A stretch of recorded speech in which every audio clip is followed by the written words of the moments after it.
The story begins with an epic scene in front of us, a dark sky filled with dragons of different sizes and colors. They circled over a huge black castle. The ground underneath was burning, and a huge hole was punched in the wall. It was formed by the warrior Vermouth with his 4 brothers and sisters in arms. Their goal is to defeat the demonic kings. The heroes have already dealt with 3 of them. 2 more remain. The team runs along the corridor of the castle. Silhouettes of monsters are visible in the distance. Their eyes glowed bright red. The freaks had different appearances: dragons, goblins, orcs. They all had demonic-looking horns. Drawing his sword, Vermouth was about to attack, his eyes full of determination. The husband quickly swung his sword, after which the creatures standing in front of him instantly disappeared in a bright light. One of his allies was running behind our hero. She was a sorceress girl. She had lilac hair and black clothes. In her hands, she was holding a long wooden stick with a large red stone at the end. Declaring that her magic would be suitable for such a number of opponents, the sorceress swung her stick, and the stone at the end glowed brightly. The monster covered an insane amount of various magic: fire, lightning, water, wind. The girl's name was Sena. She smiled, expressing her pleasure at what she saw in front of her. Not far from the sorceress stood another ally of Vermouth. It was a priestess. She crossed her hands in a blessing, after which they glowed with a bright light. Suddenly, a blue demon appeared behind the girl and attacked her with screams. Taking out her mace, the priest instantly demolished the monstrous head without opening her eyes at all. After that, she smiled. The pleasure from the process was clearly visible on her face. The girl's name was Anis. Vermouth's 3rd ally entered the battle. He was a stocky man with a huge axe. With one swing, he struck all the monsters in front of him. The man's blow was so strong that a small rain of blood appeared above him. Like his allies, he was delighted with the fight. The hero's name was Moron. Suddenly, the last of our heroes ran ahead of the man. The guy was furious about something. As if this were a competition, the young man turned to Vermouth and told him not to dare to overtake him. The hero ran with all his might in the direction of the enemies. They were on alert. With fighting spirit in his eyes, the guy shouted to the monsters to disperse. The next moment, the fighter skillfully killed everyone standing in his way. His name was Gamel. The young man was always jealous of Vermouth. He called him his rival, although in fact no one thought so. Our heroes put down their weapons. Gamel decided that they had probably dealt with the minions. Suddenly he shouted to Vermouth, his face full of anxiety. The one who was contacted reacted as quickly as he could, but it was too late. Having almost wounded the hero, the attack was stopped. It was Gamel who protected his brother. The guy was severely wounded. He screamed in pain. Blood splashed out of his mouth. The attacker turned out to be one of the servants. The demon was bluish in color, and it was as if a long spike protruded from his hand with which he attacked. The monster removed the weapon from Gamel's body. The guy began to bleed heavily and could barely stand on his feet. The next moment, the wounded young man fell to the ground. Vermouth was shocked. Taunting the heroes, the demon immediately launched his next attack. Having recovered from the shock, Vermouth went on the attack. The desire to kill the attacker was visible in his eyes. The man was too dexterous for the demon. Within a moment, he was right at the monster. The villain was finished with one quick blow. He was scattered to pieces. Realizing what had happened, the other part of the group ran to their wounded colleague. They stood around their overcome comrade, realizing that death awaited him. Upset, Vermouth says that Hamill should not risk his life for him. To this, the barely alive young man replied that at least he would die with honor. Sadness was visible on his face, but at the same time, relief in the last minutes of his life. Hamill thought with regret that he had misbehaved with his comrade, and stretching out his hand to him, he asked him to promise to destroy all the demon kings. Holding the hand of his brother, Vermouth swore in the name of the warrior, fulfilling his request. The hero was glad to hear this. A bright smile lit up on his face. The young man asked Anis to pray for him, and fulfilling his request, she sadly folded her hands as if in prayer. Next, Gamel turned to Moron and said that he was the bravest warrior he knew. Sena was next. The girl looked sadly at our hero and cried. The guy wanted to tell her that he liked her, when suddenly he was interrupted. Still just a child, stamping his foot on the book, shouted that he had not said such a thing. The young man was angry. He didn't like what was written in the book, as if it was about him. The story was called The Heroic Adventures of Vermouth. The guy did not understand why all the heroes except Hamill had good surnames. Perhaps it was written by someone whom he beat 300 years ago. Our hero rejected the book and was indignant at his former comrades because they allowed such treatment of his honor. Having calmed down almost immediately, The young man thought that it was unlikely that his friends thought that Hamill would be reborn and remember his past life. The guy looked like he belonged to a noble house. He was looking at someone's portrait covered by the sun. The painting depicted Hamill's former comrade, Big Vermouth. This is how our hero was reborn as a descendant of his former comrade in arms. His new name was Cian Lionheart. During his lifetime, Vermouth had several concubines in addition to his wife. He was not a womanizer, but, according to Hamill, over the years he began to show interest in them, and he could be understood. Only heirs in the direct line from his wife are officially recognized, so although Eugene bears Lionheart's surname, he was not a direct heir. Also, children on the sideline were forbidden to use swords and conduct magical training in the blood ritual. For this reason, our hero trains with a wooden sword, but today, according to the young man, he holds it for the last time. The guy was actively training. It seemed that the scarecrow he was beating would soon fall apart. And so it happened. From one powerful blow from the hero, the stick on which the dummy stood broke into pieces. The man watching Eugene's training was upset. It turns out this is not the first time the young man breaks a dummy. The guy addressed him as his father and tensed his muscles as if he were angry. Fearing, the man thought that although his son was only 13 years old, he would not be able to resist in a fight with the guy. The father admitted that he was afraid of the guy. He did not behave at all like a child. There was not a drop of innocence in his eyes. Eugene also lost his mother early, but is not at all sad about her. All this worries the man. Tapping with his foot what was left of the mannequin, the young man noted that the blacksmith did not know how to work at all. According to the guy, he is a slob and should be taught a lesson, but his father is too soft. Trying to control himself, the man replied that the guy should watch what he says. The blood ritual is tomorrow. The blood rite is a tradition of the Lionheart family.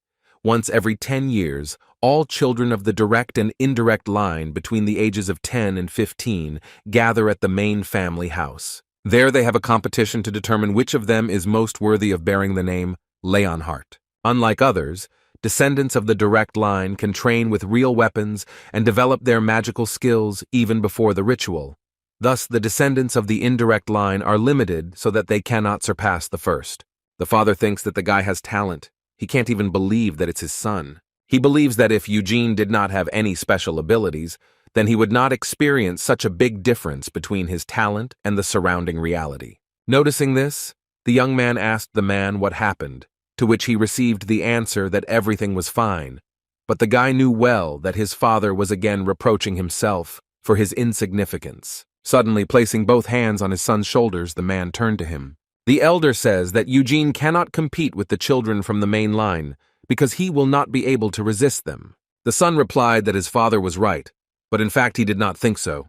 The young man is sure that young people are not his rivals, and he will be bored. Eugene glanced at another mannequin and walked towards it. 3 children from the main family will take part in the ritual, where 1 is from the wife and twins from the concubine. There will also be 5 children on the sideline, where 2 are from a relatively glorious branch. All the rest, according to the guy, are ordinary petty punks. The guy swung and smashed the dummy. He wondered how capable the descendants of the great Vermouth were. Subsequently, Eugene went to Lionheart's house, being driven in an expensive chariot drawn by 2 beautiful black horses.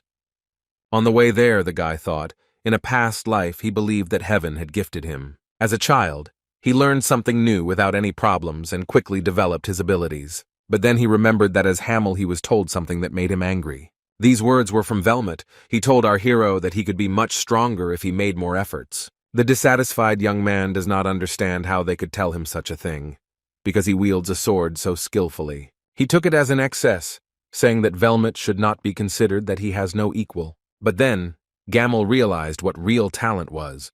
For his outstanding skills in sword and magic, his comrade was nicknamed the Almighty Master. In his homeland, in the Kiel Empire, Vermouth bore the title of Duke, which he later abandoned, but until his death he was considered the greatest warrior. As for the others, wise Sena received an invitation from Aros, located in the Kingdom of Magicians, and became the youngest head of the Magic Tower. Trustworthy Anise, this girl is now called a saint in the sacred empire of Eurus. There is even a holy scripture that outlines her teachings. Brave moron, it is incredible, according to our hero, that this man was able to found his own kingdom. Until their death, they lived happily ever after. But the young man could not understand why the demonic kings had not yet been destroyed. He remembered Vermouth's promise and became angry at him for breaking it. It turns out that the former brother entered into an agreement with the demonic king, as a result of which the war ended and peace began, which has been preserved for 300 years. Someone approached Eugene and told him that he looked worried. He was a rather expensively dressed man with brown hair and a mustache. He added that if a guy is so worried, then it will be very difficult for him in the main family's house. The man's name was Lord Godden, and Eugene thanked him for the warning. The young man and his companion looked out the window. Finally, they arrived at the Lionheart property. Lord Godden noted that it was too early to get ready, because they still had to go to the main house. Eugene wondered whether it was difficult to live in such large estates, to which he was told that portals were installed throughout the territory. In his head, the guy wondered why he was riding a carriage and not using the portal, to which you already knew the answer: he was not allowed. Finally, our hero arrived at the building. It was a huge, expensive-looking castle. The young man's face was full of determination. He was ready for what awaited him. No one met Eugene. It was clear that there would definitely not be a congratulatory ceremony. The passage to the castle was accompanied by large flags, on which the family emblem was depicted. Its name was the Lion's Heart of Vermouth. It is worn on the left side of the chest, but only descendants from the direct line are allowed to do so. The guy asks Godden if other relatives have arrived, to which he was told that he was the first to arrive, and is now being taken to his private chambers. Our hero is met by a girl named Nina. She explained that she will be his maid. Nina gave Eugene a bell and said that he could call it if he needed anything. The young man was a little surprised. He did not expect that he would be given a maid. The guy asked her how old she was, to which he received the answer that the girl was 16 and had recently graduated. Our hero thought that they were trying to make fun of him, because if Nina made mistakes, they would be blamed on her inexperience. Eugene asked the girl if she knew when other relatives would arrive, and was told that they should arrive within 4 days. Rising from the bed, the guy asked to show him the training ground. Meanwhile, in the courtyard near the castle, there were 2 children with white hair. They seemed to be one of the relatives. They had the family emblem on the left side of their chest, and the young people were discussing our hero. The guy says that Eugene is from a remote village located on the western outskirts of the empire. Perhaps he wields a pitchfork better than a wooden sword. Continuing, the young man says that his carriage probably had an unpleasant smell, and if it dirties something here, our hero will bear responsibility. The girl picked up her brother's words and added that they should scold Eugene. The guy replied that they wouldn't scold him, but just warn him. With a laugh, his sister agreed and said that her brother was a smart guy. While the young people were going to implement their plans, someone was watching them from the window. The girl felt this, and with a frightening expression on her face, threw her gaze at the observer. It turned out to be another relative in the direct line. Realizing that he had been noticed, he became very nervous. The guy instantly covered the window with curtains. The girl exhaled with a smile and followed her brother. Meanwhile, Eugene and Nina were at the training ground. The guy was mastering a wooden spear. The guy's blows were fast and strong, and a strong wind blew from them. The young man remembers that in his previous life, he also did not shy away from training. But after his rebirth, he began to train to the limit of his body's capabilities. No matter how hard the training was, he did not get sick, and most of the wounds healed very quickly. Since our hero was reborn as Vermouth's offspring, his body's abilities have increased incredibly. Nina was surprised by what she saw. She couldn't believe that the guy could move, despite the fact that sandbags were tied to his hands and spear. Suddenly, the girl heard someone raise his voice. She seemed to recognize him because she looked alarmed. This brother and sister arrived from the direct line. The guy asked what Eugene was doing. The maid became even more nervous. The young people's names were Cian and Ciel. Nina wanted to ask what brought them here, when she was immediately interrupted. Cian asks again what our hero forgot at the training ground. In all seriousness, Eugene replied that he was practicing with a spear. A little angry, the young man called Cian and was going to continue training. While her brother was stupefied by such an answer, Ciel ridiculed him, saying that a man from the village had called him a name. The guy got very angry, clenching his teeth. He shouted how Eugene dared to talk to him like that and demanded forgiveness. Our hero immediately apologized, as if this was not a big deal. Cian was again in a stupor. Then he started shouting again. The guy did not feel the sincerity in Eugene's words and demanded that he lower his head and repeat the same thing with respect. To this, our hero replied that since they were peers, it would be strange to bow their heads in front of each other. Friends don't do that. In disbelief at what he heard, Cian asks why he would be friends with someone like Eugene, and even though they share the same last name with him, this does not mean that they are the same. Ciel decided to remind her brother about the carriage, and he demanded that our hero wash his carriage. Eugene listened to this with a misunderstanding on his face. It seemed the guy was making a mountain out of a molehill. The guy turned to Nina asking her if she was his maid. The girl answered yes. Then the young man gave her the order to do what was required of him, to wash the carriage. Nina was confused. Cian tasted another taste of defeat. Ciel smiled. It seemed like she liked that her brother was being ridiculed. But because there was no time for laughter, he perceived Eugene's actions as arrogance and disrespect. How dare some hillbilly ignore his order? He knows, Cian Lionheart. Our hero ridiculed these words by greeting him like Eugene Lionheart and adding it was nice to meet you.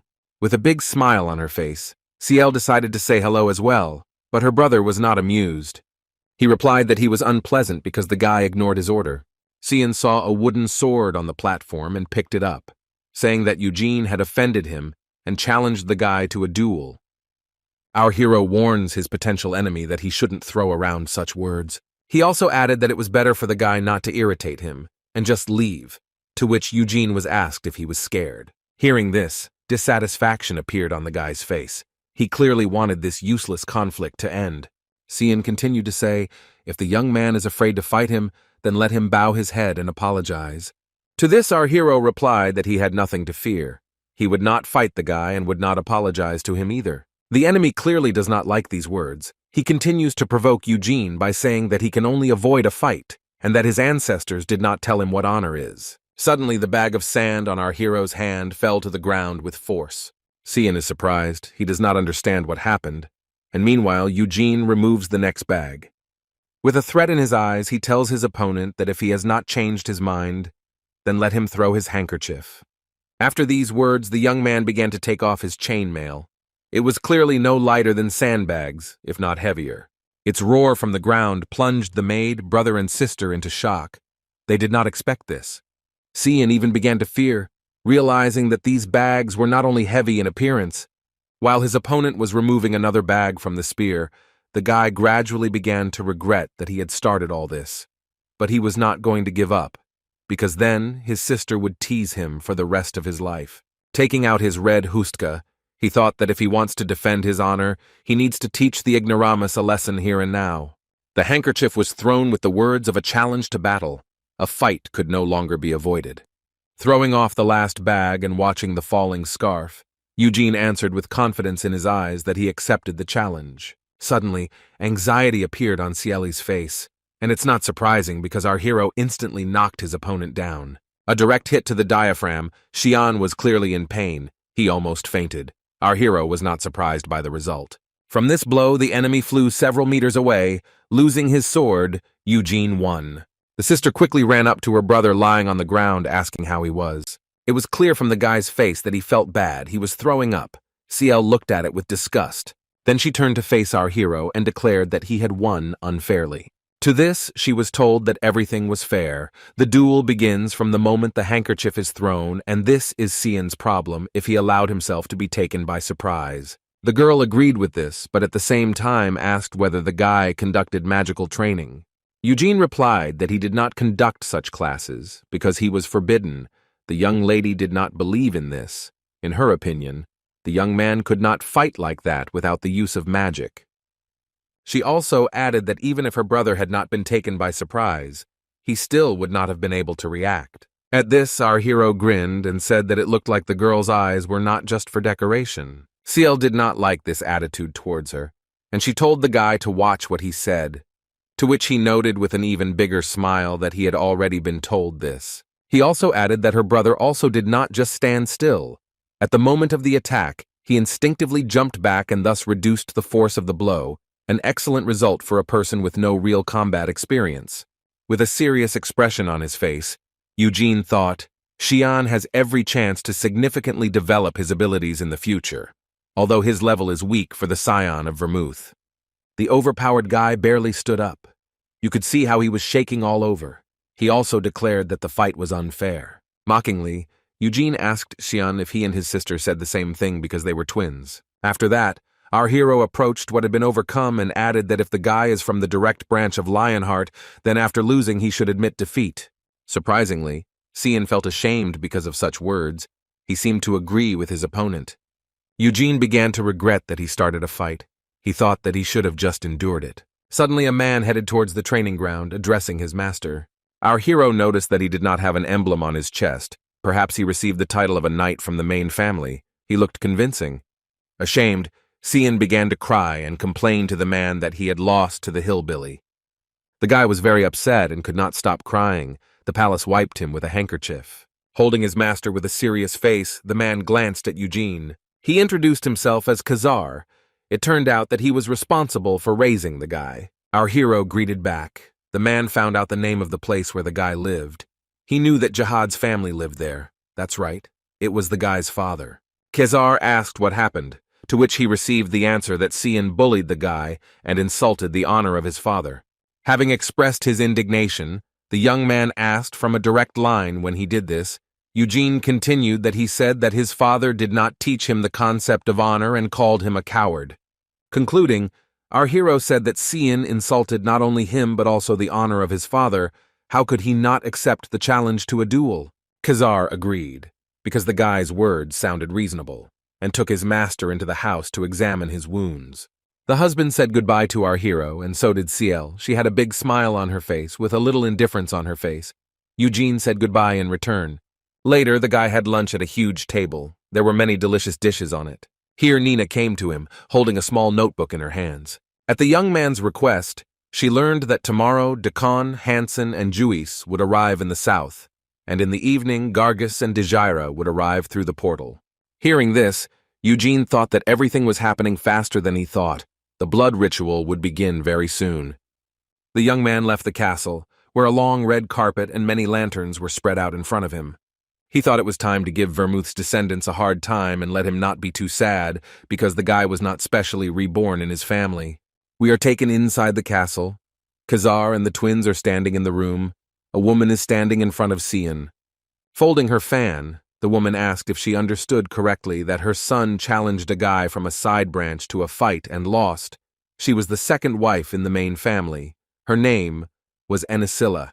The attendant confirmed her question, and after that, the woman asked Cian to come to her with a smile. The guy cowardly approached and was instantly hit in the chest with a fan. He was in pain, but the mother did not stop, saying that he could not bow, and because of this, then the woman ordered the guy to stand still. Turning to Khazar, Enisilla with a stern face asked if the guy really did not use magic against her son. The husband confirmed that there was not a drop of magical energy in the young man's body, and that he was the son of Jihad. Next, the woman turned to Ciel. She asked her how it happened that her brother lost. The girl replied that as soon as the fight began, Eugene immediately struck with a spear, and this came as a complete surprise to Cian. His brother tried to get up, but the enemy's spear was faster. Enisilla realized that the fight ended with only one blow. The ashamed guy wanted to tell her something, but he was not allowed.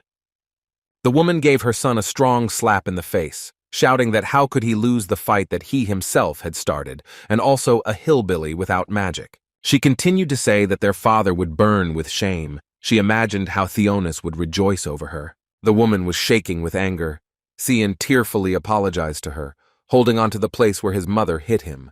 Enisilla turned to Khazar, saying that she had finished him off with pleasure, but fortunately for him, her husband highly values the butler. She ordered her son's training to be made tougher so that he would not allow such a failure again, and to take him out of the room. Although he clearly didn't like it, the man carried out the order. The guy continued to cry, and the mother looked at them sternly. Having straightened her fan and calmed down a little, the woman turned to her daughter. With a smile, she told her to try to be friends with Eugene. Ciel asks why she should do this, to which she received the answer that the young man is already strong enough to defeat her brother. Enisilla would have liked to kill our hero, but she understood that she would be the first to be suspected. In addition, if quarrels arise within the family, defenders of family traditions come into play. The woman would like to avoid their intervention at all costs. Continuing to answer her daughter's questions, the mother told her to watch Eugene closely. The girl agreed, and noted that she herself was interested in learning more about the guy. The next day, 3 children from the lateral branches arrived at the estate of the main family. These were Deccan, Hansen, and Uis. Meanwhile, our hero was out on an early run, wearing sandbags as always. Suddenly, Nina turned to him. She told him that 2 of the side branches had arrived, although earlier she had said that they would be there until the evening. The girl confirmed that this was how it should have been, but they arrived earlier, and the head of the family was with them. The restless maid says that the guy needs to meet him quickly, but then she decided that it would be better if he changed clothes. Eugene replied that then he would be the only one who would be late and decided to go in the clothes he was wearing. The head of the family was greeted with honor. Soldiers lined up on both sides of the road to the castle with swords raised to the mountain, and all the relatives and servants met him at the estate itself. Our hero saw a woman standing next to Cian and Seal. He realized that it was Enasil's second wife. The first wife, named Theonis, was probably standing in front of her, and her son was next to her. That upset guy was supposed to be the eldest son of the main family, and the first in a line of descendants. His name was Cian Lionheart. 2 horsemen and 2 chariots were approaching the castle gates. On the first horse was Cian Lionheart, and behind him was probably his younger brother Cian. Glide turned to his son, saying that he had grown a lot and asked if he had gained more strength. Looking away, the guy answered uncertainly that he would try to live up to his father's expectations. The man did not like this answer. He looked at Yoda with stern eyes. Glide drew attention to his other children, saying that they were completely unrecognizable. Children grow up quickly. Ciel happily said that they missed their father. Next, the head turned to some man from the direct line. His name was Guilford, and said that he heard how he had a son. He apologized that he could not be there at such a happy moment. The man replied excitedly that his brother had nothing to apologize for. Next, Glide turned to the children along the sideline and invited them to eat together, and then discuss the blood ritual. The dining table was wide, with descendants of the direct line sitting on one side, and descendants of the sideline on the other. The sideline was joined by 2 more relatives, Gargus and Dyra. They arrived at the ceremony using the portal together with the head. It seems that their families are the most noble among the side branches of the Lionhearts, Eugene thought. The guy was also interested in a man with blonde hair sitting on the side of the straight line, because he thought that only the participants in the ceremony should be at the table. Ciel also drew attention to him and asked her father who it was. The head chuckled. He said that he wanted to introduce the guest a little later, but the blonde guy decided that he could do it now. While drinking tea, Eugene looked at the stranger with interest. He was interested in what he would say. Roberian, that was the name of the guest, stood up from the table and said hello. He was from the Red Tower of Aros. The children were surprised to hear his name. It turns out that the young man was quite famous. He bore the title of the head of the Red Magic Tower. Our hero choked on his tea upon hearing this. Everyone who was at the table looked towards Eugene. Roberian asked if everything was okay. The guy answered yes. He realized that the guest was a student of his former comrade, or rather a student of Sena's student. 300 years ago, the girl became the youngest head of the Green Tower of Aros in history, was able to update all magical grimoires, advised students, and even the heads of other magical towers. So even now, the head of the Green Tower and Roberian, the head of the Red Tower, consider their mentor a great person. Our hero did not expect to meet here a person connected with his former sister-in-arms. Suddenly, Glide turned to the guy. He asked his name, and said that he had heard about him from Theonis. She said that the son of the head had offended the guy and his father. Cian got nervous. Eugene replied that that's how it happened, but he doesn't hold a grudge, to which they pointed out to him that he won the fight. Of course he's not angry. The guy resolutely replied that even if he were defeated, nothing would change. If he were so weak that he could not defend his honor, he would have no choice but to accept these insults. Smiling, the head said that our hero is better than his own son. Then he turned to Cian and said that he was not ashamed of his defeat, but he was sorry to watch him cowardly hide his gaze. The guy felt ashamed, and his father added that he started the fight by insulting Eugene and did not even apologize after his defeat. Cian wanted to argue, but could not. Glade continued that he bears the surname Lionheart. He is a descendant of the great Vermouth. If the blood of such a person really flows in his veins, then he should respect not only his honor, but also others. The guy brought his gaze to our hero and obviously did not sincerely apologize. The head turned to Eugene and asked his father, after which he apologized for not knowing him. The guy confirmed his husband's words and agreed that his family lives in a real wilderness. Glide asked if it was the father who trained the guy, to which he received the answer that he laid the foundation. But then the young man trained on his own. Dyra and Gargus were surprised that Eugene trained on his own and defeated Cian. Becoming interested, the head said that it looked like there would be something to see at the ceremony. Suddenly, the door opened and maids were taking food out. It was immediately obvious that ordinary people couldn't afford such goodies. The head said that he didn't know the guests would like the food, but they were probably hungry, so let them come. It was night outside. The family and guests ate everything that was on the table. Glide said that, as he had already said, this dinner was organized in order to discuss the blood ritual. In his opinion, although this is surprising to hear from the head of the family, the traditions of the ceremony put the participants in an unequal position. They benefit only the descendants of the direct branch, since until the beginning of the ceremony, children from the lateral lines cannot use either real weapons or magic, which means they have no chance of winning. This time, 3 of his children will take part in the ceremony, but he would like not only them, but also all the other participants to demonstrate their abilities. The meaning of this ritual is to prove that they are worth being called the descendants of the Great Vermouth, and it does not matter whether they are from a direct branch or not. Eugene thought about himself that the descendant of his former comrade turned out to be much kinder than him. Continuing, the head said that this is exactly why they will need Roberian. Rising, the guest snapped his fingers and something began to glow on the table. This was a small model of the labyrinth created by Roberian. He noted that in this blood rite, the participants would go into it, and each of them would enter through their own entrance. Their task was to defeat the main monster in the center of the labyrinth. Pointing his finger at the model of the monster, the young man adds that in order to get to the center, it will be necessary to go through traps and other monsters. But they should not forget that everything that was created there is just an illusion of the sorcerer, because everything that the participants will encounter is not real, and only a game of fantasy, however. He added with a malicious smile. The sensations will be no different from the real ones. Eugene became interested. He realized that the guest would use not only summoning magic, but also high-level psionics. Roberian continued that as soon as one of the participants defeats the main monster, the ritual will end, and each participant will be awarded points depending on how he performs. There was a question from a guy on the sideline. Nothing bad will happen if you can't leave the maze. To this they answered that, of course, if it's scary, you can calmly stay at the beginning of the path, but you won't get a high score that way. Our hero asked what they would give for defeating the main monster. The head replied that the winner would be able to take whatever he wanted from the family's underground treasury. Eugene was very pleased with this news. His face glowed with happiness. After dinner, our hero headed somewhere. He thought that he would definitely win the competition, so he should immediately think that he wanted to take this from the treasury. Suddenly he noticed 2 silhouettes. They were Gargus and Dyra. It seemed that they were waiting for him. The guy asked our hero if he really defeated Cian, to which the guy replied that yes, he did it. He also added that if that's all they wanted to ask, then he left. Gargus stretched out as if he wanted to ask something else, but the young man had already gone on his way. It turns out that Eugene was heading into the yard to do some night training. His blows were so fast and powerful that they cut through the wind. Suddenly he noticed an already familiar couple. Dyra had 2 wooden spears in her hands.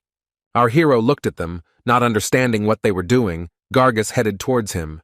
Walking closer to Eugene, he folded his hands as if he was about to grab something and suddenly took off his shirt. After that, he exhaled deeply and tensed his muscles tightly, demonstrating his strength. Our hero did not understand what was happening. It seemed to him that the guy was out of his mind. Gargus invited the young man to touch his body, but he refused. The eccentric said that his family has a secret technique for developing muscles, which is passed down from generation to generation. They use a special drug that accelerates muscle growth without accumulating mana and has no side effects. Gargus asked if Eugene was interested, to which he counter-asked whether the eccentric sometimes came here to sell pills. Suddenly, Dyra entered the conversation, saying that there was still a side effect of the product, that it caused both men and women to grow beards. Next, she asks why the guy has a wooden sword in his hands if he defeated Cian with a spear. The guy answered that he wields a sword and a spear. The girl asks again. He sometimes does not own any weapons. After these words, she threw the young man one of the wooden spears in her hands. Eugene caught him and Dyra invited him to spar. Our hero decided that this girl would be a more interesting opponent than her strange companion. In addition, he was interested in how the children from noble side branches would perform, so he accepted the offer. The opponents stood against each other. Each of them was ready to start a fight.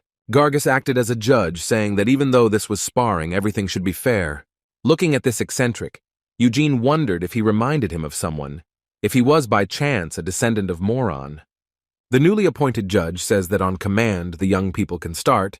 Dyra has already begun to get annoyed with him. The girl thought that our hero's statement about wielding a sword and spear was simply ridiculous. She intends to prove that the art of wielding a spear can only be known by those who have dedicated themselves to it all. With a wave of her hand, the judge gave the command to begin sparring. The young lady instantly rushed into an attack, mentally shouting the words, "victory" or "death." Suddenly, something seemed to frighten her. She stopped abruptly. Her opponent smelled of danger. Eugene held a serious defense, not understanding why the girl stopped. He told her to attack. The upset Dyra began to show her teeth and rushed into an attack again. The attempt was futile. Our hero easily repelled her attack. The girl tries again and again, but the guy repels her every attempt. Eugene believes that the young lady fights well, especially considering that she does not use magic. In his opinion, in the future, her abilities may become limitless. But now, she is not his opponent. Having repulsed another attack, the guy begins to tease his opponent, saying that she cannot hit him. The girl was indignant and told him to shut up. She thought that if the guy continued to fight off her attacks while standing still, then he would lose this self-confidence. Dyra again rushed at the enemy with a series of attacks and suddenly disappeared from sight. She moved behind Eugene, hoping that this way she could reach him. With all her might, she rushed at him, but the guy noticed her attack. He instantly raised his leg and with great force pressed his opponent's spear to the ground. The girl could not reach the weapon, and the next moment the enemy's spear was in her face. The result of this sparring was clear. The judge said that the winner was Cian Lionheart. The next morning, Gargus told the still deserted Eugene that they needed to team up. The guy is angry. Was he really woken up just for this? To which he was given the right answer. Our hero decided to remind them that the head told them how to go through the ceremony. Everyone enters through their own personal entrance. Then it is unclear how they want to unite with him. Gargus replied that although the entrances are different, the goal is the same. The center of the labyrinth, the main monster, the twins are also going to unite. To this, they asked him again. That is, he offered to meet in the center of the labyrinth and together destroy the main monster. The answer was in the affirmative. Eugene thinks that he could cope with the monster himself. Who turned to him? It was Dyra. In her opinion, by teaming up with our hero, they would definitely be able to win. The guy asks why she wants this so much. The girl replied that every time children from the direct and lateral branches simultaneously participate in the blood rite, and none of the latter have ever won. But the young lady is sure that together they could do it, she, Gargus, and Eugene. Dyra asked again if our hero would like to defeat the main family. Meanwhile, we are transferred to Enisila's room. The woman thinks that perhaps the reason why Roberian was invited was so that he would take Yod as his student. Since childhood, the guy was more interested in reading than physical training. He was interested in magic and was even able to learn something.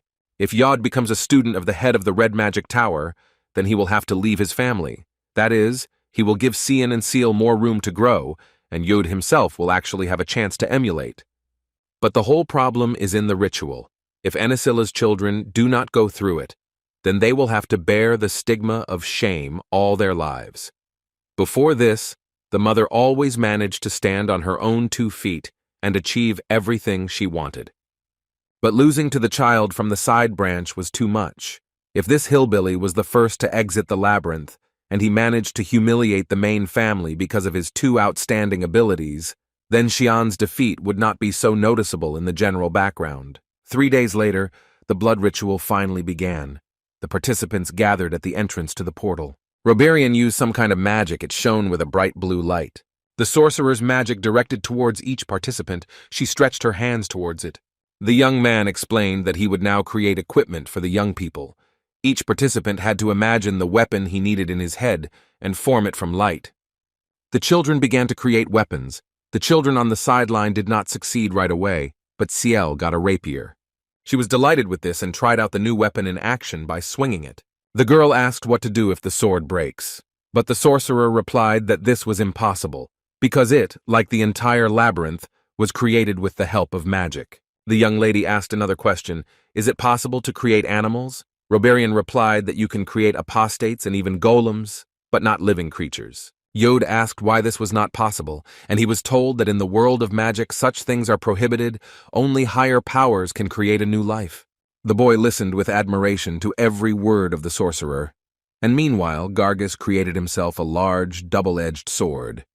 He said that this was his favorite sword, which he worked on at home, only now it is not wooden. Surprisingly, it materialized exactly as the guy imagined it. Dyra didn't understand who he was telling this to because no one asked. The girl created a spear for herself. Cian and Yod had swords of different types.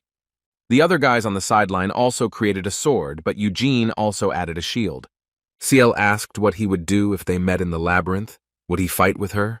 The guy asked the head if this was possible, to which he replied that there are no rules in the labyrinth. After all, competition is the basis of the ritual. He also added that this time, depending on the circumstances, the participants will have to demonstrate their analytical skills and ability to work as a team, because they are all members of the Lionheart family. The words about family members made Ciel blush, and she looked at Eugene with a mysterious smile. The guy felt uneasy about this, but meanwhile Roberian said that children need to put weapons around their necks. He gave each participant a blue pebble that could be worn around their neck and explained that this pendant would establish a connection with their mind. If the children received a critical level of stress in the maze, it would react. With a serious face, the sorcerer said that if the situation gets out of control, he will intervene. In his head, Eugene realized that this was a precautionary measure in unpredictable situations. Roberian continued that if the participants feel that they are unable to get out of the maze, then they need to knock on the pebble on the pendant and call for help. The sorcerer finished with his explanations and asked everyone to calmly enter the cave. The children headed towards the portal. Some were calm and determined, while others were very worried. With a smile, Ciel wished Eugene good luck, to which he coldly reciprocated and entered the cave. Entering the labyrinth, our hero remembered the times of his past life. Then he went through a bunch of such labyrinths. The young man began to analyze the area, the walls about the ceiling. It would be impossible to climb. He swung his sword and realized that it would not be convenient here with a long weapon. That's why he chose a sword and shield, a basic combination that works well in almost any situation. Thinking that the maze was made for children, Eugene decided that it would be easy and decided to go. Meanwhile, one of the participants was attacked by green slimes. The guy could not stand it and gave up. Roberian instantly moved to him and pulled him out of the encirclement of monsters. Less than an hour has passed since the start of the blood ritual, but 3 people have already escaped from the labyrinth. Glide looked at them with disappointment and told them to go home to rest. The guys were terribly ashamed. The head and Roberian sat in the tent and watched the participants. Gargus had goblins on his way. He wanted to cut them down, but his sword hit the wall. It was too big. One of the goblins began to mock the guy when suddenly he broke through the wall. His strength was enough to finish off the goblins with one blow after that. The guy moves towards his goal clumsily but persistently. Without much difficulty, he deals with all the monsters on the way. Dyra was attacked by slimes. They rushed at her, but she managed to dodge them. She tried to pierce one of the bottom, but failed. The girl understood that it was difficult against such opponents with a spear, so she needed to figure out the moment. The young lady is smart enough, and her intuition does not let her down. She does not see the need to fight monsters, because it is more important for her to get out of the maze. Cian noticed a trap on his way. Before the ceremony, his mother was able to find several drawings of different labyrinths. After studying them, he and his sister developed behavioral tactics. Now neither he nor she would fall into such obvious traps. The guy picked up a pebble from the floor and threw it in the direction of the trap, which triggered it. Cian is too careful, but thanks to this he manages to bypass the traps. Ciel is attacked by a goblin, but she skillfully dodges his attacks. The next moment she pierces his head right through, the monster disappeared. Walking further, she reached a dead end and decided to return to the last fork. The girl has good perception and deep thinking, but sometimes she behaves just like a child. Having met the monster, Yod was fascinated. It seemed incredible to him that something like this could be created with the help of magic. The goblin attacked the guy, and he, having recovered, skillfully repelled all the attacks. Finding an opportunity, he decapitated the monster, and it disappeared into thin air. The young man was fascinated by the beauty of magic. Roberian also noticed this, saying that it seemed like the guy was interested in it. The head replied that his son had been interested in magic since childhood. They even invited capital professors of magic to teach him, but Yod subsequently abandoned the classes. The sorcerer asked why this happened, and Glide replied that he had resigned himself to fate. For the sake of his mother, he decided to become the head of the family, but magic does not give any advantage in the struggle for inheritance. Roberian answered that he understands that the guy has limitless possibilities, but the path to mastering them is full of difficulties and dangers. The head would like his son to stop doubting and follow his destiny. Glide added that if the passion for magic still has not subsided in his son's soul, then he will not refuse the offer to become Roberian's student in the Red Magic Tower. The sorcerer replied that he could not yet give an exact answer. For the sake of the chapter, he agreed to take Yoda to the tower, but if his abilities leave much to be desired, then he would not be accepted as a student. Lionheart replied that he was in no way forcing him. He just wanted his son to make his dreams come true. It got to the point that he, the descendant of the great Vermouth, has more respect for the wise Sen. Roberian noted that an understanding boy, he was always more interested in the story about his mentor whenever their company was in danger. She found an amazing way to cope with it with the help of magic.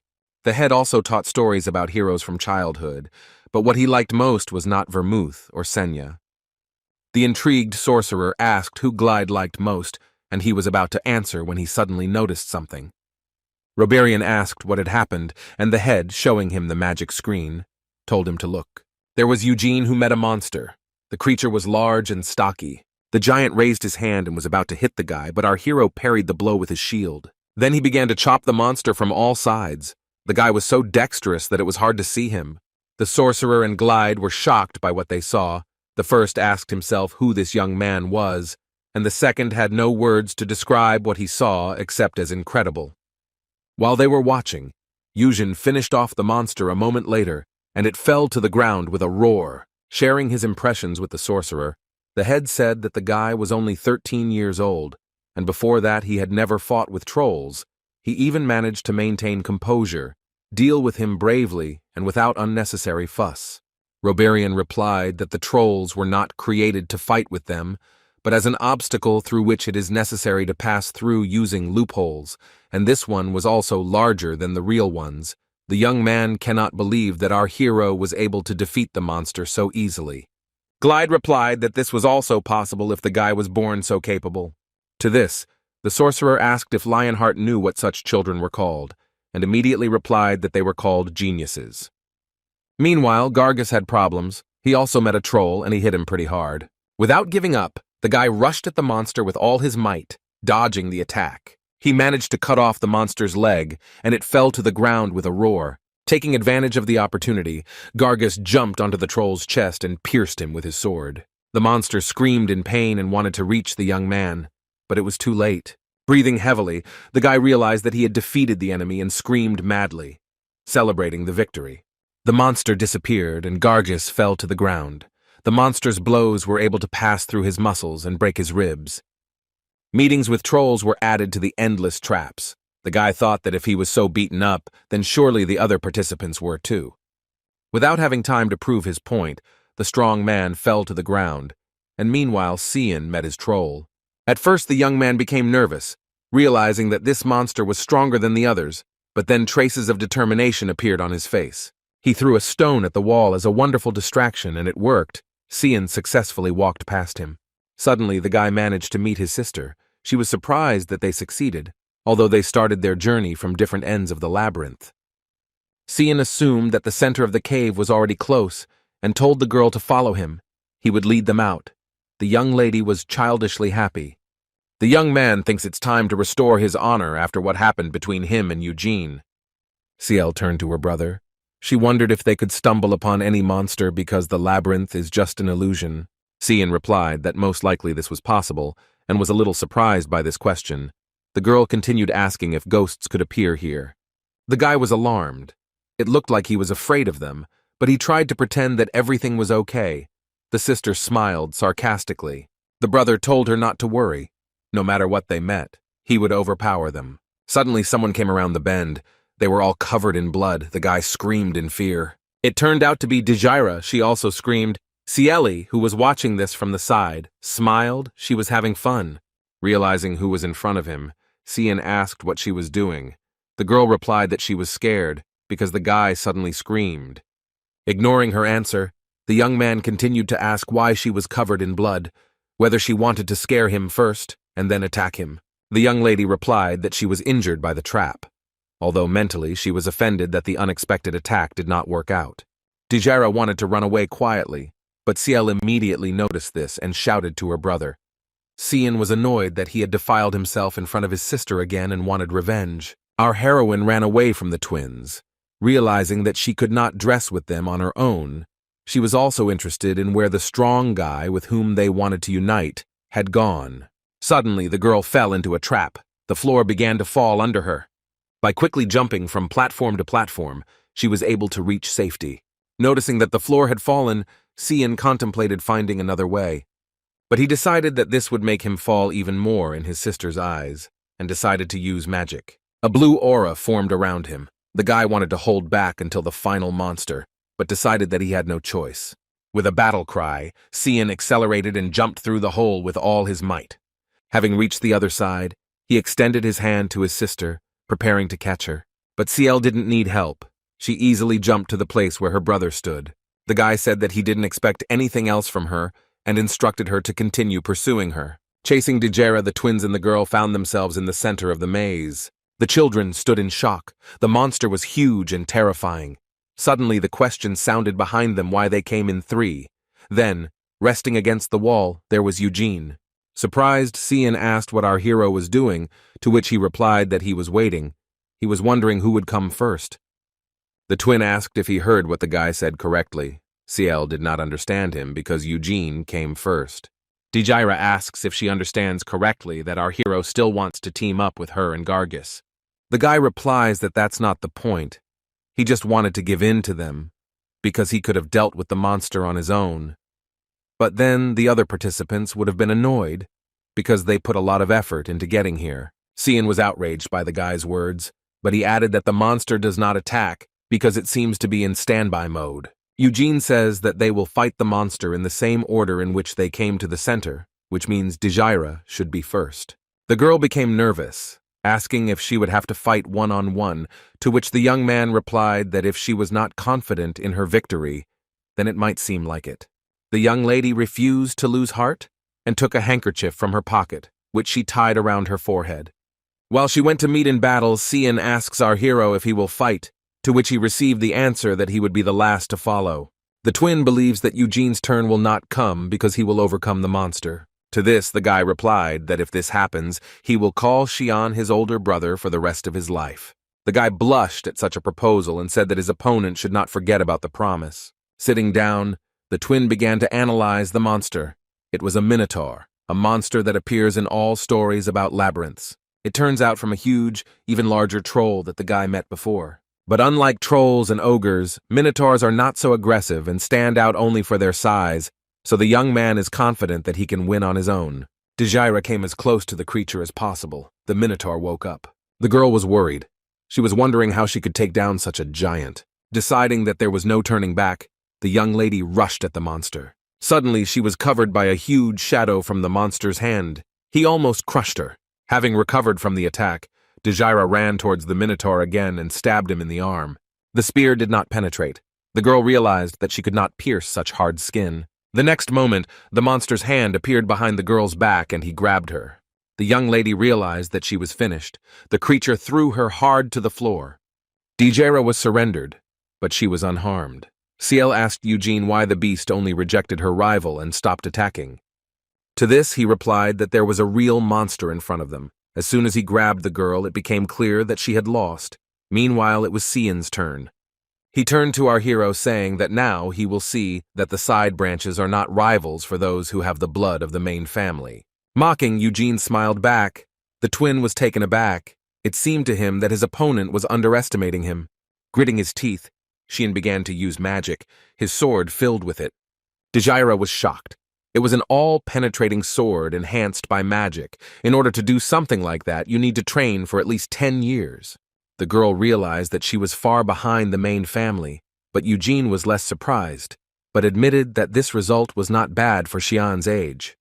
Gemini cannot maintain the magical energy of the sword for long, but he is sure that he has enough time to win. Suddenly, the magic disappears.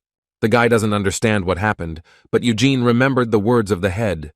He guessed that the labyrinth was made in such a way that it was impossible to use magic in the center. And if it is impossible to strengthen a weapon with mana, then children from the head and side branches can fight on equal terms. Cian does not understand what is connected with his weapon, because he still has enough lies. Addressing him, our hero says that since he loses, he can come back. There is no need to behave rashly due to stubbornness. With these words, a malicious smile did not fall on his face, and Ciel watched her brother with delight. He doesn't want to give up. He thinks that he can cope with the monster even without magic. The guy went on the attack. The creature's hand is forcefully directed at the young man, but the guy dodged and inflicted a wound. Cian continued to successfully maneuver and beat the monster, but such light wounds could not bring him down. The twin needed to plunge the sword into the Minotaur's leg as deeply as possible. Dodging again, the guy headed towards the monster's leg with the confidence that he would succeed. But just as he threw his punch, it was blocked by his knee. After this, the young man suffered the same fate as Dyra. He was captured and thrown violently. Cian managed to get to his feet, and it seemed the fight was not over yet. But it turned out that he was thrown straight towards the other participants, which meant his defeat. Ciel was supposed to go next, but she refused because the magic sword does not work here.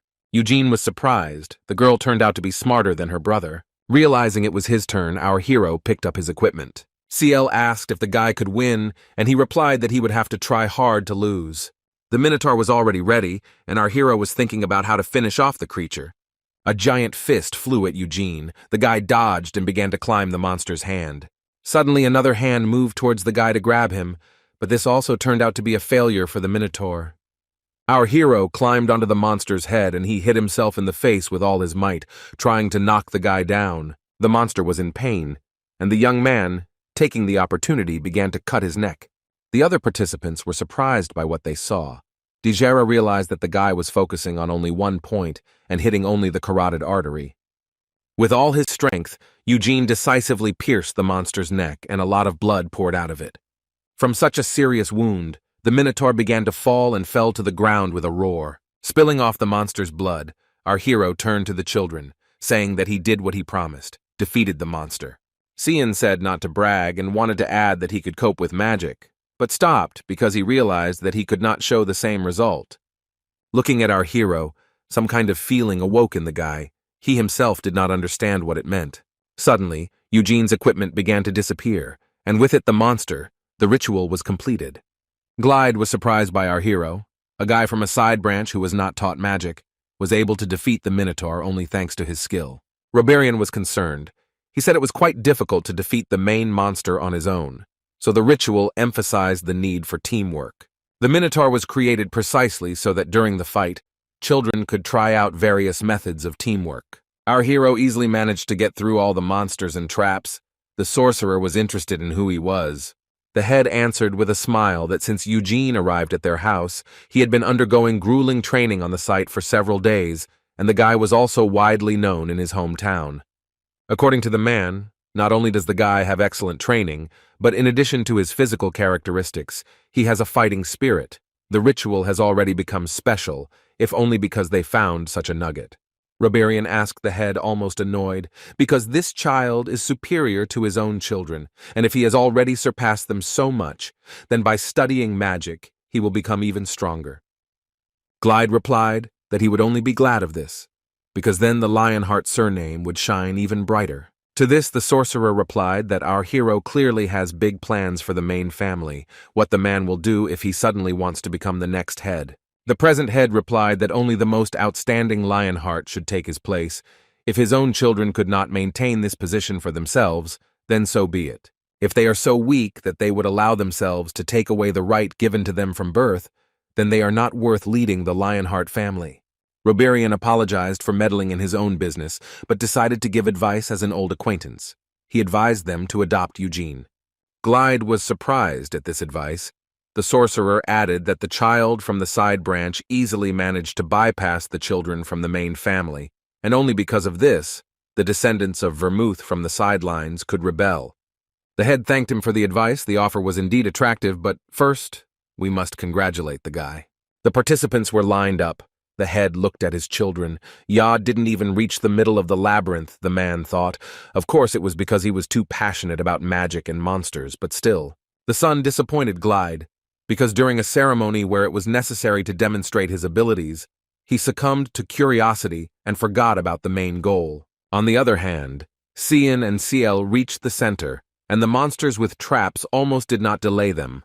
Although they did not manage to defeat the Minotaur, we can attribute this to their age. In the future, they will have time to learn everything. Finally, the head broke the silence. He said that everyone had done well. He and the sorcerer watched them progress in the labyrinth and thought that this test would be quite difficult for them. But the children showed themselves well. Next, the man turned to Eugene, saying that he showed himself best. The guy thanked him. Also, the head continued, the young man coped well with all the monsters and traps, especially with the troll, whom he opposed in open battle and defeated him without a single scratch. Gargus was surprised by this. He could not understand how our hero managed this. The big guy also regretted that the guy didn't have a means to increase his muscles like in his family. With it, he could be even stronger. Roberian said he expected the children to emerge from the maze only on the second day, but he underestimated them. The young man thought that even though there were children in front of him, they had the blood of the great vermouth flowing. He took great pleasure in watching them. Glide said that the participants could come back and rest. There could have been a big celebration now, but the children got it done so quickly that nothing was ready yet. The husband wished the participants a good rest and asked Roberian to take them away. Eugene was asked to stay. Ciel asked if his father was going to give the guy a gift now, and he replied that there was no point in postponing the matter until later. The girl was upset. Since childhood, she had asked the head to take her to the Treasury, but he never showed it to her. Walking to the treasured place, Glide told our hero that he masterfully wielded several types of weapons at once, to which the guy replied that he was too kind to him. Not at all, the head continued. In order to defeat the monsters in the labyrinth, the guy used a sword and shield and fought with Cian and Dyra with a spear. Our hero drew attention to the fact that the man knows about these fights with children, although for the head of the family this is not so surprising. At the moment, Glade continued, the symbolic weapon of House Lionheart is the sword, but their ancestor, Great Vermouth, skillfully wielded many types of weapons, for which he was called the Almighty Master. But he was not the only one capable of this. His comrade Hamill was also a great master and was second in strength only to Vermouth. Eugene noted that he had read about him. The hero was nicknamed Tight Hamill, to which the man laughingly replied that he had also read this story, and if it weren't for Hamill, the book would have been boring. Glide admitted to the guy that this particular hero was his favorite. Our hero was surprised and asked why. The man replied that against the backdrop of the ideal Vermouth, Hamill seemed more humane. Moreover, in the book, the hero constantly felt inferior because of his comrade, but still did not despair. On the contrary, he made every effort to correct his shortcomings and ultimately sacrificed his life for the sake of his comrades. Eugene thinks that in the book this seems like a teaching that is overly exposed, but he liked such words. He answered with a smile that he also liked Hamill. Hearing this, Glide grinned, and subsequently they reached the entrance to the Treasury. The doors opened in front of them. There was a staircase in the room that led underground. Descending along them, the man said that besides the heads of the family, our hero was the first to enter the Treasury. The guy was wondering if he was really allowed here. Glide replied that it was usually possible. As he had promised, everything had been agreed upon with the elders of the Senate. Eugene has heard of them. Members of the family sit in the Senate, including previous heads, whose fame is widely known even among the collateral branches. He asked what was kept, and was told that the heritage that had been collected for several hundred years, there were still many things left from the time of the Great Vermouth. The young man suggested that perhaps there was a sacred sword there. Yes, it was there, but it could not be taken away. The sacred sword is a weapon that has become the symbol of the Lionheart house. It cannot belong to just one person. Hearing this, Eugene became a little depressed, and the man added that after Vermouth, no one had ever managed to get his confession. Our heroes reached the Treasury. The head bit his finger to draw blood and dripped it onto the head of a lion standing nearby. After this, the pattern on the doors formed into the famous Lionheart emblem. The passage opened and Glide told the young man that he could come in. Our hero asked if the head would go with him. The husband replied that he would wait for the guy at the entrance. He explained that if they went together, the guy would look around at him and would not be able to choose what he really wanted. Eugene thanked him for his guardianship and entered the treasury, the door closed behind him. A malicious smile appeared on our hero's face. He was excited. In front of him stood a sacred sword stuck into the ground, and it was with this that the guy planned to start. A sacred sword, a gift from the gods, which has existed in the sacred Urus Empire since time immemorial. For many years it was kept in the sealed main temple of Urus, and only Vermouth recognized the sword as its owner. 300 years ago in Helmud, Vermouth pierced the heart of the demonic Slaughter King, 5th in rank among the kings, but after him it was mainly used as a torch. Eugene walked up to the sword, grabbed it and tried to pull it out, but he failed. Even if he succeeded, he still couldn't take the sword with him.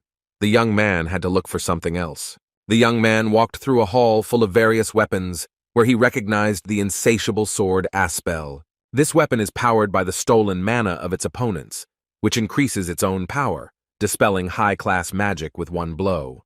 But, the guy thought, Vermouth was able to master it only because he was an outstanding magician. Now such a sword will not suit him. Besides Aspel, Eugene was also attracted to other weapons. The attacking dragon spear, although it needs time to heat up, is not inferior in strength to the dragon's fire breath. Vinid's storm sword, a weapon blessed by the king of the wind spirits. For Noah, the bow of blazing lightning fires lightning-fast arrows that strike targets at any distance. The sword of metamorphosis Jabal, under the influence of magic, turns into a whip with 100 sharp blades. Geden's shield transfers energy from received attacks to another dimension. Eugene thought that if he took any of this, he would definitely not regret it, but he was surprised that the Moonlight sword or demonic spear was not in the treasury.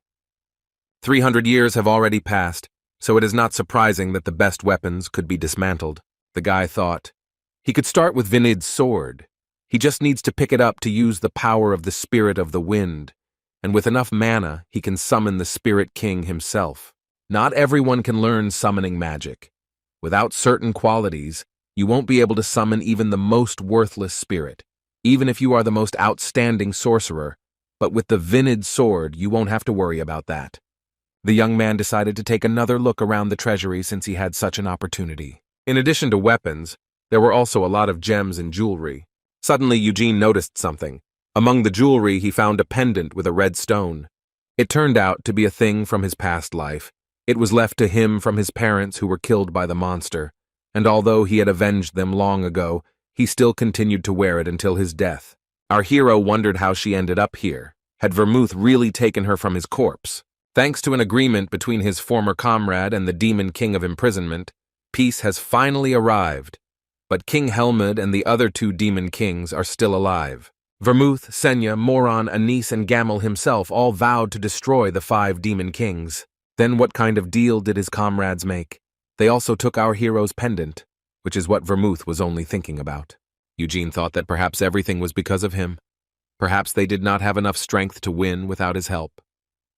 The young man does not want to blame his former brothers and sisters in arms. They probably had reasons not to kill the kings. The guy wanted to choose something from the weapon, but he didn't want to leave his pendant anymore, so he took it. Glide was surprised by the guy's choice. He replied that he liked her. The husband asked if our hero was confident in his choice. After all, there were many other incredible treasures. Eugene replied that he was still not able to master most of them. The head wanted to take a closer look at the pendant. It was old, roughly made, the stone was inexpensive, and the cut left much to be desired. An unremarkable, cheap item, Lionheart did not understand how it ended up in the treasury. Glide brought the pendant to the lion's head at the entrance, and its eyes glowed red. It's strange because this means that this thing is not registered in the treasury, that is, it has no place there, and yet somehow it ended up there. The husband said that this pendant has no value. The money from its sale cannot even buy a sword. He asked if the young man was sure of his choice. He answered yes, but then the head decided that just in case, Roberian should check this thing. Since it is unknown where she comes from, no one knows how safe she is. Suddenly she is enchanted. The guy asked if he could pick up the pendant after it was checked, and the head promised him that yes. Glide did not think that everything would turn out this way, and told Eugene that since the decoration did not belong to the Lionheart treasury, the young man could take something else. The guy couldn't believe his ears, but he didn't hear it. The head still made a promise. Thanks. The guy ran back to the treasury. He couldn't believe that this man was really a descendant of Vermouth. Eugene knew what he wanted. Vinid's storm sword. He ran straight to it. Now this weapon belongs to him. Night fell. Dyra asked why our hero did not choose a spear because he handles it well. The young man replied that he himself decides what to choose. He is also good with a sword. The girl is disgusted. Gargus thinks that such a weapon is too light for a guy. Something heavier like a hammer or an axe would suit him. He also added that since the blood ritual was over, would the guy want to go to him? His family would give enough money to increase his muscles. An irritated Eugene refused. The young lady says that there is no point in talking to the big guy and asked our hero to show the sword. The young man took the sword out of its sheath and Dyra asked what kind of weapon it was. The guy replied that its name was the storm sword Vinid. This weapon is blessed by the king of the wind spirits, and it looks like the guy will be able to summon the spirits if he trains enough. The girl replied that the sword is usually cool, but in its place she would still take the spear. Eugene told her that there were enough such weapons there, and the young lady was interested in this. She asked if there was an attacking dragon spear, Carbor, but the young man replied that he did not know what it looked like. Then Dyra asked if he had seen the demonic spear of Ruintos in the Treasury. It was one of the strongest weapons in Vermouth. Gargus said that he also heard about him. He was used by the demonic hero of cruelty, hitting him with his elbow. The girl said that no one asked him. Our hero remembers the demonic kings of cruelty. 300 years ago, there were 5 kings in the Helmud demon shelter. The top demonic king of destruction, the second-ranking king of imprisonment, the third-ranking king of madness, the fourth-ranking king of cruelty, and the last king of slaughter. Gargus desires that she does not understand anything. Vermouth's strongest weapon was not a spear, but the hammer of Gigolas, used by the demonic king of slaughter. To this, the girl objected that the king of cruelty was stronger than him. The guy did not retreat, in his opinion. The fact that that king was higher in rank did not mean that his weapon was stronger. While the young people were arguing, Eugene thought that the hammer was also missing. Among Vermouth's weapons, only the spear and hammer belonged to the demonic kings. Such weapons were unlikely to be kept in the treasury. They were probably sealed somewhere.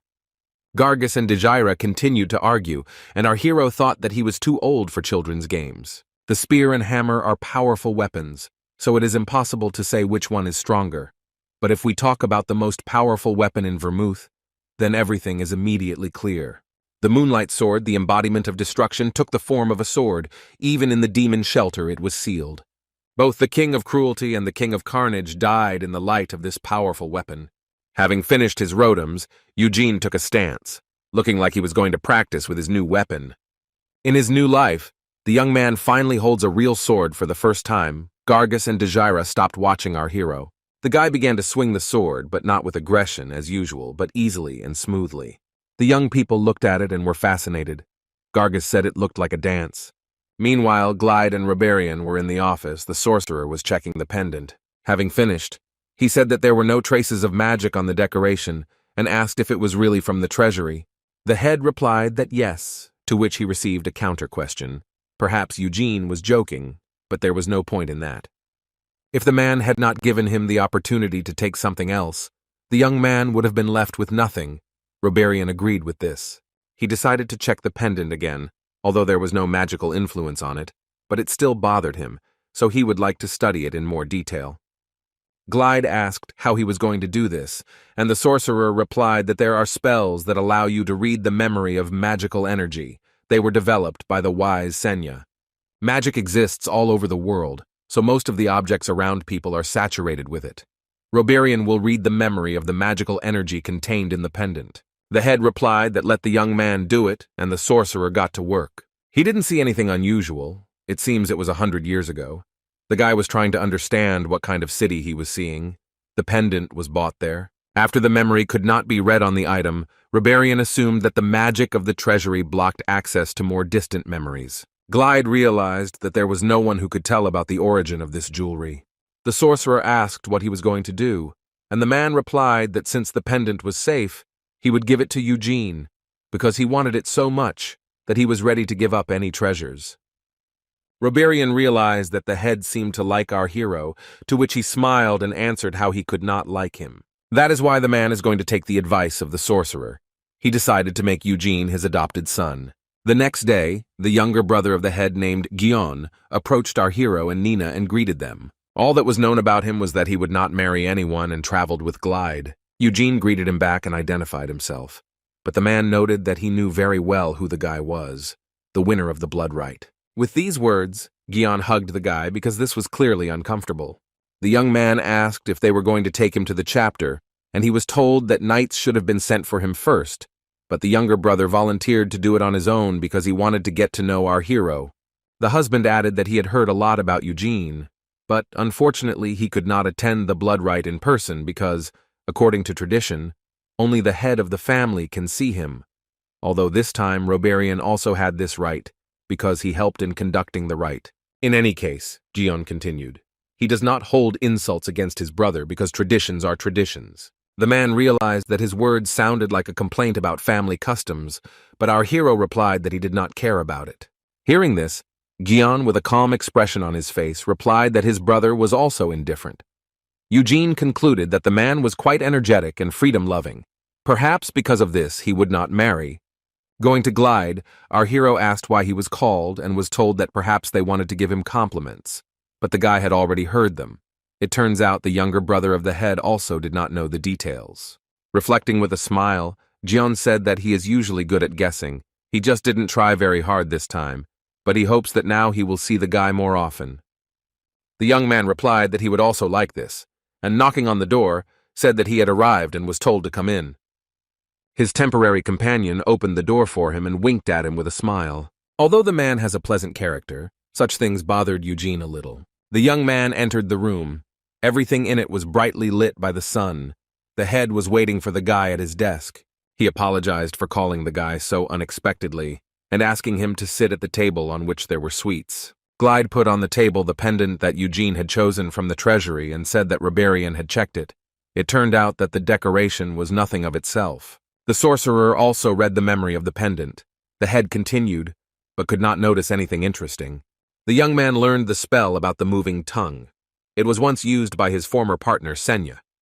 The guy asked what the sorcerer managed to find out, and Glide replied that the jewelry was bought about 100 years ago on one of the capital's streets. Our hero does not understand what is happening. He is sure that this is exactly the pendant that he wore 300 years ago. The guy had doubts about Roberian. The man had no reason to lie, but perhaps he couldn't read the subject's memory properly. Eugene immediately discarded this version and thought about another. Probably someone deliberately hid the real memory of the pendant, successfully deceiving even the head of the magic tower, but it was unclear who could have done this. Throwing aside his thoughts, the young man asked if he could take the jewelry, and Glide allowed him. The guy thanked him. Suddenly, the head noted that he had called the guy not only for this. He wanted to tell him something important. The man warned that his words could come as a complete surprise to our hero. Before Glide could begin, Eugene interrupted him. He decided that he would be offered to marry Seal and therefore immediately refused, because now he was not going to think about the engagement. The young man began to think that the leader had planned this from the very beginning, because after defeating Cian, his sister continued to smile and be polite. The guy continued that he had not yet reached the required age for engagement and that he needed his father's permission. The head stopped him and said a little excitedly that there was a misunderstanding between them. He did not intend to arrange an engagement between his daughter and Eugene. Realizing that he had made a mistake, the young man blushed with shame. He did not understand how he could even think about getting engaged to an underage girl. Holding his head, the guy began to think that perhaps after his rebirth he began to have problems with his head. Glide said that he actually wanted to adopt the guy, and he was surprised by this. Although, after thinking, he realized that this way he would have the opportunity to become a member of the main family. Our hero replied that this proposal was really unexpected, to which they joked about him that it seemed that it was not as unexpected as the engagement proposal. Eugene shyly apologized. The head also noted that he could accept Jihad into the family if the young man so desired. The guy was uncomfortable. He replied that then he would have 2 fathers, but Glide said that there was no need to worry. The guy's family would simply join the main one. The head added that he would not want to take his son away from his father because he himself has 3 children, and he also promised to respect Jihad as his own brother, although he had never met him. Our hero excitedly asked if the man would stop respecting his father if the guy refused. Glide got up from the table and replied that he was not the person who would do that. If Eugene refuses, he will simply be very sorry, but he respects any choice of the young man and wishes him only the best. The guy replied that he couldn't make such a decision on his own. He wanted to listen to his father's opinion. The head did not object and said that he would send a man to Duel to bring Jihad and the family's house. The guy thanked him. After that, our hero drank some tea and asked what the man meant when he said that adoption would have a good effect on his future. Glide replied that if Eugene grows up in the main family, then he will have many advantages. For starters, there are many knights in the estate who could teach the young man. The guy said that if he were to learn, it would only be from the best, and asked if the head would become his mentor in the event of adoption. The guy was interested in how strong the person was.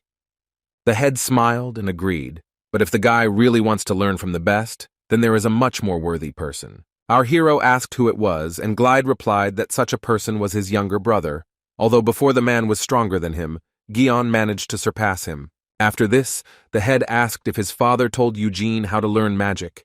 The young man awkwardly replied that he asked Jihad not to talk about it, because he had no desire to practice magic. The guy was worried that if he found out everything earlier, perhaps the lies in his body would begin to develop by themselves, and Glide agreed with this. The man mentioned the Mana Stone.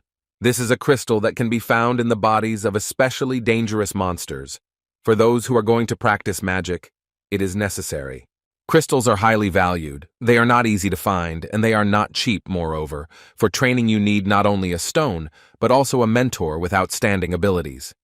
The head thinks that it will be difficult to fulfill all the requirements in Jihad's house, because the conditions there are too unfavorable for Eugene's talent to be fully revealed. The man does not want to tell this to the young man, so as not to accidentally turn him against his own family, and decided to discuss this with Jihad directly. Glide decided that since things had been discussed with the guy, they could still talk if he didn't mind.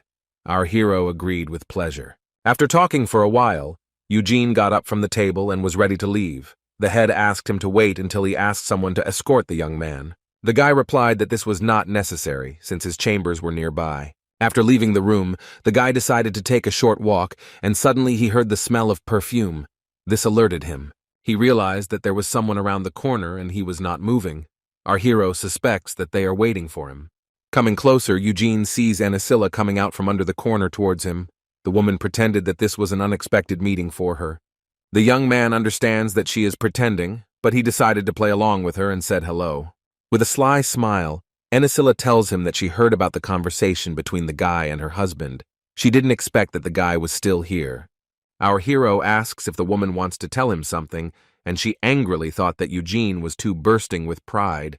Although she believed that this was understandable, the young man suffered failure during the days of his stay on the estate. Amelia believes that in the near future the guy will become much stronger, so it is more profitable to maintain friendly relations with him than to compete with him. Also, in her opinion, it would also be nice to get the guy engaged to Ciel, so she told her daughter to stay close to him. Finally breaking the silence, the woman asked what our hero was talking about with the head, but Eugene refused to reveal details. She sheepishly agreed, but was in no hurry to end the conversation, deciding to apologize for the fact that her son had disrespected the young man. The guy replied that Amelia did not need to apologize because he and Cian had sorted everything out. The woman began to praise the guy and noted that she had given her son a harsh sentence, hoping that in the future they would have a good relationship. Our hero agreed with her with a smile because he and Cian are both Lionhearts and also part of the same family. Amelia was disturbed by the words about the family, although Eugene actually says everything correctly. The young man asked if he could go already, and the woman, apologizing, replied that he could go and rest. Leaving his interlocutor, the guy thought about her. He knew that the mother of the twins was the same person who, from the first day, was ready to indomitably mock the descendants of Vermouth over the side branches. The guy would not want to get involved with her unnecessarily. 2 days after this, Jay had arrived at Lionheart's estate, accompanied by his younger brother Glide. The man was nervous. He couldn't believe that his son had won the blood ritual, and the thought brought tears to the man's eyes. The elder recalls that from early childhood, Eugene was an unusual child, but Jihad's strength was not enough to help his son take off.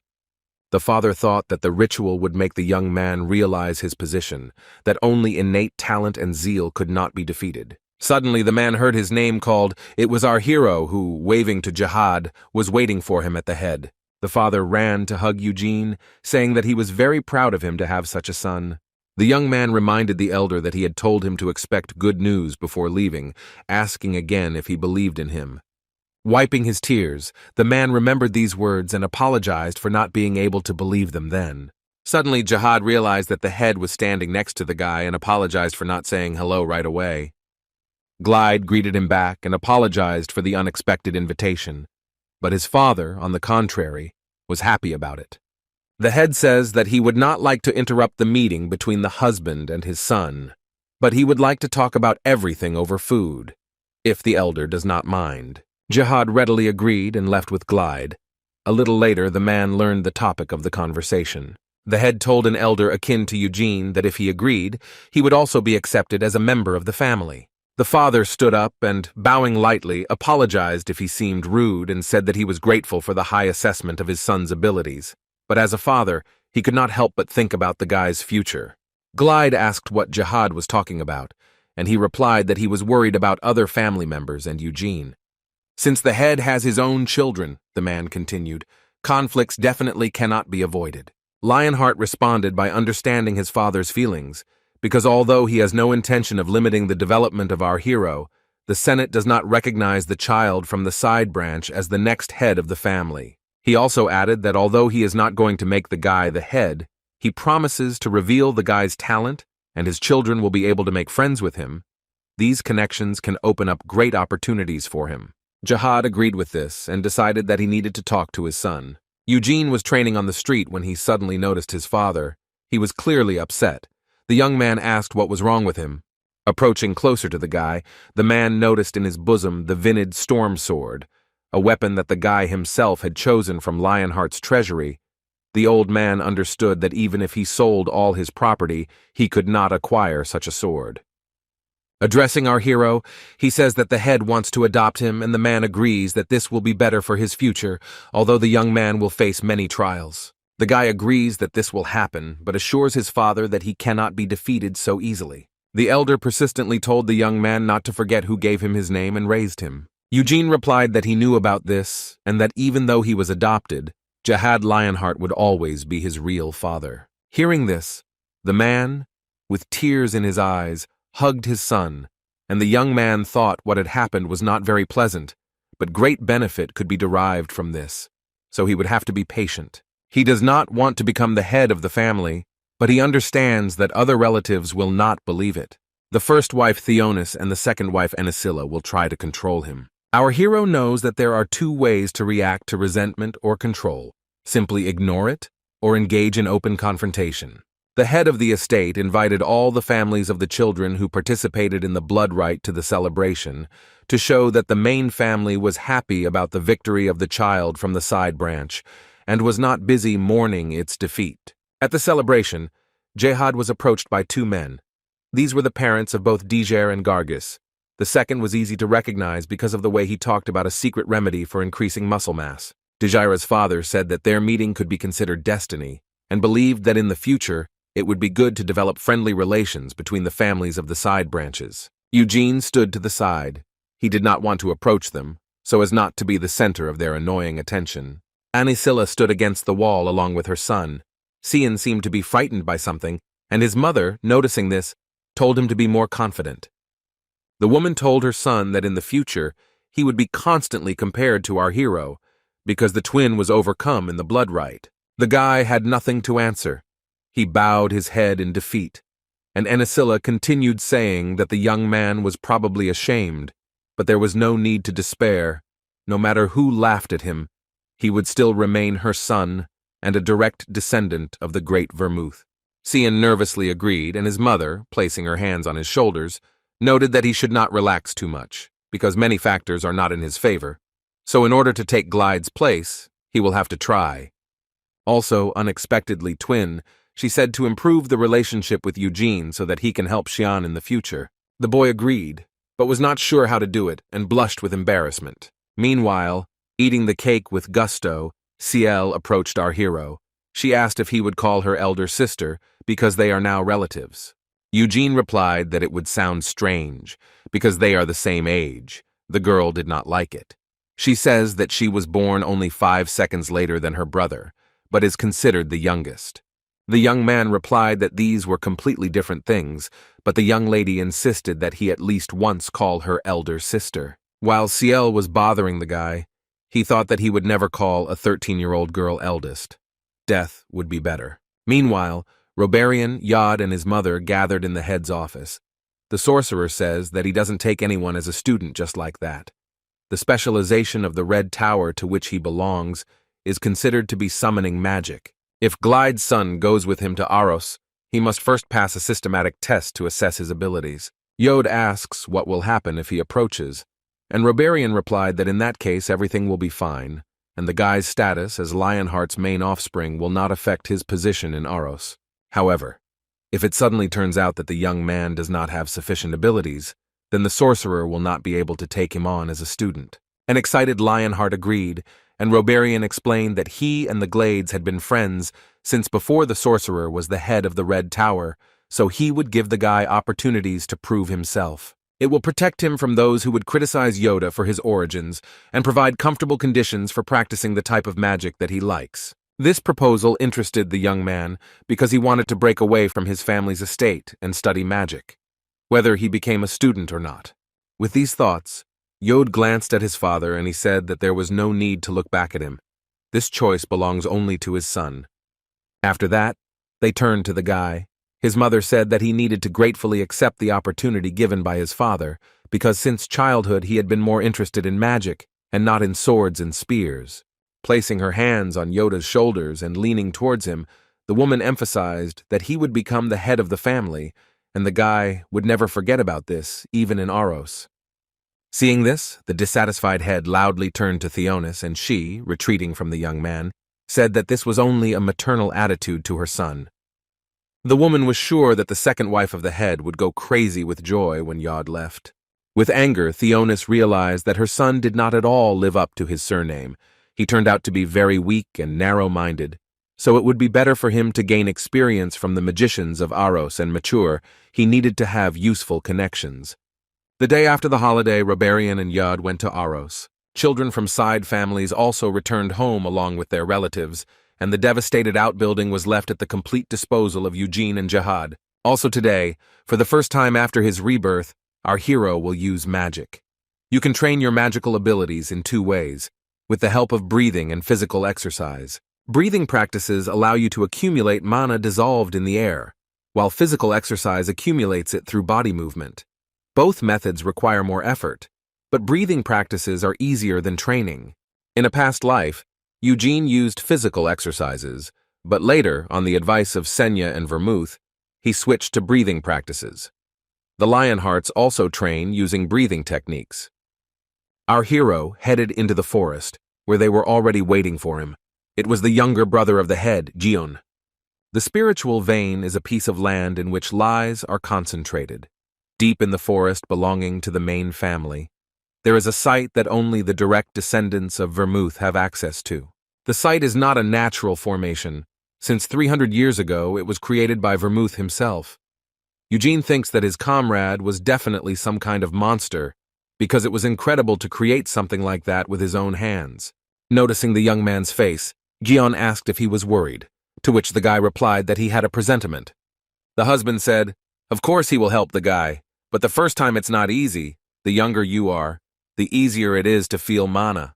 He remembers that Cian and Ciel started training at the age of 6, and they spent 4 days on it, but Yod is like Sunday. Children from side families start training around the age of our hero, and it usually takes them a whole month just to feel the mana.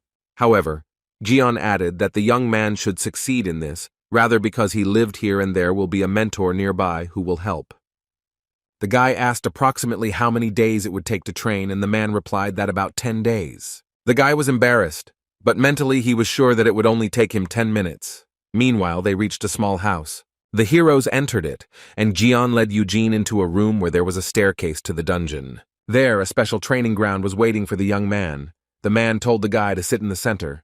The guy did so, and his companion began to tell him that this is a method of training mana, which is passed down in the family from generation to generation and inherited from the great vermouth. The rule is that the side branches cannot imitate the main technique, so they transfer a less effective method of training called the red flame. But the technique that will teach our hero is known only to the main family. With these words, Cian demonstrated the technique and said that its name is White Flame. Eugene did not know about this name, but he was familiar with its characteristic appearance. The young man remembers the concentrated mana that surrounded vermouth. It took the form of a bright white flame and resembled a lion's mane. Unfortunately, the guy was never able to master this technique in his past life.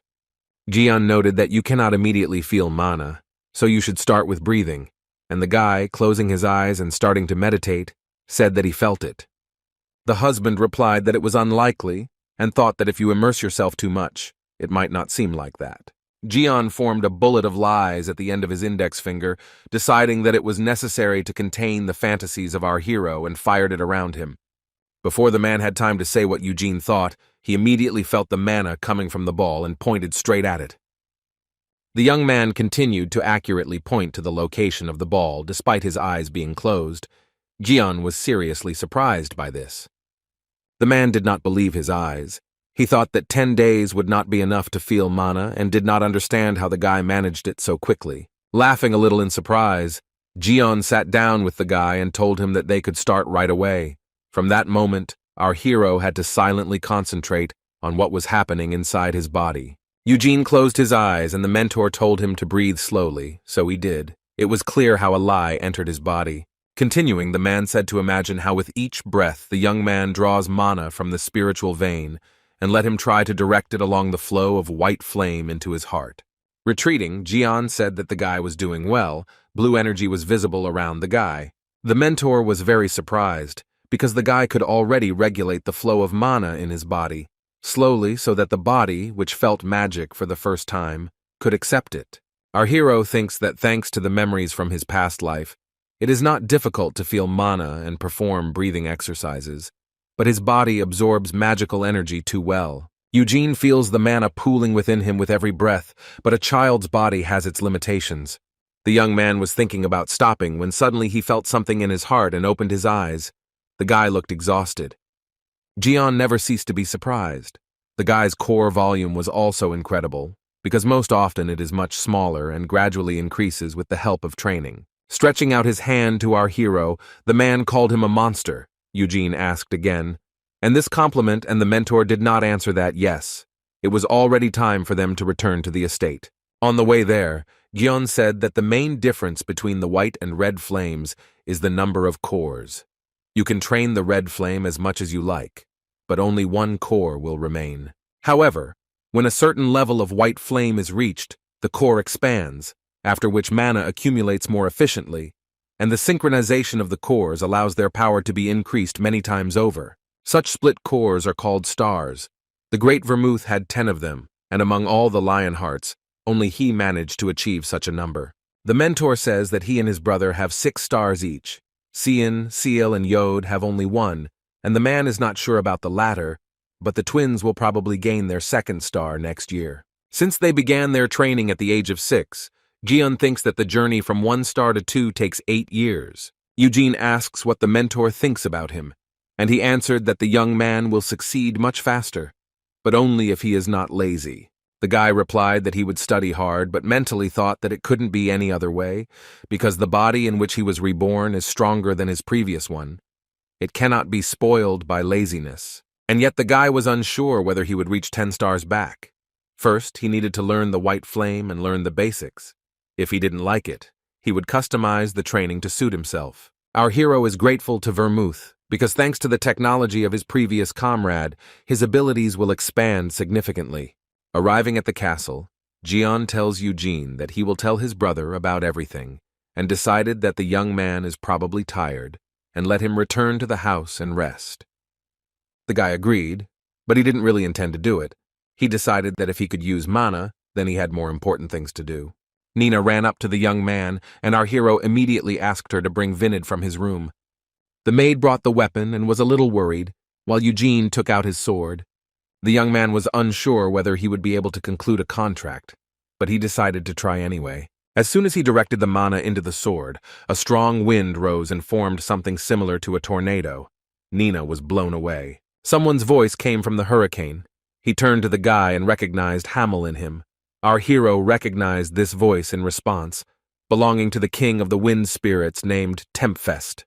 Eugene asks the king of spirits how he recognized him, and he was told that the soul of the young man cannot be forgotten because no matter how much time passes, and if his face does not change, the soul remains unchanged. Tempest says that he hasn't heard Vinadu's voice for a long time. He was keeping an eye on this sword in case a descendant of Vermouth used it. The enraged guy asked why his previous brother did not kill all the demon kings. The king of the wind spirits replied that Vermouth's intentions were unknown to him. In the battle with the king of imprisonment, the warrior lowered his sword. The guy did not believe his ears. Continuing to answer, Tempest said that the fight was difficult. In the end, Vermouth and the demon king were left alone, and the first one lowered his sword. He did not kill the king of imprisonment and did not go to the fortress of the king of destruction either. Our hero was angry at what he heard, but tried to control himself and asked what agreement his former brothers and the king had concluded. The wind spirit king knew nothing about this, to which Eugene shouted loudly or knows anything at all. Tempest replied that the details of this agreement are known only to those who entered into it. After Vermouth lowered his sword, he could no longer interfere with what was happening. The young man was dissatisfied with the answer he heard, but time was running out. The king of the wind spirits says that the guy's mana from the very beginning was not enough to summon him, so the door to the guy had to be opened forcibly. But now it's time to go. Our hero continued to shout to Tempest, but he replied that Eugene could call him later, when he had enough strength. Suddenly, the young man began to bleed from his nose and, having lost consciousness, fell to the ground. A worried Nina began to scream. The guy woke up in his bed, got up, his head hurt, and he realized that he had exhausted all his lies. The guy remembered Tempest's words that spirits remember living beings thanks to their souls. By this point, our hero was bothered by the feeling that perhaps he was not Hamill, that perhaps the hero's memories were simply intertwined with his consciousness. But after the Wind Spirit King recognized him, Eugene had no doubts. Suddenly, Nina entered his room. She asked worriedly how the young man was feeling. The guy replied that he had come to his senses and asked how long he had been unconscious, to which the maid replied that about 6 hours. The guy realized that he had made her worry. The girl said that Glide and Gian had arrived and she would bring them now. The men entered the room. The head said that Nina told him everything. According to her, as soon as Eugene took up the sword, a strong wind immediately rose. The husband asked or called the young man to the spirit, and he thought about how to answer this question. The guy replied that the king of the wind spirits had come to him. The men were surprised. The guy continued, saying that the spirit told him that he had not been called for a long time, and he was interested in looking at our hero. Gian asks whether Eugene is serious about this, because so far not a single descendant of Vermouth has been able to summon the king of the wind spirits himself. The young man replied that yes, the king told him that the guy's strength was not enough, and that he would wait for a new meeting, and then return to his spirits. Hearing this, Glide was delighted, calling the guy an amazing child. The husband says that Gian told him about what happened in the spiritual vein, only it was surprising. But now our hero was noticed by the king of the wind spirits. From such words, Eugene smiled brightly. The head told him to rest for a few days, and then his younger brother would take care of him. At first, after the blood rite, the men were going to travel again, but now Glide considers it more important to develop the abilities of our hero. The young man thanked him for this, but he also did not want to take away the brother's precious time. The mentor replied that the guy was not taking anything away from them, and he himself wanted to take care of the guy, and Cian and Seal would also join them. The head thought that training with Eugene would be a good incentive for his children. Meanwhile, the twins were training outside. The girl says that she heard that Eugene already has 1 star. The guy replied that he knew about it, and in response, Seal said that it took her and her brother a long time to get their own star. To this, Cian replied that they also did it quickly, but he understood that our hero did it much faster, after which the twins began sparring with each other. The story takes us back to Eugene's room. Getting out of bed, he looked to see if everyone had left. After making sure that there was no one in the room, the young man took his sword and inspired it to the spirit. It was Sylph, who was a spirit of the lowest rank, and with the level of mana remaining in the guy, One couldn't count on more. The guy asked if she had heard anything from the king, but Sylph remained silent, because lower-ranking spirits do not have enough intelligence to support dialogue. With an irritated face, our hero said to tell Tempest that if he lied to him, then the spirit is finished. Hearing this, Sylph frowned and, ruffling Eugene's hair, disappeared. The young man reflected that in the king's castle of imprisonment only he died, and the rest returned from the demon's shelter alive. Only Vermouth and the Demon King knew about the deal.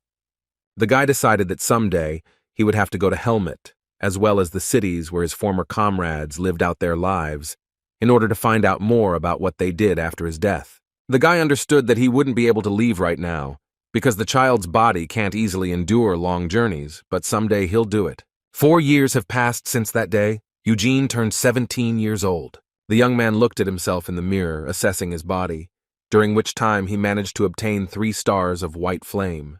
But this, in the guy's opinion, was not enough, because if he wants to make the most of his body's capabilities, then the knowledge from his past life will not be enough for him.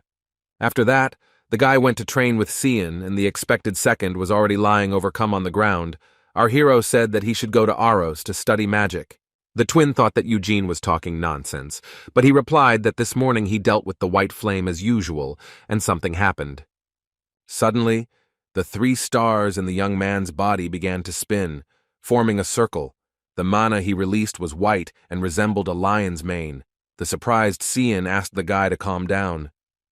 He doesn't understand how it's even possible that even though his adopted brother began to develop his lies 7 years later, he already has 3 stars when the twin has only 2. Our hero jokes that this is how it should be, because he has a gift from above. Cian would like to beat Eugene, but he replied that brothers don't do that, to which the twin asks why, then the young man beats him every morning. The guy asks a counter-question. Why then does his adopted brother ask to spar with him every morning? If he doesn't like it, he doesn't have to ask. The guy doesn't care. Cian was embarrassed, and then asked why our hero decided to take up magic right now and reminded him of Yoda. Glide's eldest son went to Aros after the blood rite to study magic, but due to the fact that he lacked abilities, he was never able to become Roberian's student. Thanks to his father, the young man still managed to get into the Red Tower, but he had been there for 4 years without much success. Eugene says there should be no prejudice between brothers, and, a little scared, Cian asks what he said wrong. The guy told our hero to reject this idea and better stay in the estate, because if he goes to Aros, Cian will be very upset. Eugene doesn't believe this, since the girl hasn't been talking to him lately and has been training alone. After these words, the young man went to a meeting with Glide to tell him that he already had 3 stars, and also to ask permission to go to Aros. Cian was upset when he heard this, and kicking the sword, asked himself why our hero showed that magic. Next, Eugene went into the head's office and told him what he had planned. The man was very surprised. He even asked again. The young man was not joking.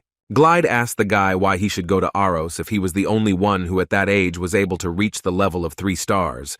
If the guy continues in the same spirit, he might be able to get the 4th before he comes of age. Our hero replies that after he got his 3rd star, he realized that if he just continued to train on the estate, he was unlikely to be able to grow further. Continuing, Eugene says that he needs more knowledge, while he does not know whether he has the ability to create spells, but if he begins training, he will be able to look at lies from a new angle. In conclusion, the young man added that learning new things in itself would give him good experience, so he was sure that in any case, studying in Aros would benefit him, after which the guy leaned over and once again asked permission from the head. Glide told the guy to raise his head and added that even though he is the head of the family, he does not want to stop our hero from craving for knowledge. The husband also added that Eugene will have to promise him that he will not get involved with black magic.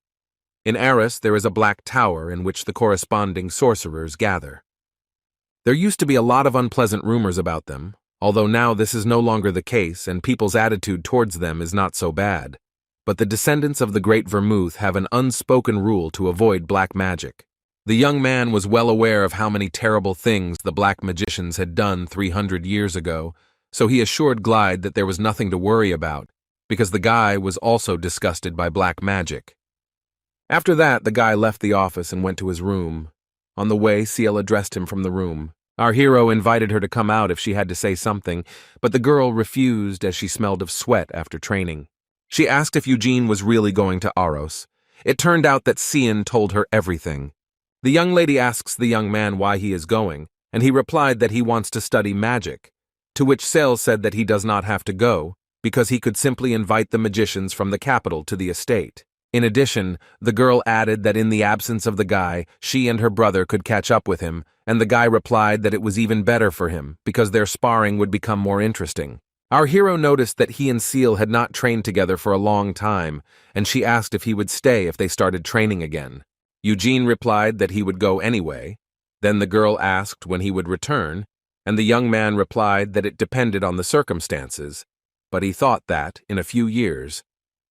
The young lady asks why it's taking so long. If the young man goes, it will be hard, and what about his father? The guy thinks that his father is coping well without him. He has already completely settled into the main family, and with constant desire, he even managed to lose a lot of weight. Ciel thinks that Uncle Guion will be upset, and she said that Cian secretly said that he does not want our hero to go, to which the guy was surprised, but replied that he would go anyway. Finally, Eugene told the girl not to forget to train hard and left. The young lady looked out of the room and asked if the young man was really going, to which he simply waved his hand. Ciel was upset because she also wanted the guy to stay. The guy came to visit Jihad. The husband told his son not to get involved with a stupid company in Aros and not to be lazy in studying. To this, Eugene said that his father should not forget to play sports while he was away. Laughing at the young man's words, the man stood up and said that he had grown a lot, after which he wished him a good journey. Then the guy was already standing at the portal. He was seen off by the head, father, mentor, Nina, the twins, and their mother. Glide asked if the guy needed any escort, to which he replied that there was nothing to worry about, because he would not allow himself to be offended. Hearing this, the chief agreed with our hero and thought that he was very different from Yod. Jihad began to cry, and Eugene, noticing this, tried to calm him down. The young man said that because of the man's tears, he still wouldn't cancel his trip. So is it better to see his son off with a smile on his face? Hearing this, the elder wiped his tears and smiled. The guy smiled back and, saying goodbye, headed towards the portal. He arrived at the Pentagon. It was the capital of the magical kingdom of Aros. Together with the palace located inside, 5 magical towers formed a 5-pointed star. Although in a past life our hero was in Aros, over the past time this place has changed a lot. While Eugene was flying on the magic ship, the Pentagon guide told him about the flying stations. Only in this kingdom, portals are located in the air, flying stations are supported by several types of magic intended to demonstrate how the magical science of Aros flourishes, and it is also just convenient. The Pentagon has more than 15 flying stations, and all of them were made by Mudra Senya. The young man asked whether the air carriage on which he was flying was also the creation of a witch, and the guide replied that yes. Although this carriage is already several hundred years old, the percentage of accidents is very small due to constant improvements and careful handling. After this, the guide wanted to continue, but the guy stopped him and asked him to take him to the residence of the wise Sena. The husband said that this is an excellent choice, and every tourist should definitely admire the night view of the city, visit the residence of a great witch, and also the magic towers. Due to the achievement of the Sen 300 years ago, in her honor, there is a bronze statue in her honor in the square in front of the Green Tower, which exactly reflects her appearance. This house is the last known place where the witch lived 200 years ago. She left a short letter in which she announced that she was leaving her home. After that, no one still knows where she went. Many magicians of Aros and students of Sena tried to find her, but they failed. The guide continued. The saddest thing was that the sorceress disappeared right on her birthday, and he personally believes that she went to the Helmud demon shelter. Eugene asked why he had such aversion, and the guide replied that it was exactly 100 years since Gamel died, and therefore she went to take revenge for him. The husband asked if the young man knew the love story of Sena and her brothers, and then the guy could not resist telling the guide not to talk nonsense. Realizing how he looked from the outside, the guy apologized. He felt uneasy, and then the guide said that there were other versions of the witch's disappearance. She was known to hate demons and black magic, and, shortly before her disappearance, spoke out against the creation of the Black Tower. There are rumors that Senya could have been killed by radical black magicians who advocated the creation of the tower, but Eugene immediately rejected this version, because he knew that they could not defeat his former comrade. The guide agreed with the young man because the Black Tower then also denied all accusations of murder. Our hero wondered if the demonic king could kill the sorceress, because Helmut still supports Aros with the help of the Black Tower, and Sena could be an eyesore for them, so much so that they wanted to get rid of her. Finally, Eugene arrived at the place he wanted. He wondered if his former sister-in-arms had really died. A large crowd of people stood in front of the building and prayed for their success in entering the magic tower. The guide said that all these people are going to participate in the open exams that are held by the magic towers, but they do not have the money to go inside. To see the garden on the territory, you will have to pay 10,000 rubles, and to get inside twice as much. Our hero asked why the prices were so high, and the man replied that even with such prices, people form queues wanting to get inside. There is a belief that if you make a mistake in front of the portrait of a lady in the main hall of the residence, you will pass the exams to the magic tower, no matter what happens. Having finished the story, the guide handed Eugene's pass to the guards, and they became nervous when they realized who was in front of them. The young man was allowed into the building. Having entered it, the young man was ready to get down to business. He was going to see how his former partner lived. The house in the Seine was large. They say that she lived here for more than 100 years. Eugene remembers the past when the witch asked if he had plans for the future. Then he was surprised by such a question. The girl asked this because they spend the prime of their lives in some hole, but when everything is over, they will have to enjoy it to the fullest. Then Hamill replied that he didn't know. He had never thought about it. The sorceress informed him that Moron was going to become king. The young man thought that that crazy comrade really thought that it would be enough to just want, and you would immediately be crowned. But Sena replied that everyone can dream. The warrior thought that the sorceress was drunk. His hands were shaking from her cloying, to which the girl was offended and replied that she was just trying to talk to him seriously. Then Gamel asked what the girl herself wanted, and she, ashamed, replied that she would like to live an ordinary life, get married, have children, and then become a grandmother. Eugene didn't understand why, having such plans, Sena chose to live alone for so many years and reached for her portrait. But the bodyguard stopped him, saying that he couldn't touch things. The irritated young man went to look for a gigantic office occupying the entire underground floor. The cabinets in it were filled with magical treatises. The guy thought that perhaps his ex-comrade had left a clue among them. The guard approached the guy again and said that he couldn't touch things. Getting angry, our hero decided to look with his eyes for some names that caught his eye. It was hard for Eugene to believe that the pendant, which was not registered in the Treasury, had actually been lying there all this time, and then quite accidentally came across his eyes. He thought that it was possible and reacted to the presence of Hamill's soul. The young man is sure that someone is clearly involved in his rebirth. If it were Sena, she would probably have left some clues, but he could not find them. At one time, the guy stood in front of a portrait of a girl.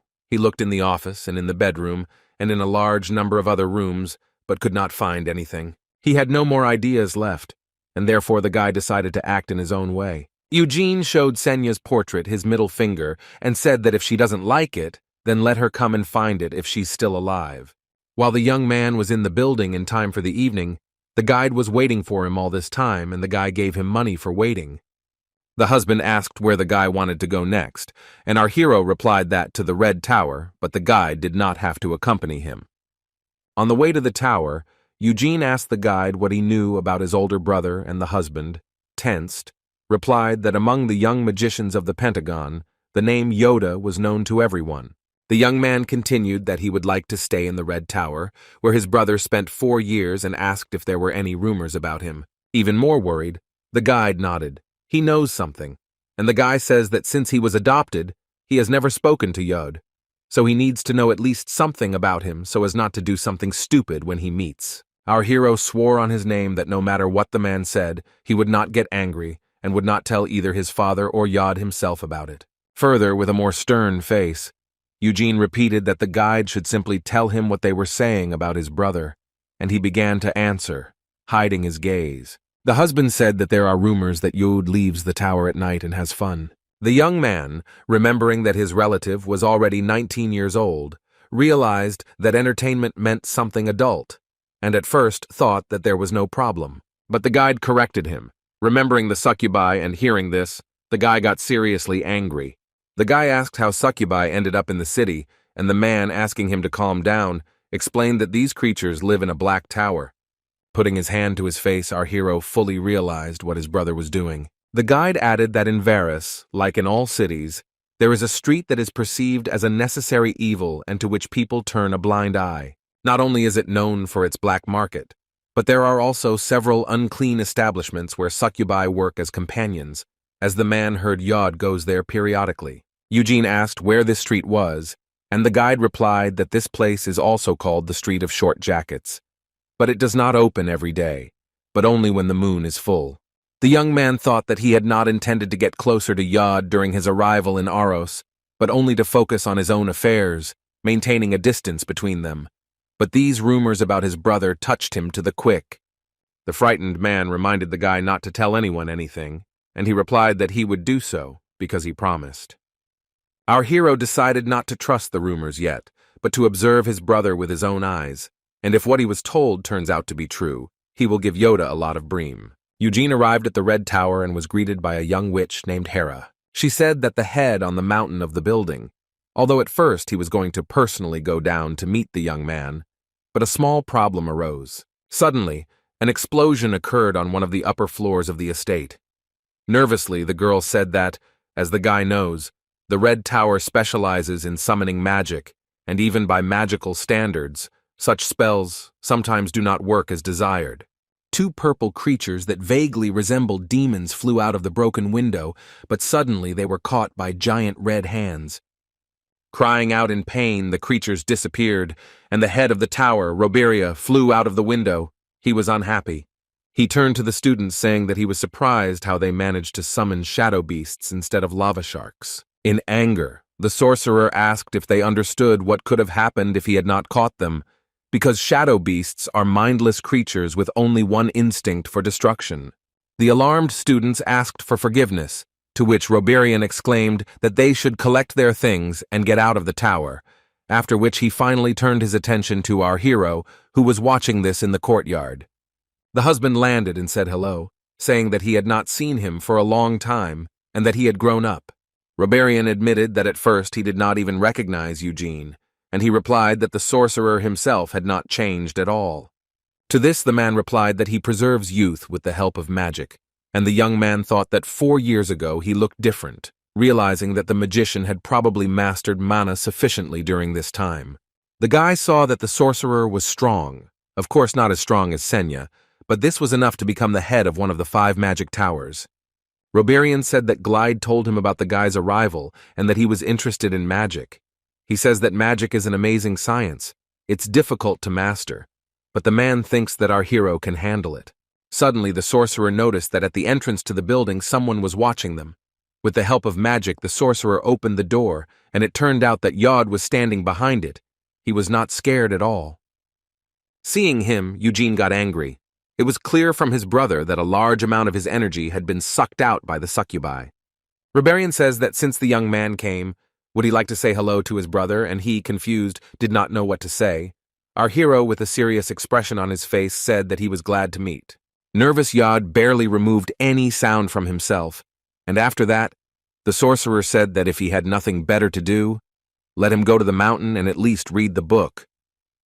Averting his eyes, the guy agreed and left, and Roberian was embarrassed in front of the guest because the tower showed itself from the bad side. The sorcerer says that according to the head, Eugene does not want to become his personal student, and he replied that he would not want to cause trouble for his husband. In addition, the young man continued, if he studies with Roberian, the other students of the tower will be unhappy, so for some time he would like to independently study the science of magic. The sorcerer agreed with this and said that if the guy needed any help, he could turn to Harry at any time. The husband added that while staying in Aros, the guy can live in a tower, of course.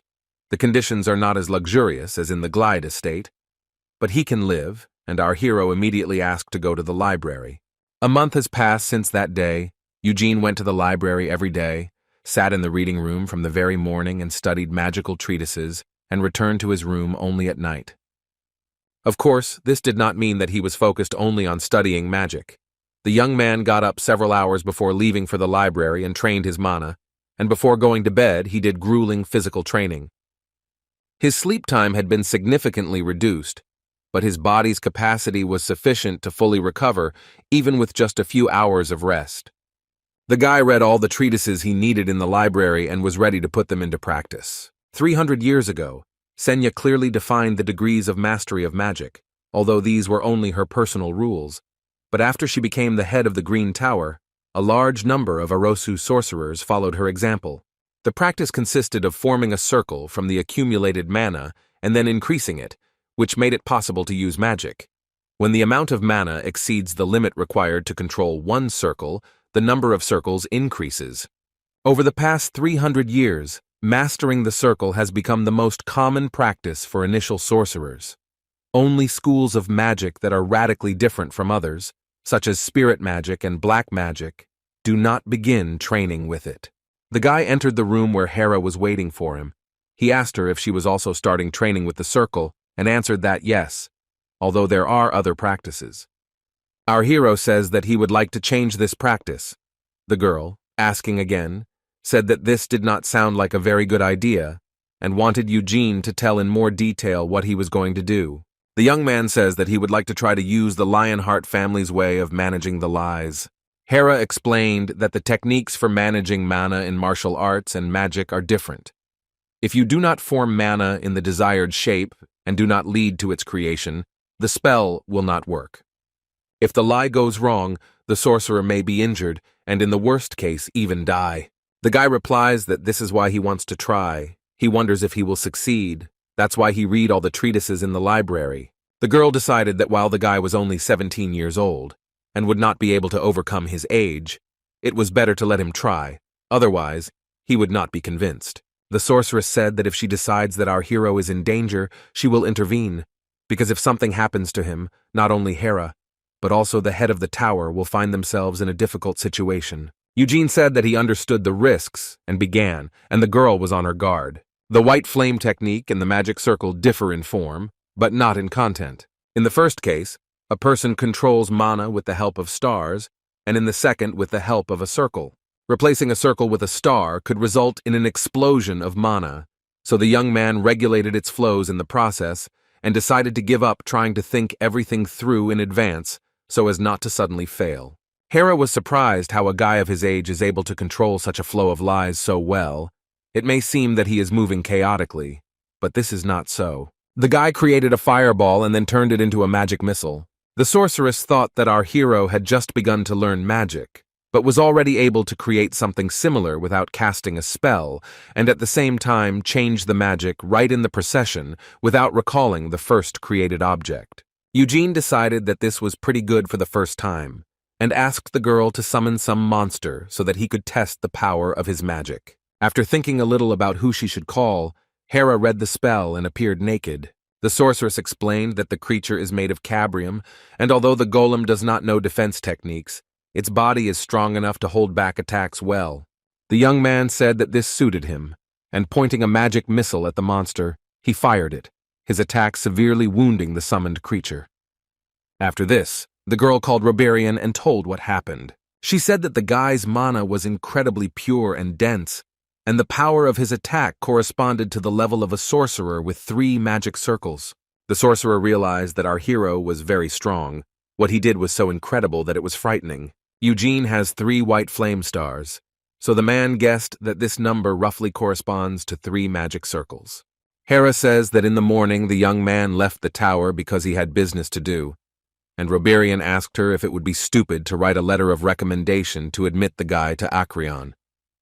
The sorceress was surprised because only high-level magicians or nobles or members of the royal family would have access to that place. To this, the man replied that the guy was also worth it, because with such abilities as his, he should be treated accordingly. The girl says that such actions may cause dissatisfaction among other sorcerers, to which Roberian replied that only blind people who are unable to admit the obvious will be dissatisfied. Then the husband asked what business Eugene had, because he probably didn't know anyone in the city, and Hera said that the young man was meeting with a friend. The sorcerer was a little puzzled, not understanding who he could be talking about. Meanwhile, our hero was in Myrdain Square, where there was a large monument to Sena. He remembers that every time the witch did something cool with magic, she always had this smile on her face. Suddenly someone approached the guy. It was Gargus.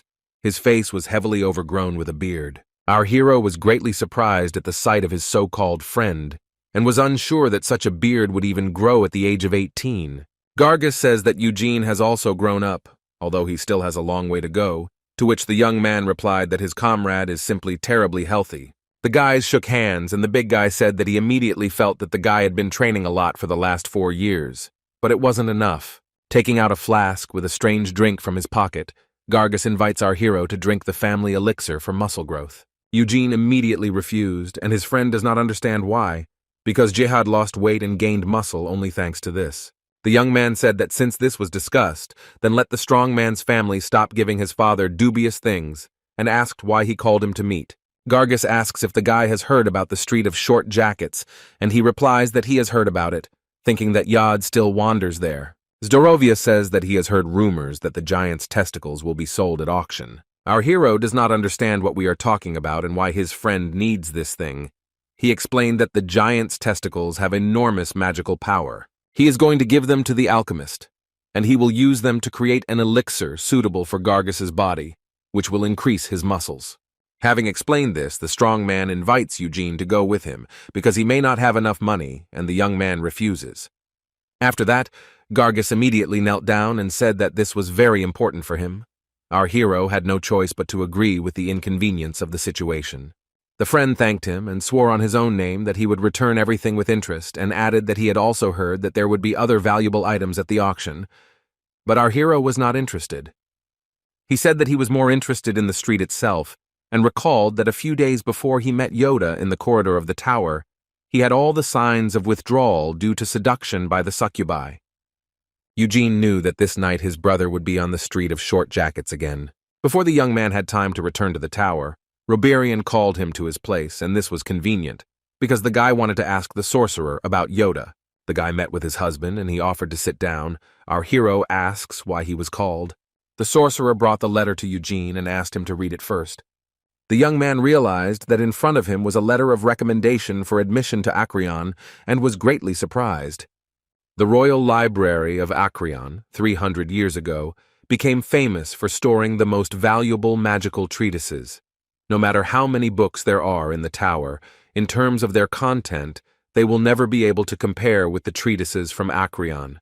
The guy decided to show modesty at first and said that perhaps he was not ready yet, but Roberian replied that, on the contrary, now was the time.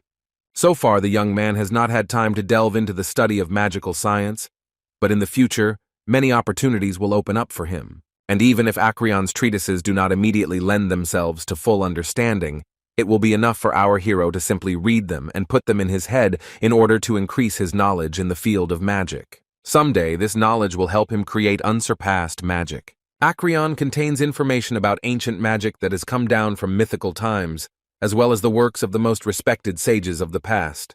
Eugene asked if there were books of the wise Sena there, and Roberian replied that there were. And although the sorceress's treatises are also kept in the red and green towers, the original 3-volume work called Witchcraft, which she compiled in the last years of her life, and which contains all the main information about her magic, located in Acreon. Witchcraft is considered the greatest work of magic in the history of Aros and exists in a single copy. Only the first volume was published, but it already contained so much information that the need for other magical treatises simply disappeared. The husband says that when he read the first volume of Witchcraft, he got the impression that everything he had studied before was no more than child's play. Roberian explains that his letter of recommendation does not mean that our hero will definitely be allowed into Acreon, but first he would like to hear the young man's opinions on this matter, and asked almost against the written recommendation. Eugene rudely thought that the answer was obvious, but restraining himself, he politely replied that he did not mind, but he was worried that he had not yet reached the required level, and was only causing the sorcerer unnecessary trouble. With a laugh, the man replied that the young man should not worry about this. He did not give him any trouble. Hesitantly, the guy thought that Roberian had already said that he would write him a recommendation, which means that he would not take back his words if his mood was spoiled. Having made up his mind, the guy said that he wanted to talk to the sorcerer about his older brother, because he heard that instead of studying magic, he was engaged in going to the unclean street full of succubi. From the reaction of the excited man, our hero realized that he knew everything. Roberian replied that this was true, and he warned Yod several times, but he could not stop the origin of the guy. In the past, many people died from giving all their life energy to succubi, but with the discovery of Helmud, the position of demon kings and other creatures has completely changed. Succubi were no exceptions. They still feed on other people's energy, but they do not kill anyone, because murder is strictly prohibited by the Queen of the Night Witches, Helmud. Our hero says that even if so, what his brother is doing is not faithful, and the sorcerer agrees with him, but also asks to enter into the position of Yoda. 4 years ago, he left his family and came to Aros, having high hopes for this city, but in the end he could not live up to his own expectations. He was haunted by failures.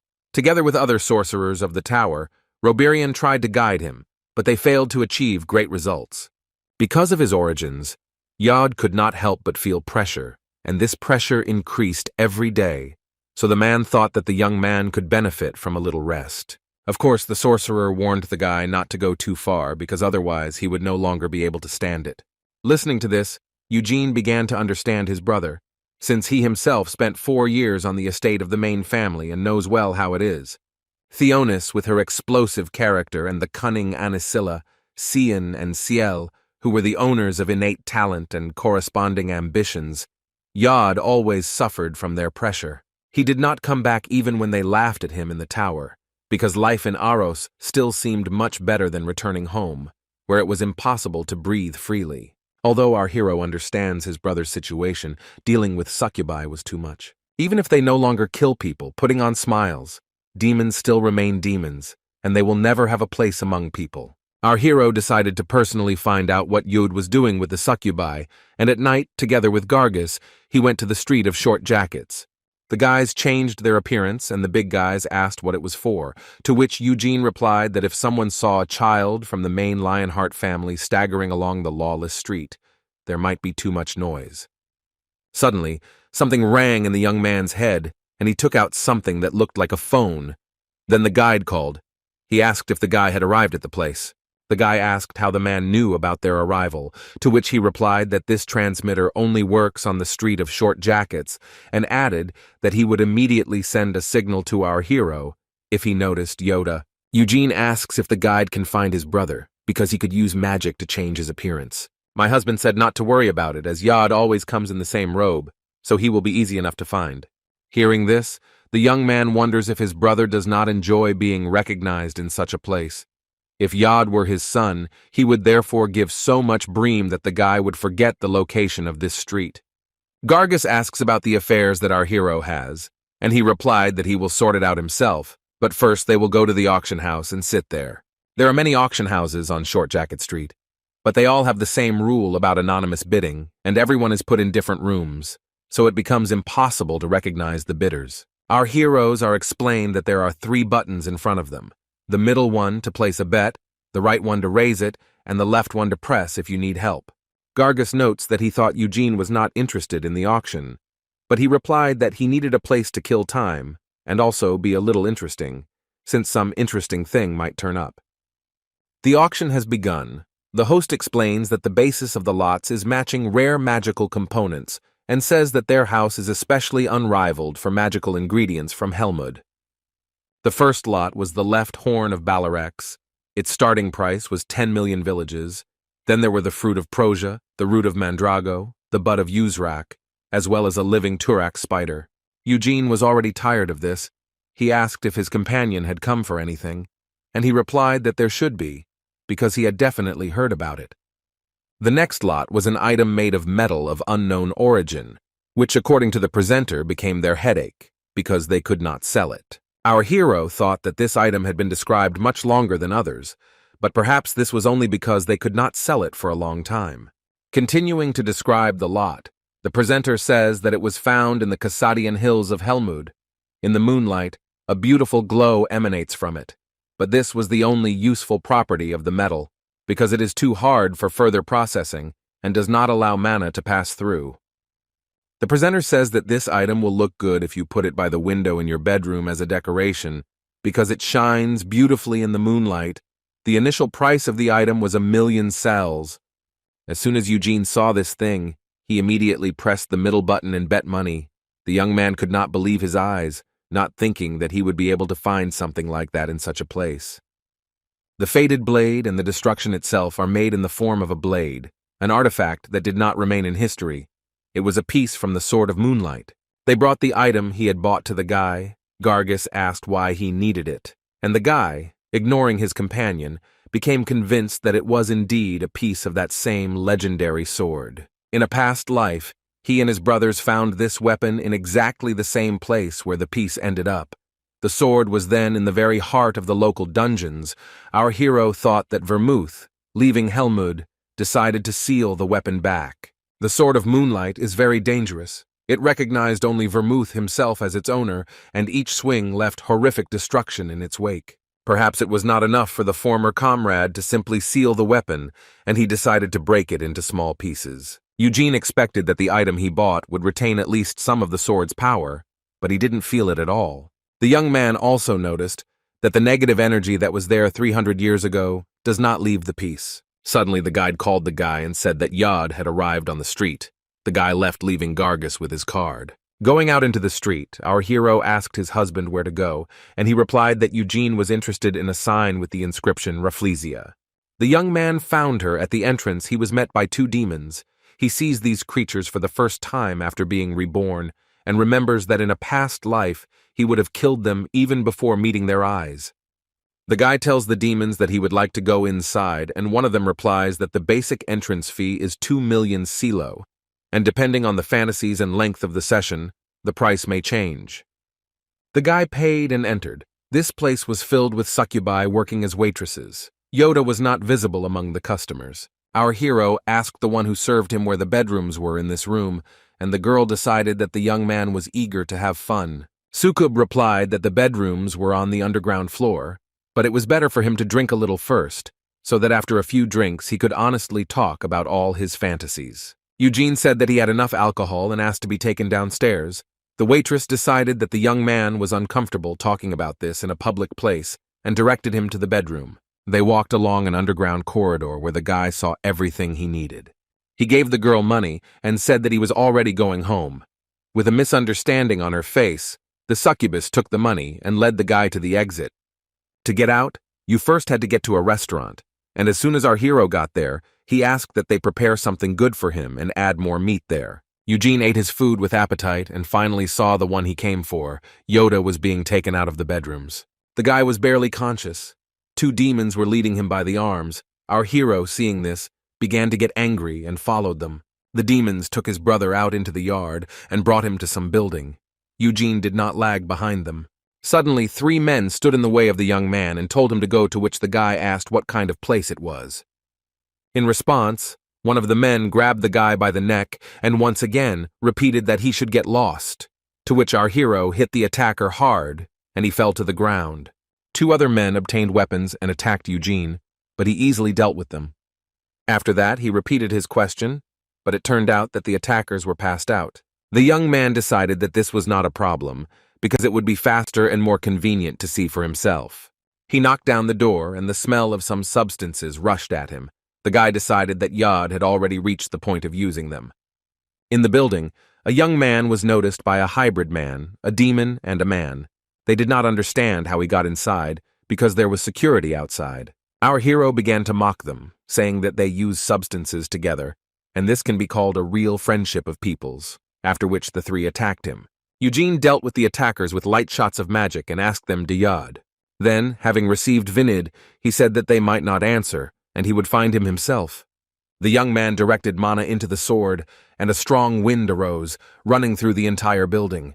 The guy felt that there was no brother in any of the rooms on the 1st and 2nd floors, which means that only the 3rd floor remained. The young man shot through the ceiling and, with the help of the wind, climbed the mountain. There was only one room on the 3rd floor, and our hero was sure that Yod was there. Suddenly, through the door, someone released a stream of black magic, and Eugene, grabbing a piece of the Moonlight sword, covered himself with it, because it was still blocking mana well. The young man realized that he was attacked by black magic, and that a sorcerer dressed in black stood in front of him. He had a stick with a skull on the end. The guy realized that Yod had contacted black magic, and this made him very angry.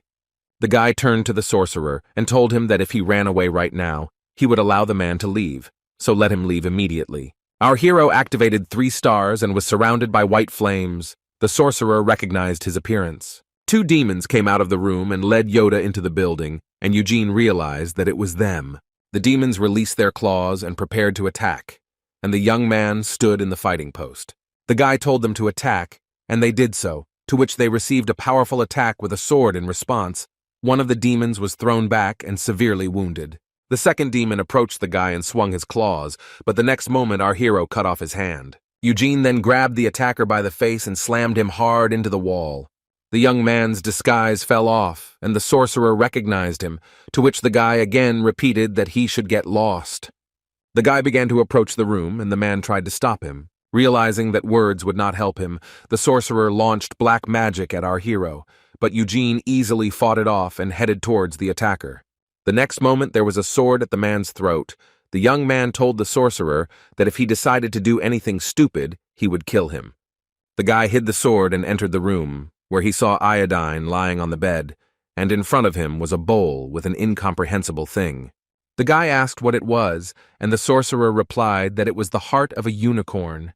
These creatures have such strong lies and divine energy that they are called sacred animals, and in sacrifices their hearts are valued more than human ones. Our hero asked if the attackers were going to conclude a contract with the demonic king, and replied that he did not dare to do so. Instead, they were going to call Baron Ulfer from Helmud. Eugene did not know who it was, but the sorcerer explained that it was an incubus submitting to the Duchess of Dark Jabelli. This succubus is still alive after 300 years. Helmud is now jointly ruled by the kings of destruction and imprisonment, and Jabella is usually no match for them, but she is powerful enough to be called the Queen of the Night Witches. The young man asked the man if he understood correctly.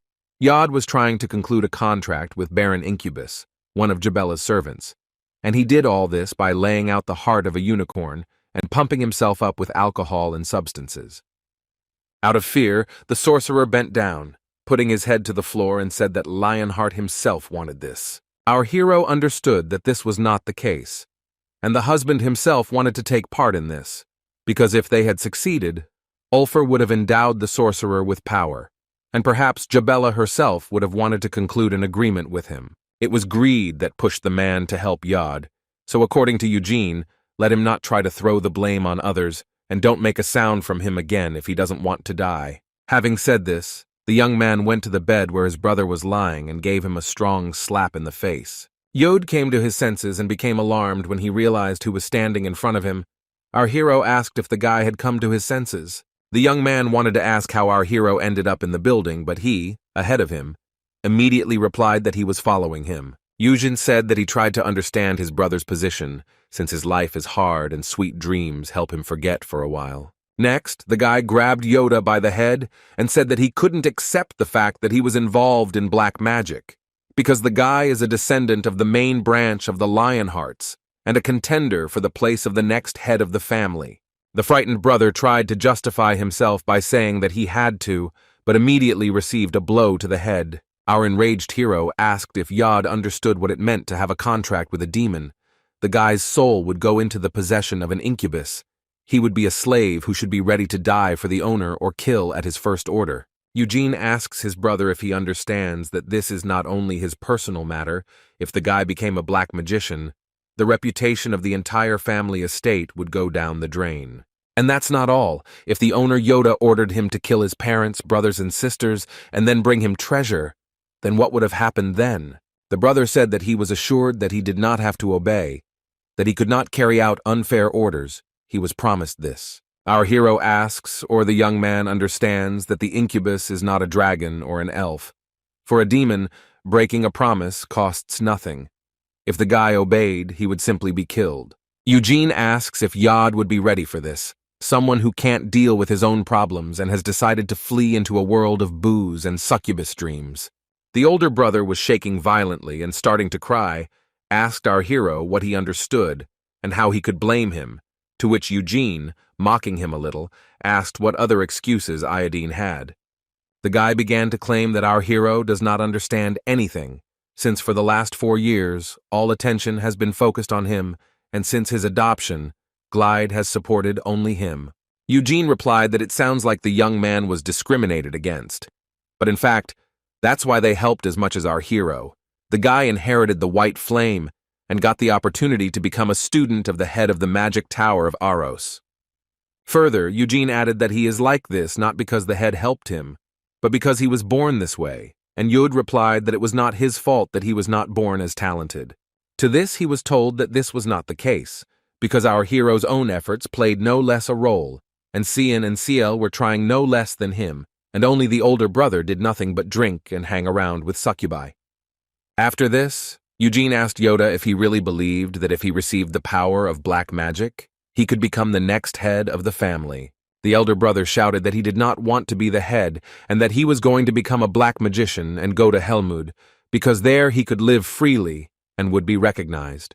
Hearing this, our hero hit Yoda hard in the face and he flew into the wall, after which he screamed in pain. Eugene asked what the guy was talking about. Did Lionheart, a descendant of the great Vermouth, want to be recognized by the demons of Helmud? Our hero asks his brother if he wants to be recognized by demons more than by his own family, and says that he is mistaken, because only his origin can be recognized in a young man. Eugene explained that for a person who was born with many things that others could never have no matter how much they wanted, the guy whines too much and makes up excuses for himself. Finally, the guy noted that he was not going to listen to his brother anymore, and that it was time to talk to Roberian. After some time, the sorcerer reached the house, and there were soldiers with him. Eugene ordered them to bring in the black magician, and he remained with Roberian and Yod in the room. The man looked at the guy with sadness. Trembling with fear, Glide's eldest son said that he did not do this, that he had not mastered black magic. To this, the sorcerer replied that the guy had tarnished the honor of the Lionhearts, that he had offended his father, who trusted his husband and instructed him to worry about his son. He also insulted all the magicians of the Red Tower who taught him and Roberin himself personally, because he gave him many concessions. Yod again tried to justify himself, but the sorcerer interrupted him, saying that it was better for the guy to remain silent, and if he already wanted to say something, let him do it in front of his father and mother. The young man was frightened and sat on the floor, shaking, while our hero and the sorcerer returned to the tower. That same day at midnight, Glide and Theonis arrived in Aros at Roberian's request. They and Eugene sat at a large table. The woman was upset, while the head was full of seriousness. Another person joined them. It was a man in a black robe. He said hello. His name was Balzac Rudbes. The sorcerer has been the head of the Black Tower for decades. Not only has he personally made a contract with the demonic imprisonment king, but he is also one of the 3 legendary black magicians. Theonis asked how he dared to sit with them at the same table, to which Roberian asked the woman to calm down, since the Black Tower had nothing to do with the situation. In anger, the wife of the head noted to the sorcerer that, according to him, her son tried to master black magic, and now he claims that the Black Tower has nothing to do with it, and he wants her to believe it. Suddenly, Balzac spoke. He said that his tower cannot monitor every black magician in Aros, and the culprit of this unpleasant incident is a man named Gebet, who is not a member of it, but he belongs to the Guild of Sorcerers. Theonis wanted to continue complaining, but Glide stopped her and said that if the Black Tower was of no use, then why did its head come? The sorcerer replied that he would like to take responsibility, and Lionheart asked what he meant. The black magician says that several centuries ago, the very possession of black magic was considered a crime.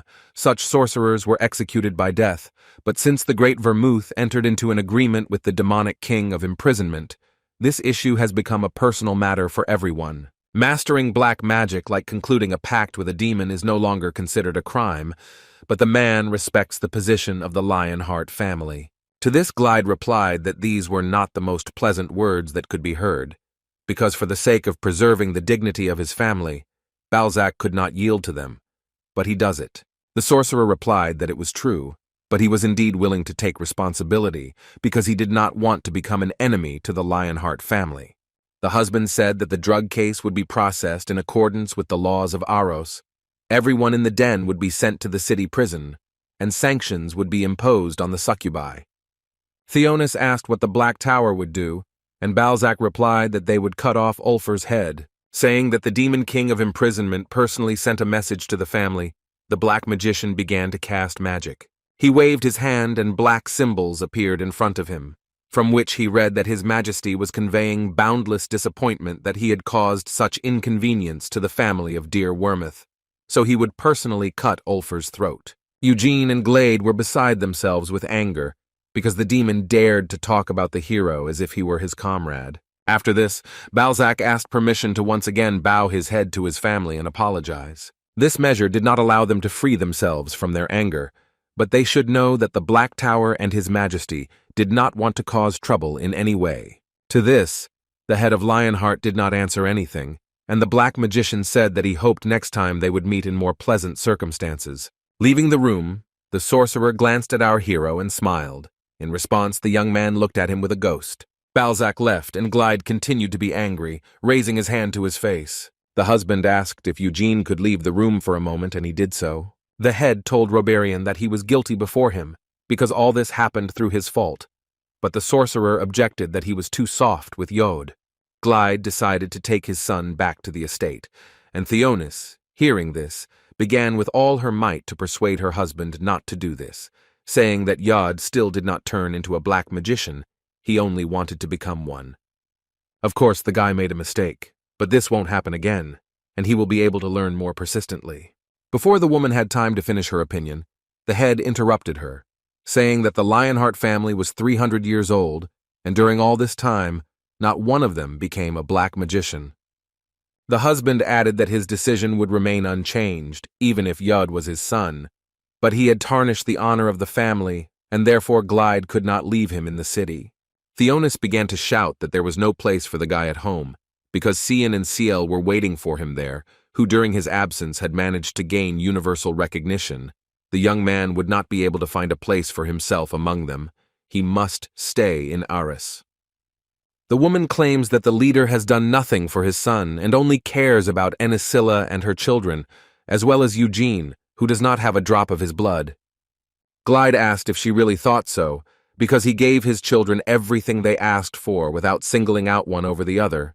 Yod wanted to study magic, and the man sent him to Aros. Hitting the table hard, Theonis stated that if the head really did everything for the sake of his eldest son, then he would do everything to ensure that he became Roberian's student, and would send reliable people to keep an eye on him. The husband asked her to stop because she was disgracing the Lionhearts and him, but the woman continued. She said that if they returned home, then she would die of shame, and if the head really wanted to take Iodine back, it would be better for him to go with her to her parents. Theonis noted that she would never let her son return to the Lionheart estate. It would be better if he was with her parents, where there would be no pressure and he could practice magic. Glide replied that if she wants it, if IOD wants it, then let her do as she knows. Meanwhile, Eugene was walking around the building. Balzac was waiting for him in the corridor and turned to the young man, asking if he could talk to him. The sorcerer said that he and the young man were unable to have a normal conversation because of this whole situation, but the guy replied that he did not want to talk with the head of the Black Tower. To this, the man noted that he didn't seem to like the guy at all, and he replied that not only he, but all black magicians. Balzac said that he understands. Even though more than 300 years have passed, black magic is still perceived as something bad, which makes him offended. Although in Rodbez's opinion this is not polite, he said that he had never done anything bad to anyone, and he would not want our hero's hatred of black magic to extend to him. There was a slight silence, and then the sorcerer decided to break it, noting that he had heard about Eugene. The young man became famous several years ago at the Blood Rite, and has also recently shown himself well in the magical arena, and even received a recommendation for admission to Acreon from the Red Tower. Balzac further noted that he did not have the opportunity to say this internally, but he took responsibility, including for the sake of the guy who asked to explain.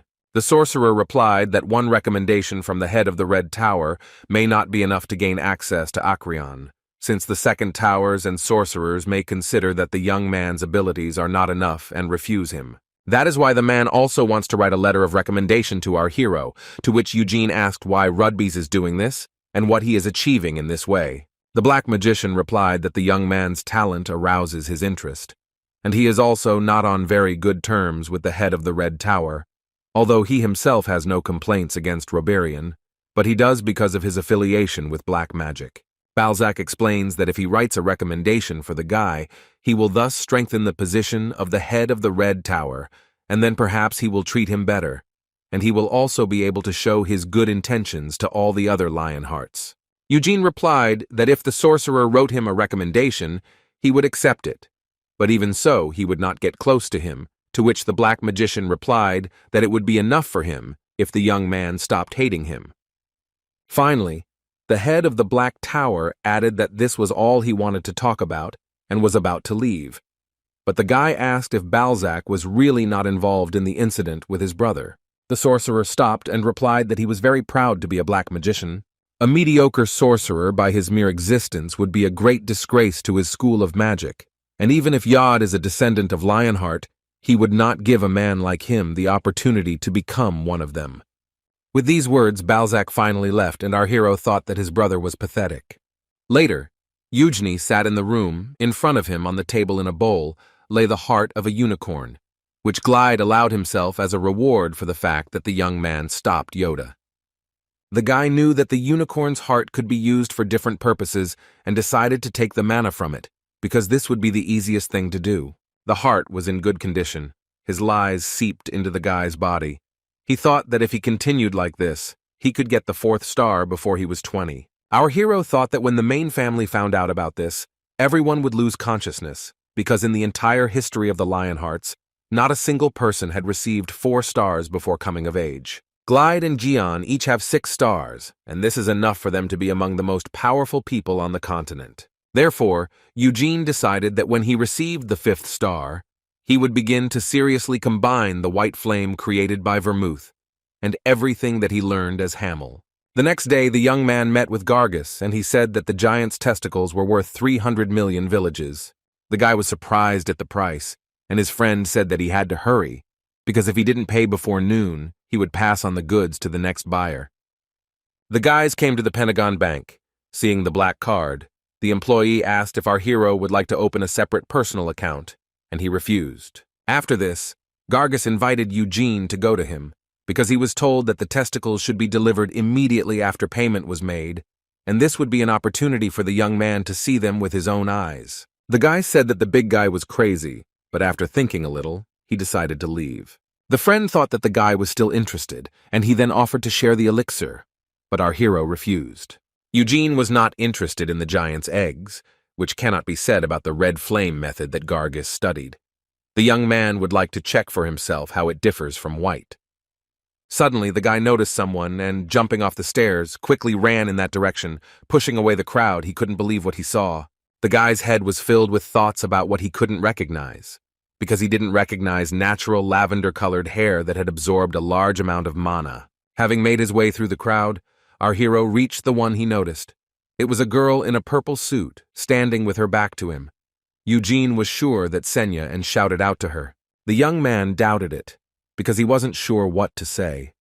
In 300 years, the girl hadn't changed a bit, but he looked completely different, so the guy thought that she wouldn't recognize him. The guy thinks that if he simply tells her that he is Hamill, reborn as a descendant of Vermouth, then she will simply yell at him so that he does not talk nonsense. Although 300 years had passed, our hero was sure that the sorceress probably had the same great character and sharp tongue.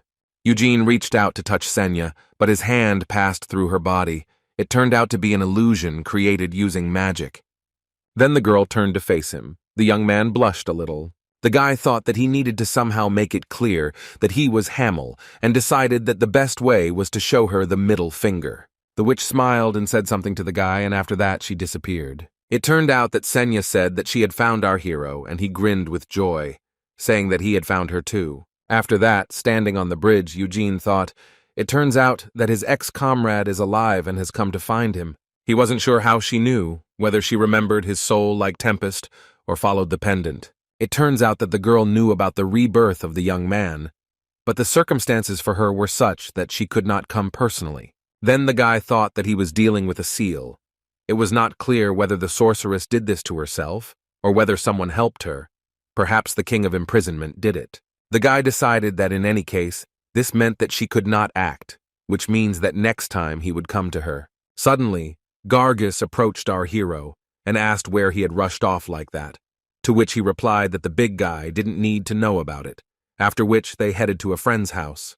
Arriving at Gargus's home, Eugene asked him to show him the red flame because he was interested, and he agreed. First, the strong man tore his outer clothing. The young man asked if he could do without it, and his friend replied that he could do without it, but he needed the right mood. After that, Gargus began. His body was covered with a bright red lye similar to flame. Observing this, our hero asked if it was possible, thanks to this method, to split nuclei, and greeted him by saying that the red flame taught in the main family was not capable of this, but his family was able to develop this technique in such a way as to achieve 5 nuclei. As far as Gargus knows, among the lateral lines, one can list on the fingers of one hand families capable of increasing the number of red flame cores to such a quantity. A friend boasted that he himself was able to increase the number of cores to 2. Eugene realized that even after centuries of cultivation, the limit of the red flame is only 5 cores, and the white flame strictly remains only within the main family, so it is not surprising that the gap between them cannot be closed. The young man cannot understand why it was formed this way, because Vermouth has never been greedy, but now he sees that he does not need to try to own the red flame. The guy thanked Gargus for the demonstration and left, although he offered to wait a little longer. Because the giant's eggs were soon to be brought, the guy refused, saying that he should let the big guy look at them without him. Our hero came to the Red Tower, namely to his personal underground laboratory. As far as he knew in Acreon, the last magical treatise written by Sena called Witchcraft was kept. Eugene thought that it might contain clues as to its whereabouts. Since both Roberian and the head of the Black Tower would write a letter of recommendation to the young man, he was sure that he didn't have to worry about getting access to the library. The guy thought that if the girl had been waiting for him for 300 years, then she could wait a little longer. The guy stood in front of a piece of the Moonlight sword. He thought that this would not be enough to counteract high-level magic, but it would do for less advanced opponents. Our hero decided that if the piece did not destroy his own lie, then it would mean that the unity of his mana had exceeded the level of the white flame.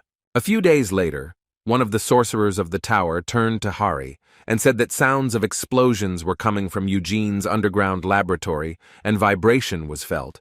The girl decided to take a look, and besides, the head just asked her to do something. Approaching the laboratory, the sorceress knocked on the door and suddenly heard a strong explosion from there. Fearing for the young man, she ran inside. The guy was standing all sweaty. There was great destruction on the walls of the room. The girl nervously asked what the guy was doing, and he replied that he was training mana and at the same time magical abilities. Hearing this, Hera could not understand where the magic circle was and located inside the room. The walls and floor of the laboratory were severely damaged, and only the area around the piece remained unharmed. Our hero invited her to look and fired powerful magic towards the piece. A powerful explosion occurred. The girl realized with amazement that Eugene had become even faster and was also using the cores as an analogy for a magic circle. The sorceress also noticed a strong unity of mana in the young man and asked if he was practicing techniques to fight against sorcerers, and he replied that they were too, although the main goal was to train mana, which was bearing fruit. The guy thought that at first the spells dissipated without having time to explode, but now he was able to collect the scattered magic into a single one and produce an explosion near the piece. Hera praised the guy and said that she came because she was informed about the explosions in the laboratory, and also because the head called our hero. Eugene asked if he should go to the top floor, and the girl replied that he needed to go to the Royal Library of Acreon. Roberian asked him to come there. The young man headed to the Pentagon, that is, the capital of Aros, which is located inside a 5-pointed star that forms magical towers. In the center is Abram, the royal palace of Aros. The only way to get into the palace surrounded by a giant lake is by boat. No amount of magic will allow you to overturn the bridge for carriages across the lake. It's all about a spell that blocks magic and protects both the palace and the lake. It was created by Sena as a friendly gesture to the royal family of Aros. It has been doing the job well for several centuries. The guy thought that from the moment of his arrival he had gained some knowledge of magic, but it still seems incredible that the sorceress was able to protect the entire palace along with the lake with a spell. Hera asked if the guy wanted to visit the palace, and he replied that he was just looking. Even though the place was really amazing, he still couldn't get there, no matter how much he wanted. The sorceress replied that this was indeed so. Only the main aristocrats of the country and the heads of magic towers were allowed in. However, even they were not allowed to use magic inside the palace. This allowed only members of the royal family and the magicians who swore absolute loyalty to them. The guy concluded that the heads of the magical towers did not swear allegiance to the royal family, and the girl replied that the towers and Aros had entered into an agreement to cooperate. They remain loyal to the king, but are not obliged to obey groundless orders. There is a closer connection between the towers and the council. The palace has its own magicians, so the sorcerers from the towers are the fighting force of the council, but there can be no talk of conflicts between magicians. Our heroes arrived at their destination, and Hera explained that only 3 people opposed Eugene being invited to Acreon. These were the heads of the blue and green towers, as well as the head of the Guild of Magicians. In order to get into the library, the young man must obtain their consent. After these words, the girl said that she was leaving the guy and wished him good luck. Walking in and bending down, Eugene said hello. In front of him sat Tremfel Visador, who is the head of the court magicians, Roberian Sophies, who is the head of the Red Tower, Generic Osman, who is the head of the Green Tower. There were also Hiridus Uzler, who was the head of the Blue Tower, Melkis Elhire, who was the head of the White Tower, Balzac Rudbez, who was the head of the Black Tower, and Edgar Giron, who was the head of the Magicians' Guild. The young man was told that he could raise his head. Hanin Abram, who was the crown prince of Aros, spoke to him. He said that he had long wanted to meet the guy, ever since he first heard about him several years ago. The guy remembers what he heard about Honin. He is the first in the line of imitating the throne, and his magical abilities confirm that he mastered the circle of the 5th level before he came of age. The head of the Blue Tower noted that they had heard a lot about our hero, and the heads of the Black and Red Towers present here were ready to defend him to the last. The man added that he usually understands that Eugene has talent, but he believes that wielding a sword and being able to swing other weapons is not the same as being a capable magician. The sorcerer thought to himself that the young man was only 17 years old, and he began practicing magic only a few months ago. The head of the Blue Tower did not understand how he managed to get recommendations for admission to Acreon. Hiridus believed that this was simply impossible, and that Glide had probably reached an agreement with the heads of the towers. Our hero replied that he understood, and asked what he could do to gain access to the library, and Roberian replied that it was necessary to demonstrate magical abilities, because then the assembled magicians would be able to verify them. The head of the Blue Tower explained that usually they look at the experiments that the candidate conducted, what treatises he managed to write, but in the case of Eugene, he thought that there was no talk of any treatises or research. The young man understood what they wanted from him and decided to start. 3 stars lit up in his chest. The guy demonstrated a white flame to the sorcerers. Each of them had their own thoughts. The head of the court magicians noticed that the guy did not separate the cores and the circle, but rather created a resonance with the cores that formed a single circle. The head of the Magicians' Guild noted that our hero trained mana for only 4 years, but apparently he had innate abilities for magic. The head of the Green Tower believes that this is not enough, because it is one thing to be able to use mana and quite another to understand magic on a deep level. Eugene began to use various kinds of spells and in the end formed a magic sword from them. The head of the court magicians was surprised that the young man's magic changed very gently, and he never said a single spell out loud, indicating a complete understanding of the acquired magical techniques. The head of the Green Tower, turning to the guy, asked if he could use a sword and magic at the same time. Then the guy took out a sword and placed mana in it. The head of the Blue Tower noticed that the circle was not broken. Our hero replaces the circle with his cores, but can still use them for their intended purpose. Roberian asked what the magicians thought, and the head of the Green Tower said that they needed to consult. Eugene was asked to leave the room for a while. The young man did so, after which the magicians began to confer. The head of the Blue Tower asked Roberian if he supported the guy, and the head of the Red Tower replied that he did not do so. Moreover, the young man did not receive help from anyone, but studied magic on his own, analyzing educational-level treatises collected in the library. Hunain said that after all, our hero is Lionheart, and a descendant of the great Vermouth, so doesn't everyone on the continent know how strong this surname is? The Crown Prince asked those present what they thought, and personally shared that he felt in Eugene a great gift that could not be hidden. The head of the White Tower said that the young man only used one circle, but his strength far exceeds this level. The degree of purity of his mana, the grace with which he directs its flows were satisfactory. But what is most surprising is the level of unity of mana. It seems to the woman that even protective spells of the 4th level could not dispel his magic. The head of the Magicians Guild believes that the guy is too young, and although they cannot help but admit that he is gifted, there is still no need to rush. In addition, the man added that one should not forget about the prestige of Acreon. The sorcerer thinks that the guy should spend a few more years studying, and after he reaches a level acceptable to everyone, they will allow him into Acreon. The head of the court magicians believes that this should be taken as an investment. Our hero is 17, he is very talented, he was adopted by the main Lionheart family. Although he is indeed still young, and his abilities are limited, the man thinks that many opportunities are opening up for Eugene. The sorcerer adds that they already have good relations with the Lionheart family, but showing a friendly disposition towards the young man personally will be their investment in the future. The head of the Green Tower said that no matter how strong the guy is, he is still an adopted son, which means that in any case, he will not become the head of the family. Balzac replied that this was true, and that Cian, one of the twins, would become the head of the family. Yod is higher in the line of imitation, but after what he has done, he may be forgotten. And besides, his abilities are not enough to win the fight for the place of the head of the family. The head of the Black Tower adds that even though Eugene will not become the head, this does not reduce his position within the clan, and these words were picked up by the head of the court magicians, adding that someday the young man will have to leave his home because he will marry and have children. He will have to establish a new separate one. Branch. The husband continued that then they will be able to invite the guy to Aros.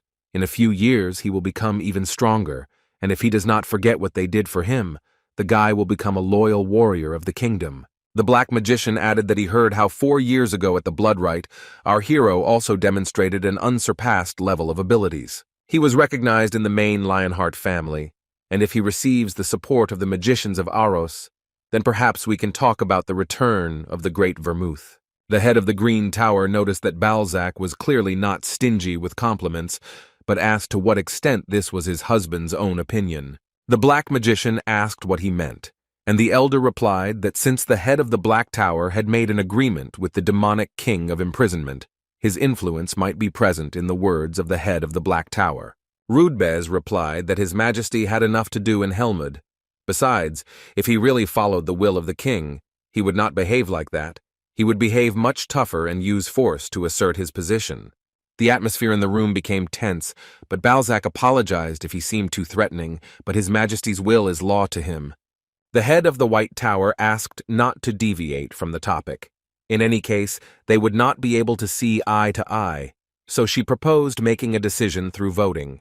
The woman was worried that the longer the discussion dragged on, the more bored Eugene was likely to become. Honin agreed and decided to speak out first. He advocated that our hero be allowed to visit Acreon.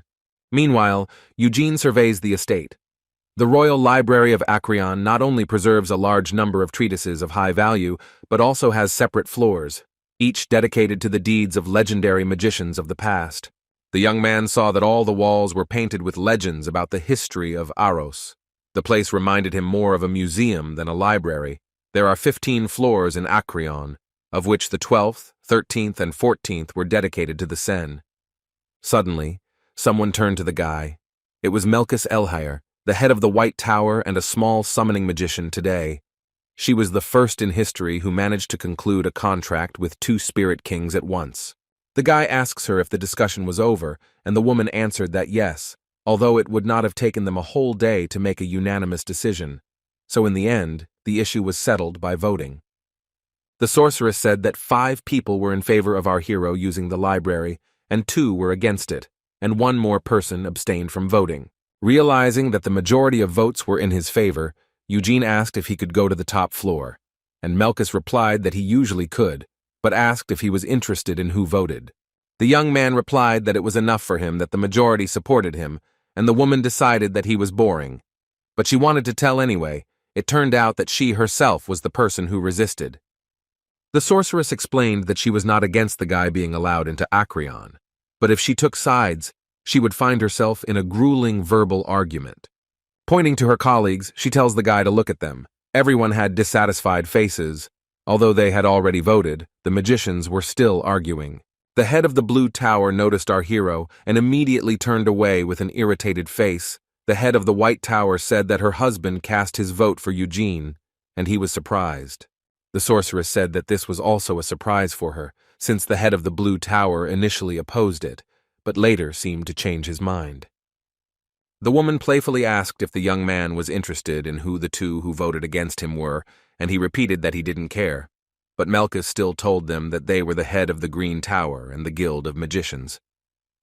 The guy began to get irritated, asking why she wanted to talk about it so much, and the woman, with a look of incomprehension on her face, asked if she was exactly 17 and why he had such a reaction.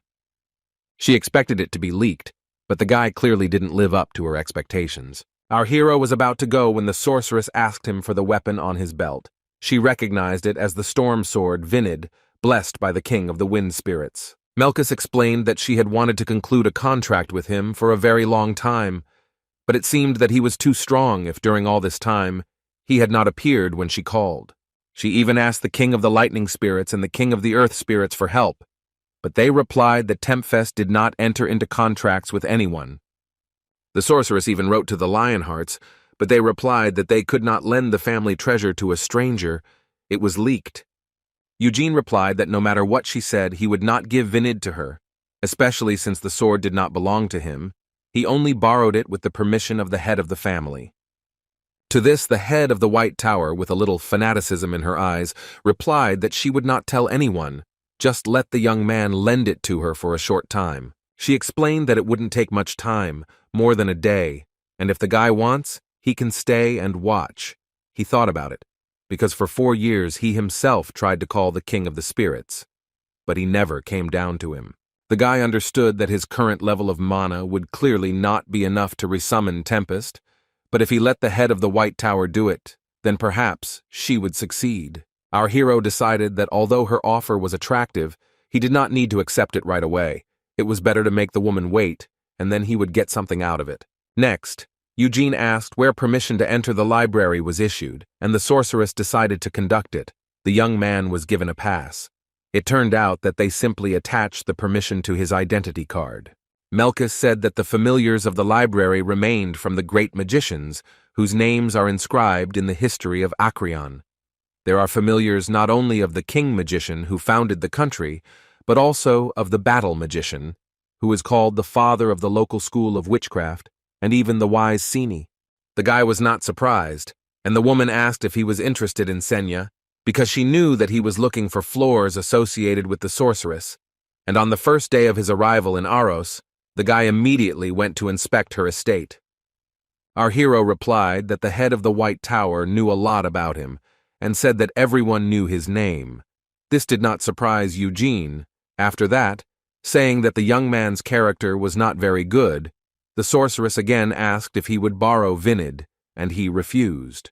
They reached the elevator, and Melkus explained that to go up it, you need to insert your ID into a hole near the door. She asked if he was going to the 12th floor. The guy replied that the sorceress was sure that he was a real admirer of the wise canopy. The guy replied that he was not a fan, and entering the elevator, asked if the woman was going to wait for him. The head of the White Tower replied that she did not have so much free time, and in general she would go with our hero, but she thinks that he does not want her to be around. Melkus added that she would like to see Eugene's reaction when he reads something on the upper floors. With an excited expression on her face, she said that the first time the reaction is always the strongest, and you can wet your pants from what you see. The irritated young man closed the elevator. The guy went up to the desired floor, the door opened in front of him, and he was greeted by a girl in a green witch's uniform. She looked exactly like Sena, so the guy was surprised and asked if she had asked.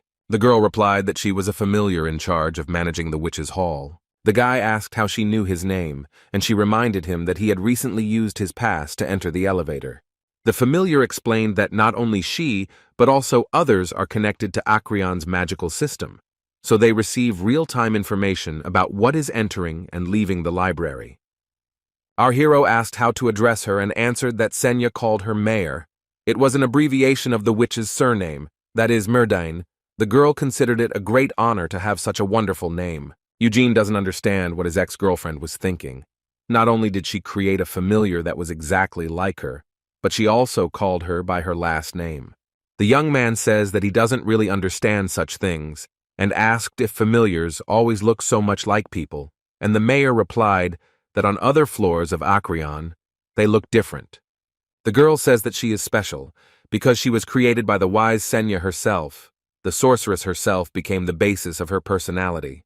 The guy asks about the creation of living beings. Isn't this kind of thing banned among magicians? Because Roberian talked about it 4 years ago, and the familiar replied that she has no soul. Therefore, she cannot be considered a living being. Her body was created by Sani's magic, and her consciousness was outside in the library. The girl pointed her finger at her. It was an amazing magical mechanism surrounding the magic sphere. The guy asked what it was, and the girl, taking a proud pose, cried out that it was a good question. Because of this, her hat fell off. Quickly putting it back on, the mayor began to explain that her consciousness was the quintessence of what Sena had been doing throughout her life, witchcraft. Our hero was surprised because Witchcraft was supposed to be a 3-volume magical treatise that his former comrade had compiled just before she disappeared, but what stood before him did not look like a book at all. The familiar explained that the usual idea of books is just an outdated prejudice. Eugene thought that this was nonsense, and the girl understood why it was difficult for him to accept this, because even the heads of magic towers cannot encroach on Sena's magic. The young man recognized in the behavior of Mayor a former comrade, but she was also too self-confident, smiled disgustingly, and hid her disdainful attitude towards her interlocutor. He asked whether Sena and his familiar had always had the same character, and answered that the character of the mistress from her childhood was taken as the basis for her personality. In fact, the sorceress was more sophisticated and always behaved with dignity. She smiled little and spent all her time exclusively on experiments in the field of developing magic. Hearing this, our hero was not sure that they were talking about the same person, because he remembers a completely different girl. Eugene asked what the mayor meant when she said that her consciousness was in the sorcery, and she replied that she was supported by the magic found in the treatise, and the purpose of her existence was to protect and control the sorcery. The girl had been doing this for 200 years. The young man, after listening to her, went to the treatise.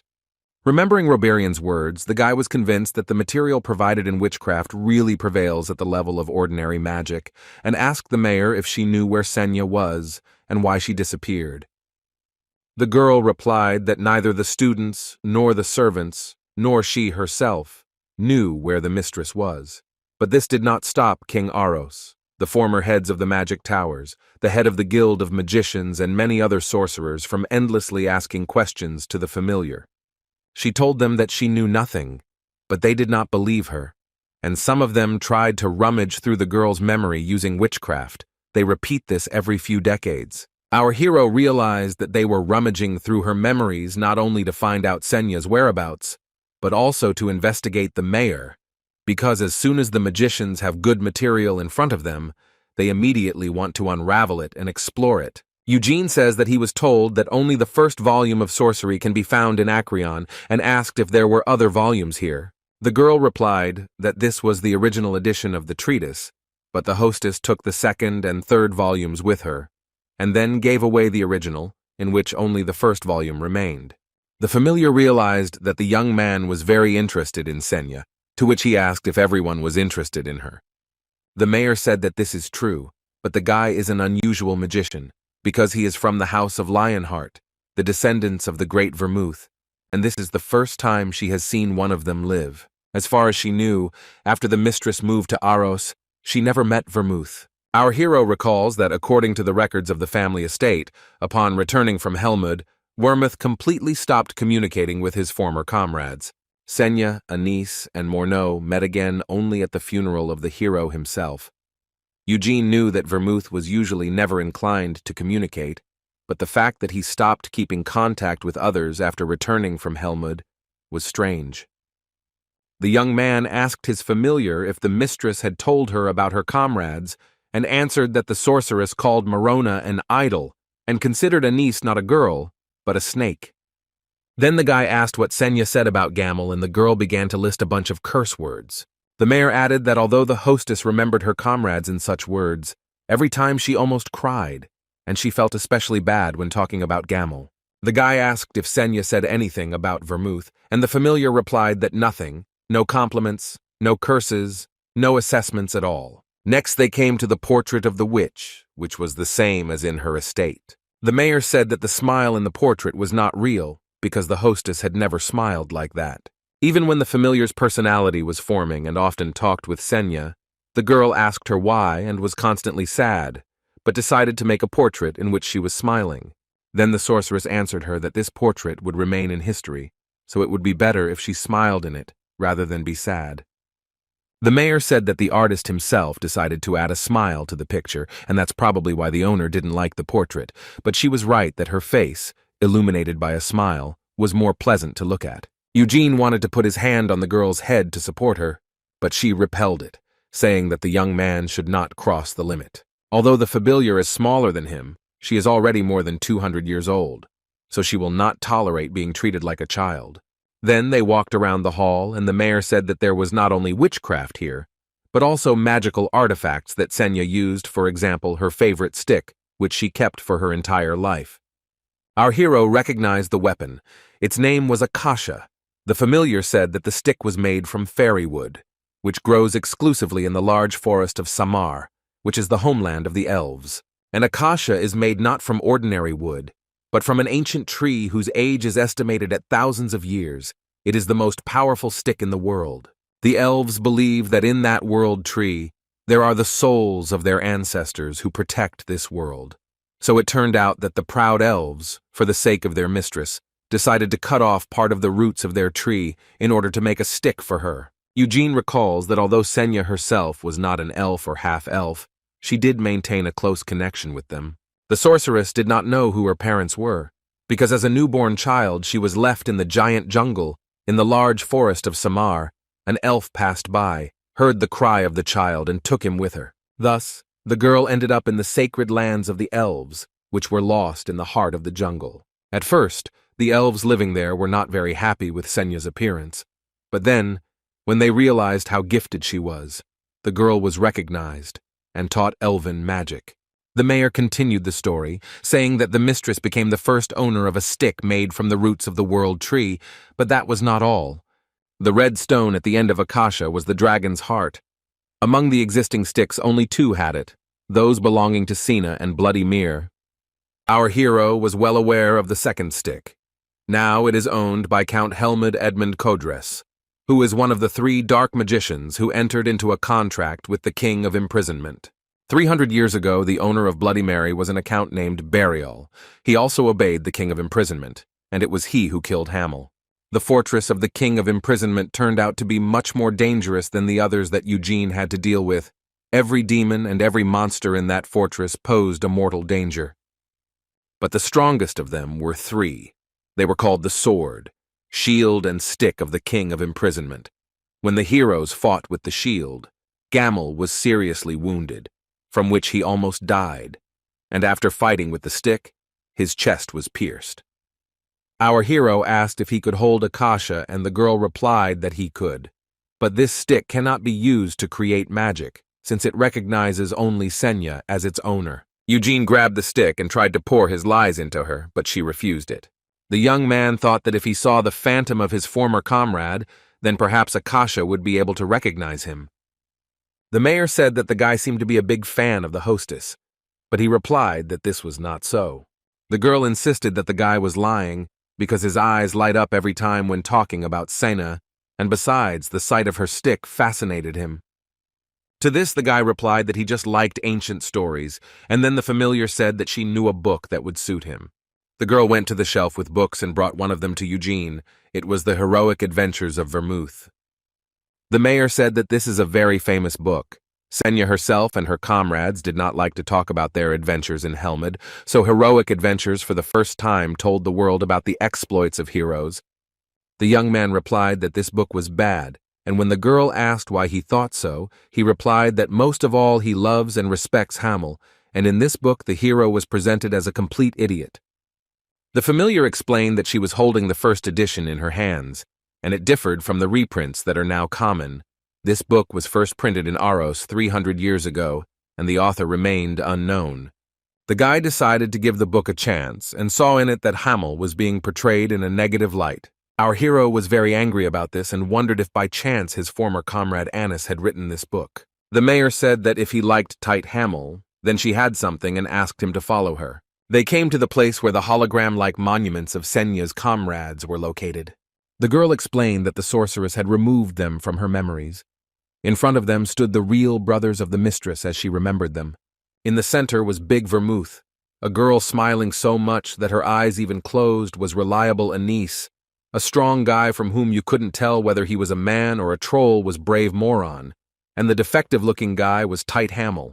During the life of the hero, not a single portrait of him was painted, so his true appearance could only be seen in the Sena Hall.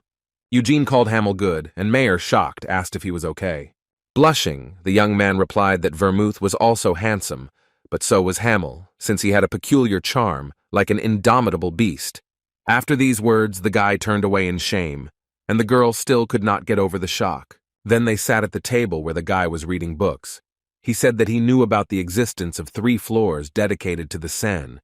Everything was clear with the 12th, but what was on the others? The familiar replied that on the 13th floor there are records about the process of working on the creation of Acreon and the research work of the mistress. But now, in the girl's opinion, our hero would not be able to understand them, no matter how much he read. On the 14th floor, magical treatises were stored, which collected the results of Sena's research. They will also be difficult to master, but the treatises are accompanied by explanations, so it will be easier to read them than the records on the 13th floor. Eugene understood that all of them could not compare with Witchcraft, and the mayor suggested trying to read it herself, instead of her trying to explain everything herself. They approached the treatise, and the familiar said that Witchcraft is a way of controlling lies optimized for the magic circle. It allows you to dramatically increase the power of your own witchcraft. It also makes it possible to simplify and make the techniques used more effective, as well as to abandon the recitation of spells. This is a complex embodiment of magic using the splitting of consciousness. It allows you to accumulate magic in the subconscious, and then instantly release it at the right moment. The most incredible thing, in the girl's opinion, is the possibility of using the circle perfectly, because Witchcraft describes an improved way of using it, allowing you to create the most powerful magic with minimal mana expenditure. After listening to all this, the young man apologized and said that he did not understand anything. The mayor replied that this was normal, because if it was enough for a guy to hear all this once to understand, Witchcraft would not be called the greatest treatise in history. The guy asked how he could read this creation, and the girl told him to close his eyes and stretch out his hand, after which Witchcraft would attract his lies. Our hero did as he was told, and being unsure, thought that perhaps it would be better for him to make a circle as if using magic. Suddenly he found himself in the dark. Eugene felt that he was sleeping, but he understood that it was not a dream. The young man could not control his movements, as happens during conscious dreams, and he did not see all sorts of horrors, as with sleep paralysis. He felt that there was only a feeling of complete powerlessness, when suddenly a gigantic wave came at him. The guy felt that it was a sea of mana. It covered him. At a depth, the guy saw a huge circle, in which more and more circles of different sizes were later formed. After that, our hero woke up and the mayor was in front of him again. He asked her if he was doing something strange just now. The girl replied that he lost consciousness for 2 hours and said not to worry, because many other sorcerers in his place peed in their pants. The familiar said that the heads of the white and blue towers suffered just such a fate. And then Eugene realized that what the woman was saying was not figurative before. The mayor asked what impressions the young man had from the treatise, and he replied that he still did not understand anything, although in general one could take something out of it, but the guy had no idea how to use it. Our hero said that the movements of the circles constantly arising and disintegrating within one large circle were truly fascinating, and he thought that there could not be more than 9 circles. The familiar explained that at the time of the creation of this magic control system, the mistress actually had only 9 circles, but she continued to study the theory and practice of magical science. After this, Sena managed to overcome the boundaries laid down by herself and create an eternal whole, which was the end point of the circle system. Only the sorceress herself could reach it. After the creation of Witchcraft, many sorcerers tried to achieve the same result, but none of them managed to overcome the barrier of 9 circles. Using all your lies without a trace, controlling everything inside the giant circle, splitting it and making it rotate, this is exactly what can be called perfect mastery of the circle. It is difficult to create an eternal whole, but it is easy to create magic with its help. In addition, the layers of fire are more powerful than the hellfire of the 9th circle, and mana is depleted more efficiently. According to the mayor, Sena was capable of killing the Demon King on her own. Eugene thought that after returning from Helmud, the sorceress did not waste time and became much stronger. Probably Anise, Moron, and Vermouth also kept up with her. But then the young man did not understand why they did not challenge the demonic kings again. After that, the guy went back down to the 1st floor, where Roberian and the head of the White Tower were waiting for him. The head of the Red Tower asked the guy his impressions of the treatises from Acreon, and he replied that with his level of magical theory, it would take at least several years to understand even one of them. To this, the head of the White Tower replied that it was not surprising, because the books stored here represent the essence of the magical science of Aros for the last few centuries. No matter how outstanding our hero's abilities may be, without a good mentor, it will not be easy for him. So the woman was not averse to helping if he borrowed Venid, and in return, she would explain the contents of 10 treatises. Eugene, accordingly, did not necessarily exchange only treatises and asked whether he would offer anything else, such as an item. The head of the White Tower offered the young man a stick. It helped him regulate the flow of mana and facilitate the creation of the spell. The head of the Red Tower added that he had plenty of good sticks. If the guy wanted, he could borrow them. To this, the angry woman asked why Roberian was interfering in their conversation, and he replied that she was too stingy for a person who had entered into contracts with 2 spirit kings. The sorceress asked if he was afraid that she would arrange something if she entered into a contract with the king of the wind spirits, and he replied that she was very shrewd. The head of the White Tower was indignant at this, because she and the head of the Red Tower had been communicating for several decades, and she did not understand how she still didn't know her. She noted that she was not at all interested in the politics of Aros, because it only made her head split. Roberian replied that the sorceress was saying so now, and when she received excess power, she might no longer be able to control herself. Melkus replied that she understands why the man is warning her, but she swears to a lie that she will not do anything like that. Unexpectedly for the woman, the sorcerer replied that he believed her. He himself was going to ask her to swear, but it was too inconvenient. Meanwhile, Eugene, having thought carefully, replied that he did not want to own the stick, to which the head of the White Tower replied that she was not going to give anything away, but only to borrow it. The young man explained that he would not be able to lend her Venid for more than a few days, and if he received one of the sorceress's artifacts only for a short period of time, he would not be interested. Giving in, Melkus offered the guy to own her artifact for the same number of years as she could have Venid, for example. If the guy decides to give her a sword for a week, then he will give his thing for several years. Our hero asked if the woman really wanted to conclude a contract so badly, and answered that for summoning magicians like her, the king of the wind spirits is a real dream, because Vermouth himself once concluded an agreement with him. Suddenly, Roberian said that if Eugene is not interested in the stick, then among the artifacts that the White Witch has, there is something really valuable. In a panic, Melkus tried to force the man to remain silent. With a malicious smile, the young man asked the red magician to continue, and he said that such an item was a shadow robe. Roberian asked why Melkus was so angry, because for the last 10 years she had not used that thing, and she angrily asked if the man understood what she had to go through to take possession of it. The head of the Red Tower replied that instead of using the cape as a decorative element, it would be better for the woman to give it to a person who would really need it. Our hero asked what exactly the artifact was, and the white sorceress reluctantly replied that it was a warm winter cape, and Roberian added that it also allows the use of high-level spatial magic. The mantle works in much the same way as the Geeden shield from Lionheart's Treasury. Energy from a direct attack is absorbed by the inside of the mantle and then redirected at the owner's discretion. The outer side of the robe is enchanted using high-level protection magic, so on its own it can easily block magical attacks up to the 5th circle level. And finally, the mantle has a magical space, which makes it possible to put weapons in and out of there as needed. Eugene said that he liked this artifact and was ready to take it instead of a stick, but it would not be possible to make an exchange right away because he had to ask permission from the head of the family. Melkus said that she had not yet agreed, and the young man replied that if such conditions were not suitable, then nothing could be done. Next, the guy invited Roberian to dinner, and he, agreeing, said that he knew a wonderful restaurant from which an unsurpassed view of the city at night opened. The guy agreed, because he had never seen the night view of the city at night, and the sorcerer said that he would call a carriage. Meanwhile, Melkus, after thinking, replied that she agreed to borrow the shadow robe. Our hero told her not to rush, because all he needed to do was ask permission from the head of the family. The woman, hearing this, screamed like crazy.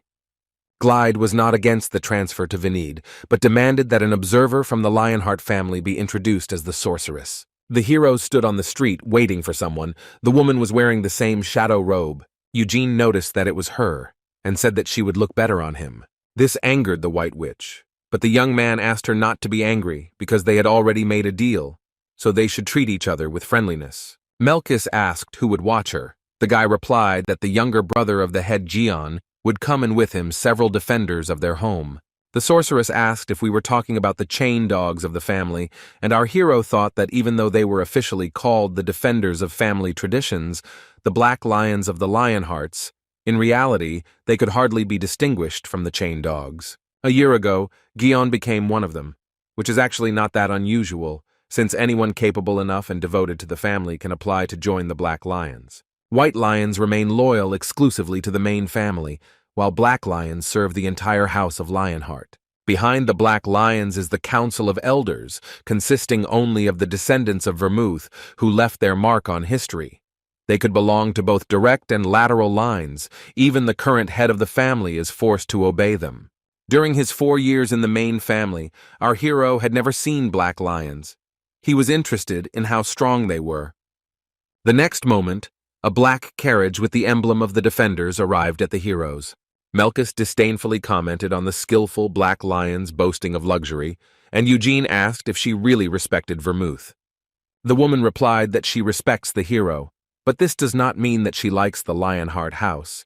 She is not satisfied with the family's attitude towards the sidelines and the black lions, along with the Council of Elders, trying to hide in the shadows. Roberian noted that now she would have to forget about her complaints for a while.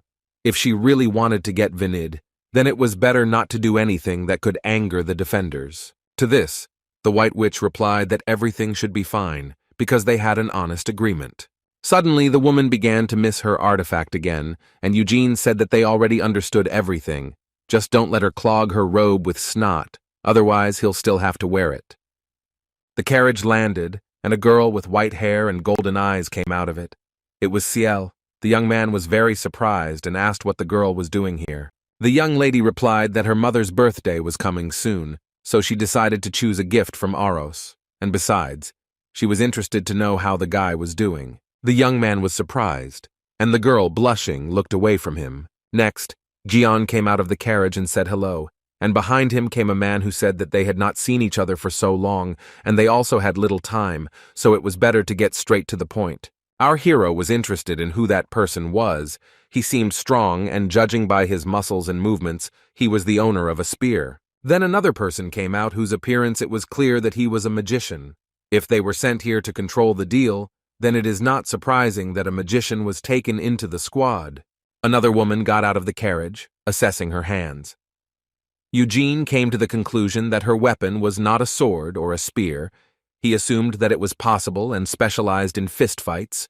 Judging by the costume, she occupies the highest position in the group. Turning to Roberian, the woman asked if it had been 20 years since they last saw each other. She heard that he was now the head of the Red Tower. The sorcerer replied that when they last saw each other, he had almost become the head and told her about it, to which the woman replied that over time she had completely forgotten. Then she glanced at our hero, he said hello and she said hello back. Her name was Cian Lionheart, she was Aunt Glyda, but she asked the guy not to call her grandmother. He fell into a slight stupor. The guy realized that the woman was the sister of Cian and Ciel's grandparents. He was less surprised about the young appearance, because Roberian and Melkus also look like that despite their age. Our hero tried to understand what could make a person like him personally come to Aros, and the head of the Red Tower suggested going inside, because it was windy outside. The company sat down at the table. On the right side sat the heads of the towers, and on the left were Lionhearts. In the middle was a magician of black lions. Cian Lionheart is the younger sister of the former head of the family. She did not marry, and living for some time in the main family decided to join the Black Lions. Now the woman commands the 3rd detachment of these knights. Nash Lionheart was the vice-chairman of the 3rd squad and a member of the sideline. Falago Lionheart was a magician, and also belonged to the 3rd squad. He came from a rare family of magicians for the sidelines, and that is why he was chosen to act as a mediator in the agreement with Melkus. The husband said that according to the terms of the agreement, for each day of use of Vanid, the right to use the shadow mantle advances for a year, and asked the White Witch if she had any objections, and answered that she did not. Then the magician prepared a contract, and the woman, having read it, asked what was meant by the clause that said that if Vanid was destroyed, a price equivalent to its value would be paid. Carmen replied that if the sword breaks, you will have to pay with your life, because the weapon is a priceless treasure. Its value cannot be expressed in money, so if Melkus really wants to borrow it, then she must be ready to put her life on the line. Falago decided to stop talking about taking other people's lives, and continued that as a colleague in the magical profession, he respects the head of the White Tower, so I don't think she is capable of making such a mistake as destroying Vanid. Of course, they hope that nothing like this will happen, but if the sword is truly destroyed, then they will have to return to discussing this issue. The White Sorceress asked again, the right to decide how to pay her still remains with the Lionhearts. Carmen replied that if something doesn't suit her, then she can forget about Vinida, because they don't need it at all. The woman came to Aros solely at the request of the head of the family. Melkus was sure that the Black Lions did not come only through her, they had other goals. The head of the 3rd detachment confirmed the words of the sorceress. The main purpose of their visit is more important matters, and an hour later, the woman has an appointment with Balzac Rudbes. She needs to discuss the situation with him regarding Yod, and then go to prison to interrogate the black magicians. An alarmed Roberian noted that during the previous conversation, the head of the Black Tower said that the intruders would be dealt with in accordance with the laws of Aros, but Carmen seemed to be going to do something completely different. Holding a large pocket watch in her hands, the woman noted that even if Glide promised to follow the laws of Aros, the Council of Elders would act in their own way, because the incident left a dirty stain on the family's reputation. Eugene, noticing the watch, almost laughed, because it was the first time he had seen someone who would carry such a heavy and uncomfortable thing on his person. Continuing, Carmen said that she had already received permission from the royal family and the Aros Council. The young man realized that she most likely received permission to interrogate and punish the magicians. They were probably glad to offer such an amount that they could not refuse. The head of the 3rd squad asks what Melkus decided with the agreement, since they don't have much time left.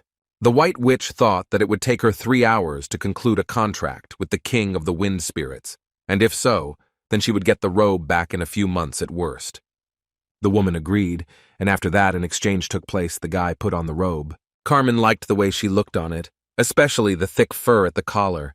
It reminded her of the family symbol, the lion's mane. The woman said that she was sorry that the fur was so black. It would be better if it was white, like a white flame or ash gray. Black would be more suitable for one of the Black Lions. Our hero did not understand what she was hinting at, and Ciel explained to him that the woman wanted to try on the mantle. Seeing how Naish took off Carmen's coat, Eugene became nervous and gave her the cape to try on, and the woman liked it. She said that adding a lion ornament to the chest and writing Lionheart on the back would make it look even better. Melkus was angry at this because she had only borrowed the robe for a while in accordance with the agreement. Ignoring the sorceress, Carmen told her brothers that it was time for them to leave, and Ciel decided to stay with our hero. Further, already walking down the street, Eugene and the girl were looking for a gift for her mother. The young man told his adoptive sister to tell Cian to put away the erotic magazines that he was hiding under the bed. Disdainful, Ciel said that she told her mother everything, but the young man asked her not to do this, but simply explained to her brother that this was impossible. The guy asked why the young lady needed him, because he didn't understand at all what Enisilla liked, and she replied that she did, and he should just follow her. The guy says that if he just has to just follow her, then he might not come at all. Ciel replied that he is the same idiot. It was her first time in another country, and he wants her to walk around alone. To this, our hero replied that she was not defective. She could handle it herself, but the girl said that no matter what Eugene said, he would still go with her. The young man agreed, because otherwise the young lady would sulk. Ciel remembered that the guy had a birthday a few months ago and asked how he celebrated it. The guy replied that he was just spending time in the library of the Red Tower, and although Roberian and Hera were going to give him something, he refused. The girl eagerly asked Hera the girl, and our hero replied that he would not call a man mistress. Eugene realized that Ciel was not just for the gift and asked what he wanted from Carmen.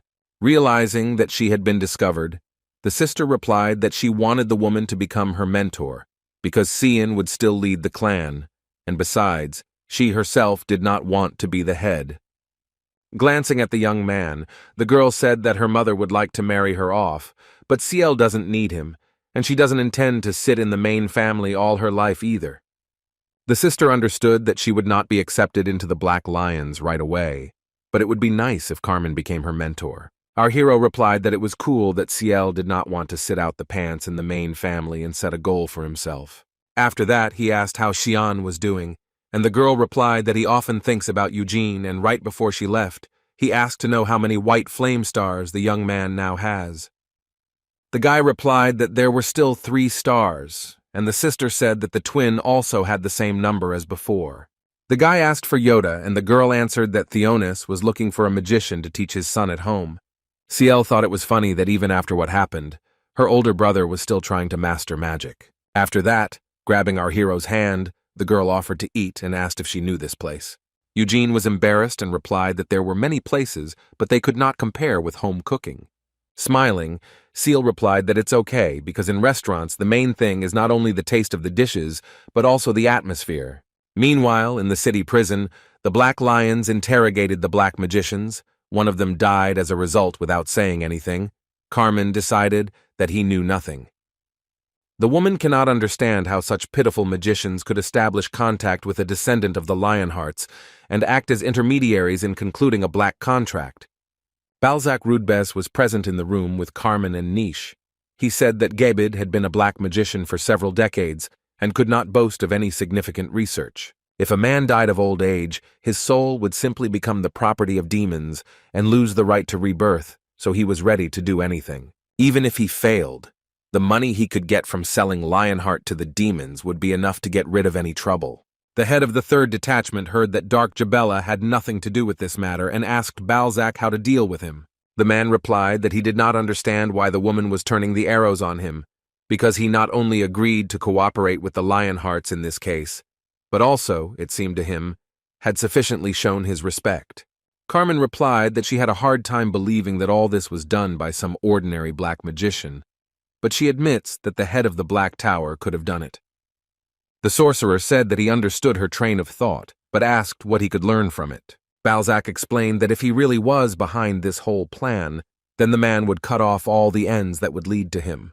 Rudbez also added that he has many enemies, because the King of Imprisonment believes in him and loves him, which cannot but infuriate a large number of people in Helmud. The man expressed the opinion that perhaps one of his enemies secretly pulled all this off to put him in a difficult position. He has no proof, just as there is no evidence of his involvement, but now the situation puts not only him, but also the Lionheart family in an awkward position. Carmen replied that the sorcerer can usually say whatever comes into his head, but he should be ready to take responsibility for his words and asked if he was ready for it. Balzac replied that as a loyal servant of His Majesty, he, like the king, loves the Lionheart family endlessly, and that is why he apologized to them, actively cooperated with them, and behaved quite respectfully. However, Rubs, taking a strange pose, explained that he was also a human being and would never tolerate such unfair treatment towards himself. After these words, Cian stepped forward and took up his sword, preparing to defend himself. Carmen explained that she did not come here to create unnecessary problems, and the black magician replied that he would sort out this matter so that no more problems would arise. To this, the woman replied threateningly that he could only do this if his head remained on his shoulders. Carmen understood that the situation was really difficult, and it was possible that someone from the sidelines wanted to attack the reputation of the main family. However, this guess could not be confirmed either by torture or by spells acting on the psyche, and therefore Balzac came under suspicion. The sorcerer realized that his previous words were careless, but repeated that it was not him, because he simply had no reason to do this. Then the woman asked about the incubus, who was going to enter into a contract with Yod, and the black magician, using magic, showed the severed head of the attacker. The king of imprisonment took the soul of the incubus for himself, but if Carmen wants, then Balzac can ask to give it to the woman and refused. Rudbys threw the head he was holding in his hands to the floor, and the head of the third squad kicked it hard, so hard that it shattered against the wall. The Black Lions decided to leave, and finally, Carmen was going to threaten the sorcerer so that he would not continue to try to establish contact with Eugene. But Balzac interrupted her, saying that only the king of imprisonment can control his actions and desires, and a woman does not have such a right. When leaving, Carmen asked Cian what he thought really happened. The woman suspects Amelia Moven, who just wants to gain control over the Black Tower. The king of imprisonment does not interfere with the magicians who have entered into a contract with him, and even more so does not interfere in their personal quarrels. Cian asked if this was really the work of Amelia. Then shouldn't Nahama be behind her, and Carmen replied that the Nahamas were acting suspiciously, and it was very possible that in the next few years they would declare war. The husband asked if they would fight with Keel, and the woman replied that, in her opinion, the first blow would be struck at Tyuras, since their conflicts with the Nahams had a long history. If Nahama attacks Thuris, then Keel will also need to start preparing for war, and in this case the Black Lions will be called upon. Then Cian asked if Amelia decided to strike them with a warning blow, and Carmen replied that this was possible, and perhaps it was not connected with any spells, an isolated incident. The woman asked the man what would have happened if she had not ignored Balzac's attack, and he replied that if she had entered into battle with the sorcerer, most likely only she would have survived. Carmen replied that she was also unsure of her abilities, which is why she did not react. She added that Yod will be supervised. The Black Lions have already gone to Theonis's house. They will not kill him, after all. He is the son of the head of the family. But the guy has no future. His whole life will be spent under surveillance. Carmen heard that Theonis is looking for a magic teacher for his son, and the head of the third detachment thinks that he can help with this. If this incident had a double bottom, then Yod can be contacted again. Cian thought that the young man liked witchcraft as a child, and did not understand how he could get in touch with black magic. Then the Black Lions were already heading to their carriage. They were escorted by Roberian and Eugene. Carmen invited the young man to become one of them, explaining that the commander of the second detachment just had a free place for a student. If the guy wanted, she would be happy to recommend him. The guy is grateful for the offer, but refused and wished him a good journey. The woman replied that she was sorry, and, together with her people and Ciel, left the city. Our hero asked Roberian if there was any news from Melkis, and he replied that there was no, thinking that if she had succeeded in something, she would be the first to run to them to tell them. But it seems that everything turned out to be more complicated than she thought. Meanwhile, the White Witch stood at the top of the tower completely naked and holding Vinid to the sky. She was sure that the message she sent had definitely reached the spirit world, and she couldn't believe that Tempest had simply ignored her call. To accurately catch his signal, the woman does not even use magic to maintain body temperature, and therefore naked. Melkis tried to turn to the King of the Wind Spirits again, but the King of Lightning appeared to her. He told her that Tempest did not want to enter into a contract with her, and therefore should stop calling him. Realizing that the one to whom she was speaking had heard her all this time, the sorceress tried to persuade him again, describing herself as the only person with whom the spirit could enter into a contract. The King of Lightning Spirits again asked her to stop and observe moderation, but Melkis did not stop, but rather began to scream louder. Then the spirit struck her with lightning and explained that the woman would not be able to satisfy the desire of Tempest. The curtain wants to go north. Those remaining in the earth are not under the control of demons, and this has not given the king of the wind spirits peace for several centuries. After 9 days of failure, the White Witch came to Eugene. The young man asked if she had succeeded and replied that everything was already obvious. The mayor approached Melkus and, calling this lady Wet Pants, asked not to make noise in the library, and the woman screamed even louder. The guy asked if the sorceress really failed to conclude a contract, or if Tempest simply forced her to lie, and she angrily replied that there was no point in lying. The guy said that if Melkus returned the sword at the end of the day, it would be exactly 10 years, but if she gave it back now, then he would agree to 9.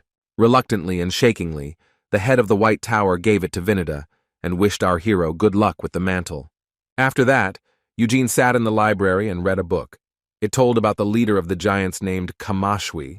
He was gigantic to the point of indecentness. His age was about 100 years, and the giant himself was the strongest leader of his people in history. Several hundred giants confronted several thousand people. The book began to ask if the reader ran away in such a situation. However, the number of human troops did not really matter because they had vermouth. Knights approached him who believed that they knew how to fight and began to list, according to the book, the stupid names of their orders. The warriors said that they would fight together with the hero, and the book asked how they were going to fight. Even if they attacked all together, they would barely be able to cut off even Kamashwi's toe. Besides, vermouth usually fights alone.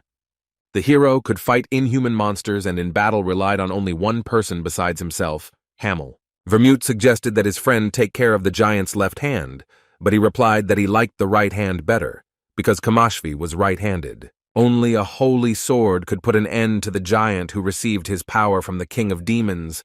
That holy sword recognized only Vermouth as its master, therefore only he could kill the giant. Streams of blood flowed from the place where Kamashwi's head had just been, but the other giants did not retreat, although the death of their gang dissipated the blessing that blocked the magic. This meant that now the magic of the beautiful Sena could be used in earnest. Eugene asked if this book was accidentally written by the sorceress herself, and when she heard it, the mayor, in shock, opened her mouth wide. The girl asked the young man not to talk nonsense, and he explained that the book simply contained a lot of compliments to Sena. The familiar replied that this was just an insult to the hostess. She must be out of her mind to write such epithets in front of her name in her book. The mayor said that no matter how she felt about the guy, she would not tolerate such insults against Sena. Closing the book, the guy went back to Witchcraft, saying that a feeling of pleasure can only be obtained by challenging someone who is worth it for some reason. The girl says that she doesn't know what kind of pleasure we are talking about because so far our hero is suffering only failures. 10 days have passed since the Black Lions left Aros, and all this time Eugene spent most of the day in Acreon. He thought that with his current level of abilities, there would be no way he could use the Eternal Hole, so first he needs to at least overcome level 9. Circles. An Eternal Hole is simply a giant circle, inside which smaller circles are endlessly multiplied, and thanks to the rotation, destruction, and revival of such circles, mana increases many times over. But the guy doesn't use magic circles. Instead, he rotates the stars of white flame to form a circle and was wondering what to do with it next. In a past life, our hero used a primitive method of training mana, which was popular among mercenaries. His experience and skill were added to this, and then Sena contributed her help. Thus, a method of training mana was formed, which only Gamel possessed. Activation of the core launched a chain detonation of the mana associated with it, which, accelerated by an internal explosion, spread to the entire body. This alone was enough to allow Eugene to chop off Kamashwi's arms and legs. Vermouth said that the young man had an innate talent, but Sena did not understand how he could seriously pay money to be told about this method of training mana. Then the sorceress said that she did not understand how a guy could reach his level by training using such a method. Meanwhile, the guy plunged into witchcraft. Now at least he did not lose consciousness at the sight of the hole, and saw how lies were moving in circles. Our hero was confident that he could create an eternal hole with the help of a white flame. And 2 years have passed since that moment. Eugene turned 19. The young man was sitting in his office and writing something intently. The mayor turned to him. asking if he was hungry because lunchtime was already approaching. The guy replied that he was a little hungry, but if he went to eat now, he would lose concentration, and the girl asked if he was in too much of a hurry. If he decided to write a scientific paper, wouldn't it be better to do it measuredly and thoughtfully? The guy replied that he is already thoughtful and is in no hurry, and besides, he always makes changes when necessary, but so far, everything seemed to be correct. The familiar explained that ordinary sorcerers could spend several decades presenting their knowledge of magic in one work, to which our hero said that he had not studied sorcery that much. The mayor replied that this is why she believes that the fact that Eugene has already taken up scientific work is simply the height of arrogance, and instead of wasting time, it would be better for him to focus on magic for another 10 years. Suddenly interrupting her, the young man said that the girl was funny, and it embarrassed her. She began shouting that he should not cross the border, and already asked him not to call her that, because she was 200 years older than him. In response, the guy called her funny old lady mayor, and the familiar got angry. The guy asked if the girl's behavior was due to the fact that she didn't want him to drive and looked away.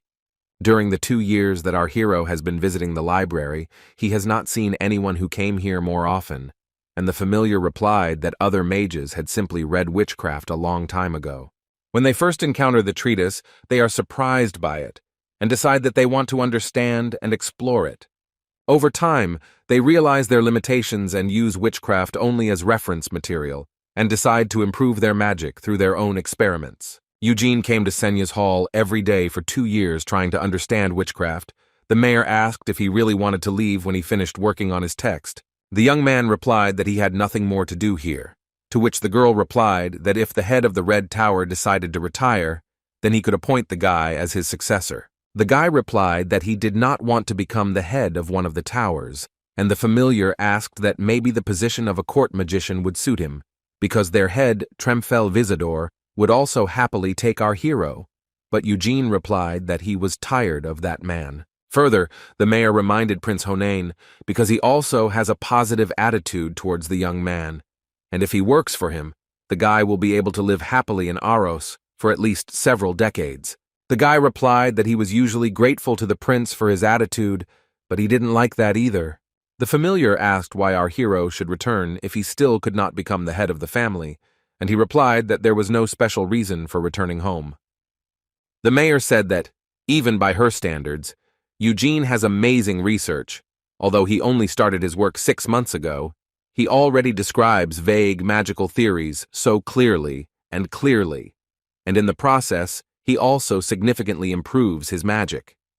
The young man replied that he was writing the work solely for his own pleasure, because anyway, no one but him would be able to use it. Before this, Roberian explained to the guy that no one else but him would be able to repeat the technique he invented, because no matter what level of capabilities and understanding of magic the sorcerer has, this is simply physically impossible. The Red Magician explained that even other members of the Lionheart family could not repeat the technique invented by the guy, and he tried it himself. But it didn't work, because he didn't have a core, and he never learned the white flame technique. Our hero reached 4 stars, and later added an eternal hole to the white flame. With 4 stars, he creates a circle inside of which he launches a chain explosion of lies, as he did in a past life. At the same time, the flame circle reliably encloses the mana so that it does not dissipate outward. The name of this technique was rotating flame. At first, Eugene was going to try to use it when reaching 5 stars, but his introduction to sorcery made him change his plans. He also spent a lot of time in the space hall on the 6th floor of the library and the heat hall on the 8th. The second contained evidence of the most powerful magic in history, fire magic, and the first contained treatises that helped him behave correctly with the shadow mantle. Roberian took Eugene as a student, and since he invented the rotating flame and began to describe it, he began to help the young man work on the text. In addition, the sorcerer helped the guy adjust existing circle spells to use his new technique. The guy spent half his day in Acreon, and the other time he studied magic with his teacher. The 2 years spent in Aros were difficult but productive. Our hero asked the mayor if she was sulking, because she told him not to go, but he was going anyway. And she answered that she wasn't sulking, because she was no one to stop him, and if he says that he needs to go, then let him go. She never wanted to leave in her life, but even if she did, she still cannot leave Acreon. Therefore, let Eugene go wherever he wants and leave her here to die of boredom, because she is not at all sad that they are breaking up after several years of communication. The young man asked if she would definitely not be bored and answered that yes, because she is 200 years older, so she is used to divorces, but before the guy leaves, she would like him to tell her something. The guy agreed and was about to leave, and the mayor replied that she had told him so many things and was still just as imperturbable. The girl said that he behaves viciously and that he has no respect for elders. On the other hand, the familiar understood that if our hero really listened to her and decided to stay in Aros, she would experience mixed feelings. Since Sena was taken as the basis of her personality, her feelings and words can sometimes be too childish. The mayor felt ashamed of her behavior. She believed that an adult housewife would never behave like that. Eugene replied that in his opinion, the real Sena would have behaved the same way, but the girl did not believe it, saying that the mistress would never have allowed such a thing, especially since the young man could not know for sure because he had never seen her. Without going into details, the guy replied that perhaps he knew her, and the familiar decided that the guy was saying that only because of what he had read in the book. But in her opinion, the image of the witch in it was simply the result of someone's imagination. The guy said that he had almost finished working on the text, and if he didn't rush too much, then most likely he would be able to complete it before the end of the summer. The mayor irritably asked what she should do with this information, and our hero replied that he would come to her before leaving, because he would need to tell her something. The dissatisfied girl asked what he would tell her, not what kind of disgusting thing. Eugene smiled and, leaving the library, answered the familiar that she would hear everything later. On the way, the young man was met by the head of the court magicians and addressed him. The guy didn't like Tremfell Visador because he regularly pesters him and chats endlessly. The husband said that there was still an attractive position frolicking in his order, so if the guy changes his mind, then let him say, instead our hero thanked him for the offer, but his decision remained unchanged. Then the sorcerer asked how Eugene's work was going and offered to help check it. He began to praise himself, saying that he also practices summoning magic like the young man's teacher, and he is also a very capable battle mage. The guy replied that maybe it was so, but Tremfell didn't even know the topic of his work. He was mentally angry because he really didn't know what the guy was working on, because he didn't tell anyone except Roberian. Trying to get out, Visador replied that if he starts helping, he will also learn the topic. He tried to assure our hero that he understands scientific leadership as well as the heads of the towers. Eugene thanked him for the offer and replied that everything suited him anyway, especially if he accepted the offer of the head of the court magicians. It would be disdainful of his current teacher. Tremfell did not give up and said that he understood the young man's thinking, but explained that if they work together, they will keep it as a secret. Turning around, the guy left the man and began to get angry. He understood that if the head of the court magicians found out that he was able to form an eternal whole, he would still crawl into his bedroom. As long as the spinning flame does not involve magic, it is no different from the white flame. Even strong magicians like Tremfell will not be able to notice the difference with the naked eye. Our hero believed that there were advantages to the fact that he was able to hide his achievements from high-level magicians. Further, in his laboratory, Eugene and Roberian practiced magic. The man said that judging by the power of the spell, the young man's level exceeded 5 circles. But the guy answered that his limit is 4 circles, because higher-level magic simply does not fit in with the eternal whole. He thinks that perhaps he does not understand enough how it works. The red magician replied that this is not the point, but rather the limits of volume, because the guy replaces the circle with nuclei. 4 nuclei of white flame for 4 circles, proportion to each other. Simply put, every time the level of the white flame increases, the spinning flame becomes stronger. But Roberian warns Eugene to be careful. Now his rotating flames have no disadvantages. This is the first magic technique of this type. So with each increase in level, the danger of using it may also increase. The sorcerer also emphasized that the young man should not use the magic of high-level circles, because unlike conventional techniques, the rotating flame allows the use of a spell of a higher level, so the guy can use magic by the 5th circle. However, the red magician asked that the guy not even try to use the spell of the 6th circle, because they do not know what danger the use of magic that is not intended for this can hide. Our hero agreed, and Roberian decided to change the subject. asking if the guy would go home as soon as he finished working on the text and where he was going to go. Eugene replied that since childhood he had wanted to try ice crab, a famous dish of the northern kingdom of Ruhar. This was the country founded by the young man's former comrade, Moron. The sorcerer asked if the guy really wanted to go to Rukari himself, because now in Aros, there are many restaurants serving ice crab, and the guy replied that it would be much more unusual to go to the country where the dish originates. The guy continued that after that he would go to Nahama because he heard that the cactus scorpion they cook there is very tasty. 200 years ago, Anis, revered as a saint in the sacred empire of Eurus, went on a pilgrimage about the purpose of which she did not even tell the church patriarch. The last time she was seen was in the center of the Naham desert.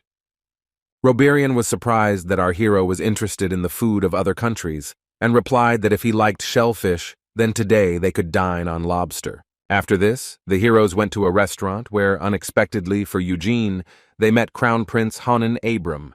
Honan apologized for interrupting the meal and decided to get straight to the point. "I swear on my name." The man said that if the young man remained in Aros, he promised to give him the post of head of the court magicians. The guy asked if it was too fast, and the Crown Prince replied that he was not going to do it now, but 10 years later, when he becomes king of Aros. From what he heard, Roberian became worried, saying that this was a rather dangerous statement because His Majesty was still in good health. Honan corrected himself that his father had already promised him the throne, so his right to emulate is adamant, and besides, the common people have no doubt that he will become the next king. Court mages report directly to the royal family. Of course, they must adhere to the rules and respect the council, but in 10 years, Eugene will be powerful enough that the council will not object to his appointment. Our hero thanked him for the high praise, but also added that the Crown Prince actually does not know what level of magical abilities he has. To this, Honan replied that the only reason for this was that the guy and Roberian were hiding it so hard, and asked why they were doing this. After that, he explained that he understood that they probably had their own reasons, and since the heroes did not speak, he would have to figure it out himself. Looking at Eugene, the Crown Prince saw that the young man's body was full of mana. Even judging by its volume alone, one could say that it had significantly exceeded the level of the fifth circle. Smiling, Honan asked if the young man had figured out witchcraft and the eternal whole, but he did not want to answer. The guy explained that he couldn't deceive the prince, but he also didn't want to be honest with him, and refused not because he didn't like Aros or wasn't happy with the position of the head of the court magicians, but because he was simply not interested. To this, the man said that with the level of the young man's abilities, they would want to take him anywhere, so it is not surprising that one offer of a position at court would not be enough to keep our hero in the city. Then Honan decided to offer training, saying that the other 2 volumes of Witchcraft were in the treasury of the royal palace. Our hero and his teacher were surprised. Eugene recalled that, according to the mayor, Sena took the other 2 volumes of the treatise with her, and Roberian asked the prince when exactly the royal family took possession of them. Honan explained that the only copies they kept were given from the author himself as a friendly gesture, but even the royal family did not know the location of the originals or the witch herself. The young man asks if the Crown Prince is really ready to show him the other 2 volumes, and the man replied that at the moment this is impossible, because Witchcraft is the most powerful magical treatise in history, so even he cannot do whatever he wants with it. However, if a man becomes the king of Aros, he is ready to make every effort to show the guy's volumes, although it will be difficult to include Roberian here. The guy thought about it, because Witchcraft is really a big treatise. Over the past 2 years, he has had enough opportunities to feel it, despite the fact that in Acreon, he was only able to familiarize himself with the first volume. In addition, perhaps there are some clues stored in other volumes that will help our hero find Sena. Even if the members of the royal family could not find them, he was confident that he would cope with this. Eugene replied that if now the prince is not able to introduce him to the 2nd and 3rd volumes, then he promises to look into Aros after Honan descends to the throne. The man understood this position, and he agreed to send the young man a letter when the issue with the coronation was completely resolved. The guy thanked us, and after that we were taken to the library, where the mayor read the work he had written. In her opinion, From a structural point of view, it is simply impossible to come up with anything better than what our hero did. Sena did not reach the eternal hole, but the rotating flame significantly outweighed the magic circle technique in power. The girl thought it was incredible. She added that although the manual was not without flaws, it is more than suitable for our hero. It may seem that it is selfish to hide his treatise, but still only he will be able to apply this technique. The familiar asked when exactly Eugene decided to leave, and he replied that the day after tomorrow. Knowing his character, she thought that the young man would want to leave tomorrow, but he replied that he was also a man, and he needed at least one day to rest fairly, and besides, they were going to hold a farewell dinner for him in the Red Tower. Frowning a little, the mayor said that the guy would probably feel good, because he would be able to eat delicious food, and everyone would welcome him. Smiling, the guy reminded her that he wanted to say something before leaving. Our hero said that first he needed to check something, and asked if the mayor was sharing with others what she had heard. The girl clearly did not like this question. She asked if Eugene was really afraid that she would tell other sorcerers about the content of his work or about their conversations. The young man asked if she told anyone, and the familiar replied that she didn't, and in general the head of the Green Tower and everyone else gets her when the guy is not around. They won't be able to get anything out of it even if they try to disassemble Witchcraft and force him to speak, because all the information about the sorcerers who come to work in the Sena's hall is in the unattainable depth of the treatise. The mayor said that the guy should not think that this has something to do with the fact that he is somehow special. Such a function is needed out of respect for those who come to Acreon and also act in the interests of safety. Personal information cannot be revealed unless someone breaks the Witchcraft into small pieces. Our hero said that if this is really so, then what he says will remain between them. Eugene told the mayor that he had been reborn, and the girl, unsure that she had heard everything correctly, asked again what he said. The young man repeated again, adding that he remembered everything that happened to him in a past life, and the familiar didn't believe it. She asked if this was some kind of joke, and if so, then let the guy not expect a reaction from her, because he is not funny. The guy replied that in a past life his name was Gamel Danos and he was Sena's former brother. The mayor stood in shock for a while, and then asked if our hero was serious, and he understood that he might not believe in such a thing. The girl thought it was hard to believe, but if Eugene was telling the truth, it would explain some of the features of his behavior. It only took him 2 years of first learning magic to understand the principle of operation of the eternal whole, and also to ground it using only his innate instinct, and then also to adjust it to suit himself. The familiar said that Gamel was an amazing person in many ways. Sena grew up in an elven forest, where she was taught magic. Moron was the son of the leader of the Bayar tribe, and became famous for his warriors throughout the northern lands. Reliable Anise was a candidate for the Holy Maiden of the sacred Eurus Empire, and the cardinals of the empire invested all their efforts in her upbringing. Before the mayor could move on to Vermouth, Eugene interrupted her, saying that he was a slave who was supposed to be used for a demonic sacrifice, but somehow he managed to steal the sword of one of the bodyguards. Then the man, who for the first time in his life held a weapon in his hands, was able to kill several dozen demon guards and black magicians, after which he led other slaves and led them out of Helmud, killing 100 different creatures in the process. The girl said that this story always seemed to her an exaggeration, but the young man replied that he personally considered it the pure truth, because Vermouth was still a monster. Continuing the story, the familiar said that Gamel was unusual even by the standards of his company. Unlike the Great, he did not immediately prove himself, and unlike his other brothers, he was not raised in special conditions. The hero took up the sword simply in order to survive. This happened after the monsters destroyed his settlement. His hatred of them and the demonic kings sent the husband on the path of a warrior. Despite the fact that among the 5 heroes his life path seems to be the most inconspicuous, in just a few years he was able to grow to a level that allowed him to fight with his friends on equal terms. The mayor says that if our hero really was Hamill in a past life, then the monstrous speed with which he absorbs knowledge becomes understandable. Although the hero from the book was a man of unpleasant character, in terms of the speed of his development, the man had no equal even among the 5 heroes. Eugene replied that he was not sure about this because during his adventures with his comrades, he always tried to surpass Vermouth. There was no question of beating him in magic. So Hamill quickly abandoned this opinion. Later, although he continued to train with a sword, a spear, and even his fists, in the end he never managed to defeat his comrade. The familiar replied that, after all, by the standards of ordinary people, Gamel was no less a strong warrior, and the young man did not understand the meaning of such praise. Vermouth was strong, and the guy wanted to defeat him at least once, but he couldn't do it before he died. The mayor also understood why Eugene, looking at his past self, said that he was handsome and asked whether he was in his right mind to say such things about himself. The young man replied that Hamill really had a peculiar charm. The girl asked why the guy was telling her all this, and if he was expecting something from her. Then it was in vain, because she really didn't know the whereabouts of the owner.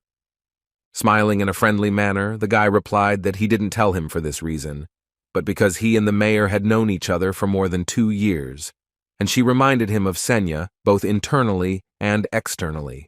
The familiar was embarrassed by such words, and our hero put his hand on her hat, asking if he was going beyond the limit. Blushing, the mayor replied that this time she forgives, but only because Gamel is the mistress's brother. Eugene asked if the girl thought that Sena was still alive and answered yes. Agreeing with her, the young man said that the witch would not have died without leaving behind any message, so he was going to find her. The guy thought that his 3 former brothers were still living somewhere in this world and was ready to find each of them. The mayor was surprised and asked if she understood correctly what the guy was going to do. He asked in response if the girl missed her mistress. The familiar replied that she usually gets discouraged, and our hero said that then he even more needs to return the girl by calling her names. The mayor asked not to call Sena names, but Eugene noted that he was allowed to do so, because in a past life he had heard enough insults from the sorceress. The girl asked the young man to swear on witchcraft that he was indeed Hamill reborn, and he agreed. Standing in front of the treatise and raising his hand, the guy swore with his blood and the name of his family, whose name is Cian Lionheart, and in a past life he was Gamel Dinos. After this, the familiar's eyes glowed brightly. She explained that, as she had said before, after the disappearance of the mistress, the magicians tried several times to disassemble her and the witchcraft, and so there were things that they could not find out. Some of the information was hidden at the very source of the treatise, which is what she and our hero will also go there, and no one will be able to find out about anything. Next, the mayor decided to tell Eugene something that no one in Aros had ever heard. She had a clue regarding the whereabouts of the mistress. The girl says that the Sunday before Sena disappeared, she was with her on her floor, and suddenly the witch groaned and fell to her knees. Then this greatly frightened the mayor, and she asked the girl what had happened, but being angry, she replied that her familiar had died and someone had made their way to Hamill's grave. The young man was surprised that he had a grave, and the girl was the same, because this was the first time she heard about it. After that, the mistress suddenly disappeared, and the girl hid the memories of this in the very depths of witchcraft. Then Sena didn't say a word to anyone, and the mayor didn't want to put her in an awkward position by revealing something that she probably didn't want to share with others. Since Gamel was standing in front of the girl, she decided that he was worth knowing. The young man replied that he had never heard of his grave, because he thought that the account had completely destroyed his corpse, because the custom of their spells is to destroy both body and soul. The familiar explained that this is what happens most often, but the guy's soul remained intact and therefore he was able to be reborn, she suggested, and the guy thought the same thing, that Sena had something to do with his rebirth. Next, our hero left the library and walked through the city at night, thinking about the fact that if the witch made a grave for him and hid it somewhere, then where could it be? Usually graves are placed in places associated with a person, Eugene thought, but he died in the king's castle of imprisonment. There could be no grave there. The young man received a revelation that perhaps she was in his homeland when suddenly Balzac approached him and addressed him. The guy said that he noticed the surveillance, but decided to pretend that he did not see the sorcerer, and therefore he still had to say hello to him. Rubb said that every time he and the guy see each other, for some reason he is out of sorts, and asked if it was because of him. Our hero answered yes. The black magician says that he heard talk that Eugene is leaving Aros the day after tomorrow, and going to Ruhar and Nahama. This worries him, because the middle Ruka is very close to Helmud. The young man asked what was wrong, and Balzac explained that this meant that the influence of the Lionhearts did not extend to those lands. At first, There was a strict ban on the entry of demons and black magicians in Ruhar, but 5 years ago, the royal family stopped persisting. There are many demons in Helmut, and there are those who go against the will of the King of Imprisonment, because at first, he was not the only one in charge of that place. The guy asked the sorcerer if he was hinting that the King of Destruction was preparing for war again, but Balzac immediately replied that that was why he did not like violence, and besides, he respected the King of Imprisonment, so he would not act first. The guy remembered the main demonic king. In his past life, he was only able to observe his movement once, but our hero is still not sure what exactly he saw then. It was just a glimpse of someone moving to the opposite end of the endless plain. No one thought of fighting the demon, and if not for Anissa's prayer, the heroes would have fallen into complete madness. Continuing, Rudby's emphasized that even if the King of Destruction did not act, while the King of Imprisonment was inactive, this did not mean that all demons behaved in the same way. These demons are very aggressive. Among them, there are quite a few who are tired to death of several centuries of peace. The sorcerer thought that from his lips it would sound funny, but demons are not the creatures who rejoice in the world.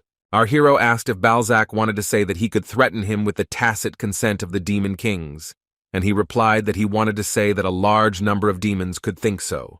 This applies not only to those who obey His Majesty, but also the demons who obey the King of Destruction are also ready to do anything to push the sorcerer's master to action. In addition, among the high-level demons, there are those who themselves are not averse to becoming the new king, because at first there were 5 of them, and now there are only 2 left. That is, 3 places are empty. One of the contenders for the throne is Jabella. Eugene asked if they could just vote for a new king, and laughing, the black magician replied that if the result did not suit the demons, they would simply destroy the ballot boxes. The young man wondered if he could now defeat someone as strong as Jabella, and realized that for now he had no confidence in his victory. But someday he would go to Rukari. Finally, the guy thanked Balzac for the warning, and told him that he would go to Nahama and leave Ruhar for later. Rubs told the guy to be careful in the desert through Amelia Mauvin, because she was a great black magician even before concluding a contract with His Majesty. The King of Confinement respects the freedom of his subordinates, but this applies to a woman even more than to anyone else. The sorcerer warned that if our hero accidentally crosses paths with her, then let him give him the letter, and then she will not be able to harm Eugene no matter what he does to her.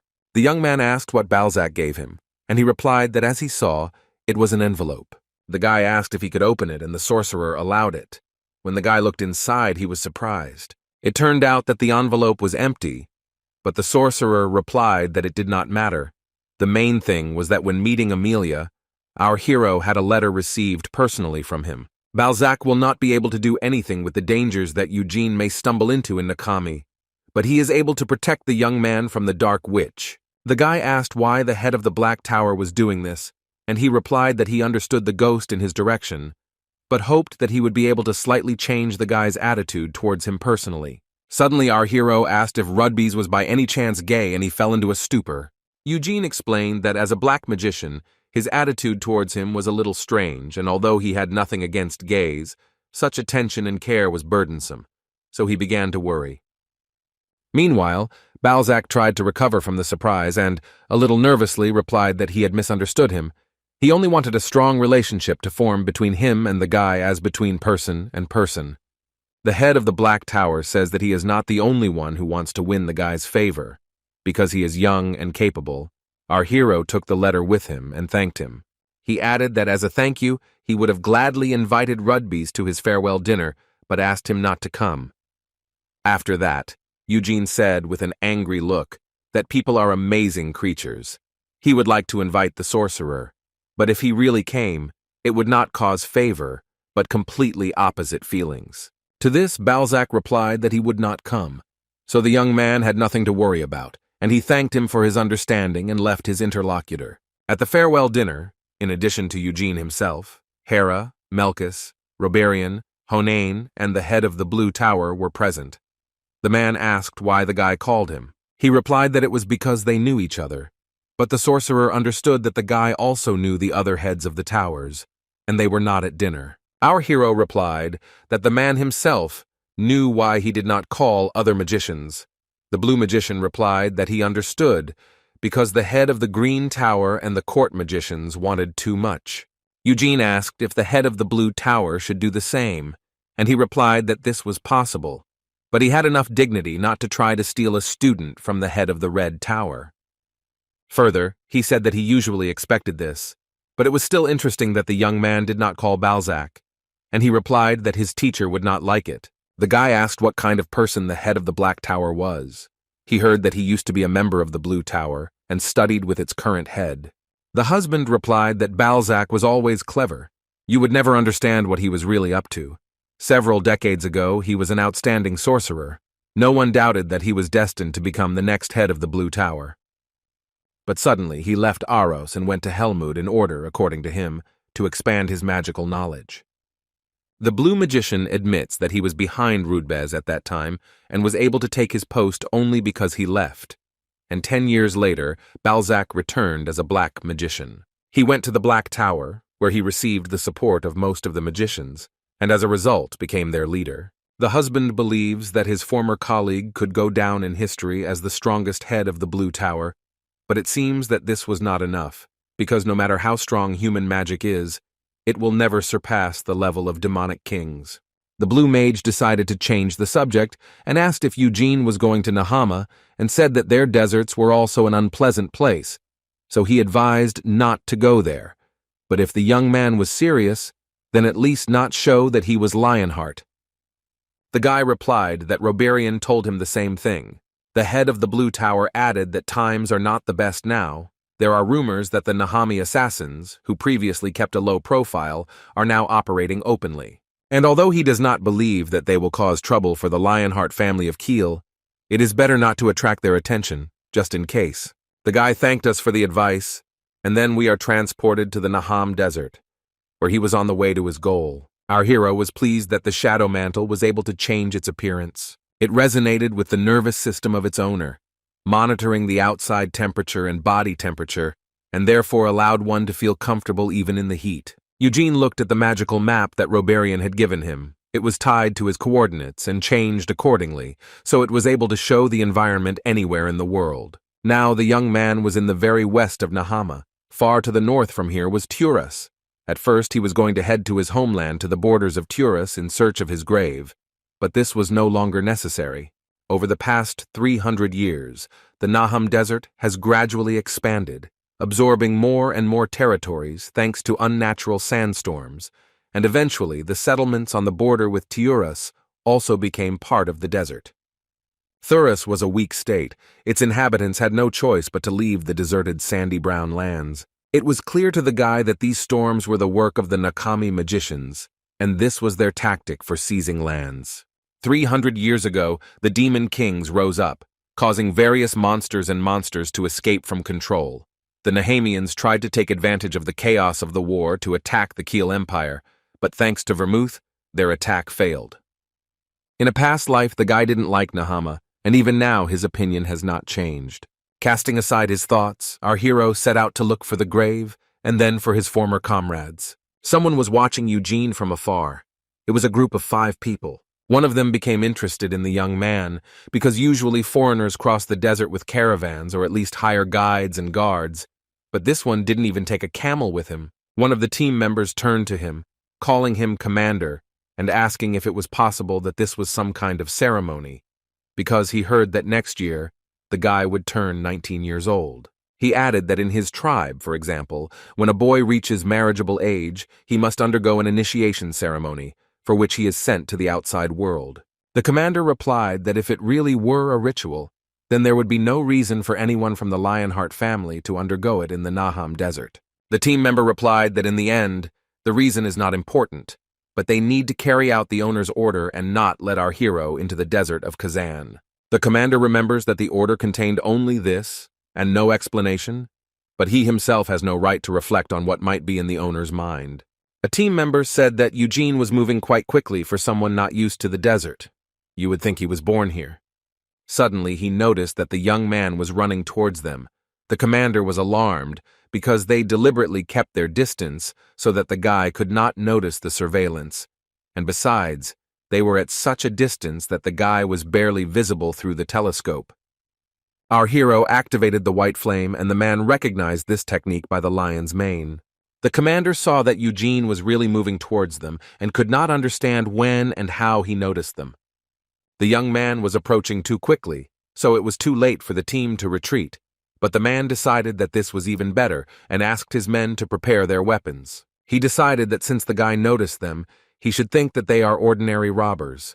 They will overthrow him, take away all his valuables, and then the guy himself will return to where he came from. The team took out weapons, and our hero, seeing this, admitted that they were not assassins because they hid too ineptly, and judging by the costumes, they looked more like ordinary travelers, but this was probably a disguise.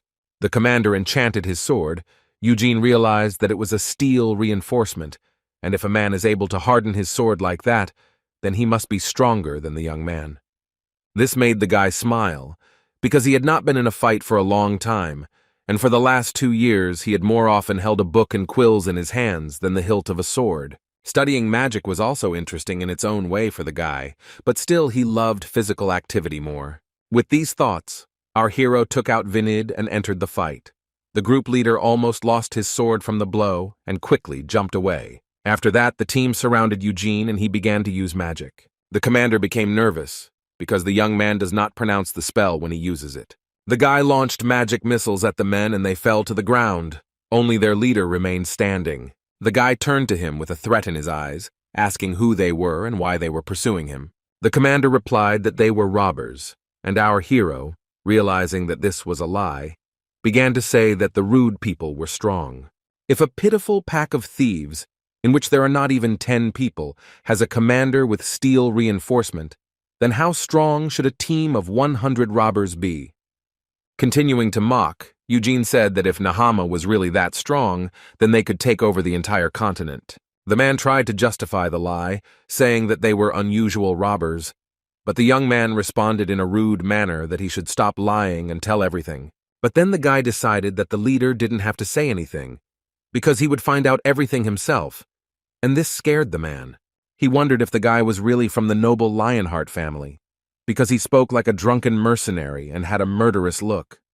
Suddenly our hero disappeared from the attacker's field of vision and unexpectedly attacked him, but the man managed to react and defended himself. Eugene made sure that the leader really used steel reinforcement, because at first he was unsure of it, and now he would also have to use the reinforcement. Using magic, the young man raised sand dust, which blocked the man's vision, and he decided to use a mana shield.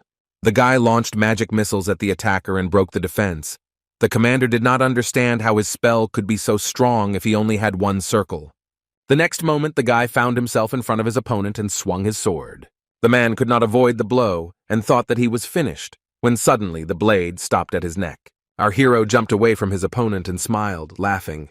The leader realized that they had given in to him and, taking this as an insult, angrily ran into the attack. The husband tried to injure Eugene, but he easily avoided the attacks. The young man liked to drain the enemy, because this way he would fight more aggressively. Deciding that he wanted to add murder to the attacker's attacks, the guy inflicted several light wounds on him. The commander realized that he had been succumbed to again and began to get even angrier. Having dodged the next attack of the leader, the guy laid down his weapon. The man asked why our hero was doing this because he had not lost yet. Eugene replied that he knew this, but now he would fight with his bare hands. The attacker again rushed into the attack with a scream. The young man dodged again, hit his opponent hard in the diaphragm, and grabbing his head, kicked him away from the sand. The guy asked who he was, and he replied that his name was Roman Shulkov. Hitting his head hard into the sand again, the guy said that he did not care about the name of the attacker and asked who ordered to pursue him. The man did not answer, and for this our hero hit him again. Suddenly one of the attackers asked to stop and said that the owner of the game was Tyri Almadani. Roman wanted to tell the man not to tell anything, but he got hit in the face again, and Eugene asked who exactly their owner was. He was told that Almadan is the emir of Kazakhstan, and the young man remembered that Kazakhstan is a city next to the western gate through which he entered the country. The guy found out that the owner of the attackers ordered them to secretly attack him, but they didn't know the reasons, only that they couldn't let the guy through in Kazan. After this, the man asked the guy to let his commander go, and he did so, thinking that Kazan was a desert, which would be right in front of him. 300 years ago, the homeland of Gamel was right in the very center of what has now become a desert, and Kazan appeared recently, and it was the epicenter of sandstorms that gradually reclaimed the lands of Turas. Our hero wondered if this meant that sand magicians had settled here, and if so, then they would not want to see a foreigner, especially a person from the Lionheart family. Eugene was sure that the person most to be avoided in Nahama was Amelia Moven, who had made a contract with the demonic king of imprisonment. However, the Asher Desert, in which the sorceress is located, was very far from here, and Annis was last seen in a completely different place, so the young man does not need to contact her. After thinking, the guy sent one of the attackers home and told Rahman to go with him. The guy explained that he was obliged to get to Kazan no matter what happened, and therefore, if he was drawn into some stupid conflicts, he would put a man in front, because he would be able to arrange everything on behalf of his master. Shulkov did not know what to answer, and our hero said that if therefore he did not like his plan, then he could return to the Lionhearts and tell how the emir sent his servants to the thieves and tried to steal the family treasure. The frightened man said that he didn't want that at all, but Eugene continued, saying that he just had a valuable thing that could be decorated. The young man showed Vinid and said that anyone would want such a weapon, so they would easily believe him. Roman was shocked, because he understood that if the guy really said that, then not only he, but also his minions would be left without a head. Even the owner himself could be in danger. Bowing his head, the man gave up and agreed to do as the guy said, and he smiled evilly. Then they continued to walk. Rahman was reproached by a feeling of guilt for having betrayed his owner. He was thinking about what would await him when he returned without following the order. Our hero asked what his husband's position was, and he replied that he was the commander of the 2nd Detachment of the Red Sand Sentinel Corps, the personal guard of Kazitan Tyra al-Madani. Eugene thought that he was not just anyone, because in battle he showed that he was worthy of his position. After this, the young man asked if there were sand magicians in the Kazan desert, and Rahman seemed not to understand the question. The guy threatened to stop pretending that he didn't understand what he was talking about, or they would have fun again, and the husband nervously replied that this couldn't happen. Sand mages serve exclusively the ruling family, so Roman did not understand what they should do in the desert far from the capital. Hearing this, the guy came closer to his companion and, looking into his eyes, rudely asked if he was in his right mind. He further explained to Shulkov that the desert of Kazan first belonged to Turas, but suddenly sandstorms came and turned all the lands and forests into mountains of sand. Sultan Nahami said that the expansion of the desert is the will of God and placed his soldiers there, starting to conduct training, and desertification is slowly continuing to this day. The Keel Empire is too strong to do such things with it, and Tyurus is an easy prey, so Nahama took it on. After listening, Roman replied that this could not be, and even if our hero was right, he did not believe that his owner would get involved in such a dirty business. Then Eugene said that you couldn't tell from a man's appearance that he was so naive. The young man suggested that Rahman was from Kazan and probably got into a sandstorm, barely survived, and then he was picked up by his owner, the emir of Kazitan, and therefore he does not want to associate his rescuer with sandstorms. The man had nothing to answer, but the guy noted that he would not want to get involved in empty conflicts in a foreign country, and roughly understands why Shulkov's owner does not want to let him into the desert. If young Lionheart happens to be next to the sand mages responsible for the expansion of Kazan, this will add to their worries. After that, Roman replied that he understood everything, and if magicians really work in the desert, then he will protect the guy from them. In his opinion, they can be under the personal command of the Sultan as long as they want, but they must also take into account his master. Our hero hoped that he was right. Walking further, the man decided to ask Eugene why he was going to the Kazan desert, because there was nothing there except sand, and the young man replied that he needed to find one grave.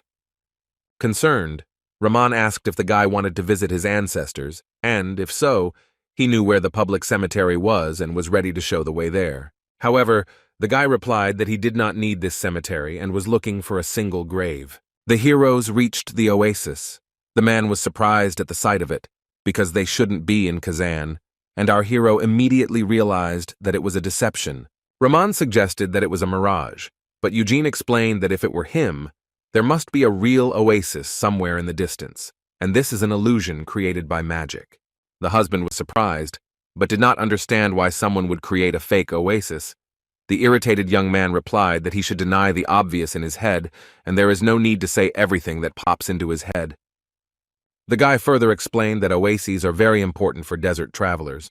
If you see one, you will definitely want to visit. Roman asked if the guy thought it was a trap. He replied that now they would go and check. Before our hero could walk a step, the end of someone's sword appeared from under the ground. His companion, noticing this, began shouting for Eugene to stop and jump to save him. However, the young man himself managed to react and flew into the air, saying that if the man noticed something, then he noticed it even more so. Next, the guy summoned a middle-class wind spirit named Storm and hit the ground with all his might with the wind where the attacker was. Ramana was thrown back by such power.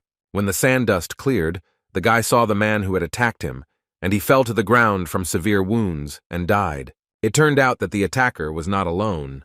A bunch of other people crawled out from under the sand. Our hero's companion ran up to him, shouting to the attackers to lower their weapons and, introducing himself, said who his owner was. He ordered the intruders to lower their blades and let them pass. If they did not, the man would regard their actions as a challenge to the Emir of Kassitan. The killers did not listen to him and surrounded the heroes. Raman did not understand what was happening and repeated what he had said, adding that his master's guest belonged to the Lionheart family. Placing his hand on his husband's shoulder, Eugene said that it was useless and those words would only rebel the attackers. Now they would definitely be determined. Shulkov did not understand why. The young man explained that since they had attacked, they would not be able to retreat so easily. But killing a member of the Lionheart family could cause them a lot of trouble, so they had probably already prepared some kind of poison to hide everything. Of course, for this, the killers needed to defeat the guy first. Roman grabbed the sword, thinking that there were too many of them, and he had to fight to help the young master. Meanwhile, the guy, with battle passion in his eyes, told his opponents to attack, and they instantly rushed at him. Our hero began to remember the times when he was with Gamel. Then Anise asked him why he always carries a weapon with him that he doesn't use anyway, and he replied that if he carries it, then someday it might be useful to him. Sena told the priest to leave the warrior because no matter how much they tell him, he still won't listen. But in Anise's opinion, this was wrong, because all this pile of weapons belongs to Hamill, but Moron is pulling the cart with it. The guy explained that it was because he won rock, paper, scissors, and the priest replied that this was also wrong, because why were they even gambling on who would carry his weapon? An irritated Gamel asked if Anis wanted to constantly make others feel guilty, and noted that in the stroller not only his things, but also a lot of holy water, as well as Moron's axe. The girl with anger in her eyes replied that if the warrior believes that the holy water belongs only to her, then she will carry it herself, but for some reason Hamill and Sena need it most. The guy began to complain about the witch, saying that she should have drunk less holy water, and in general, if she had put everything together right away with the help of magic, they wouldn't have had to drag the cart in principle. The girl was indignant, saying that at first the warrior said that it would be best to carry it himself because otherwise it would take too long to pull out the weapon every time, and now he blames him. Then Hamill turned to Vermouth, demanding that he say something and ask why the hero himself does not pull the strollers. The man replied that all his weapons were with him, because he uses the magic of space. Sena said that if Gamel wants, then she will teach him to do something similar too, but only if he gets on his knees and starts begging. Remembering all this, Eugene grinned and thought that if he had had a shadow robe in his past life, then there would probably have been fewer such quarrels. Next, the young man straightened his robe and took out 2 spears from it. The attackers swung at him, but the guy quickly flew into the sky and threw one of the spears directly at the attacker's head. The guy slammed his weapon into the ground with all his might. The third wanted to attack from behind, but our hero instantly found himself behind him and cut off his head with a sword. The following opponents received metal knives to the head from Eugene. The young man armed himself with 2 swords from his robe, preparing to meet other attackers. He skillfully blocked attacks on one side, killing the enemy on the other, and, if necessary, took out new weapons. Raman froze in place. His hand was shaking. He was shocked by the all-consuming power of the guy. He was too fast. The next moment, all the killers were dead, and the guy put the weapons back into his robe. The husband realized that our hero did not even take out Vinid's sword, and used only auxiliary magic. He asked whether it was so necessary to kill the attackers. Eugene explained that execution of orders always comes first for assassins. They are so tough that they will not make a sound even if their arms and legs are broken and then cut off. The young man added that he did not have the talent to make them talk and invited his companion to disperse, explaining that he took him to see how they would react to the name of the husband's master. But the local assassins seemed indifferent to Emir Kazitan. For this reason, the guy no longer had a reason to lead Rahman with him, but he replied that he couldn't just return, and the guy asked why. Did the man really want to see what was happening in the depths of the desert? The young man added that there was no special help from his companion, but he promised that he would not get in the way. Our hero agreed and wanted to say that if something happened, he would not help. But suddenly the ground shook under his feet. Eugene quickly took off.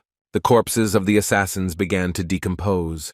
The young man realized that they were being sacrificed for summoning magic. The sand began to shift to one point, and the guy felt a large amount of mana gathering deep underground. Something was moving in their direction. The novel remaining on the ground shouted to the guy to run, and the next moment a sandstorm formed. The man understood that a tornado of this size could not form so unexpectedly. He realized that magic was involved, and our hero was right.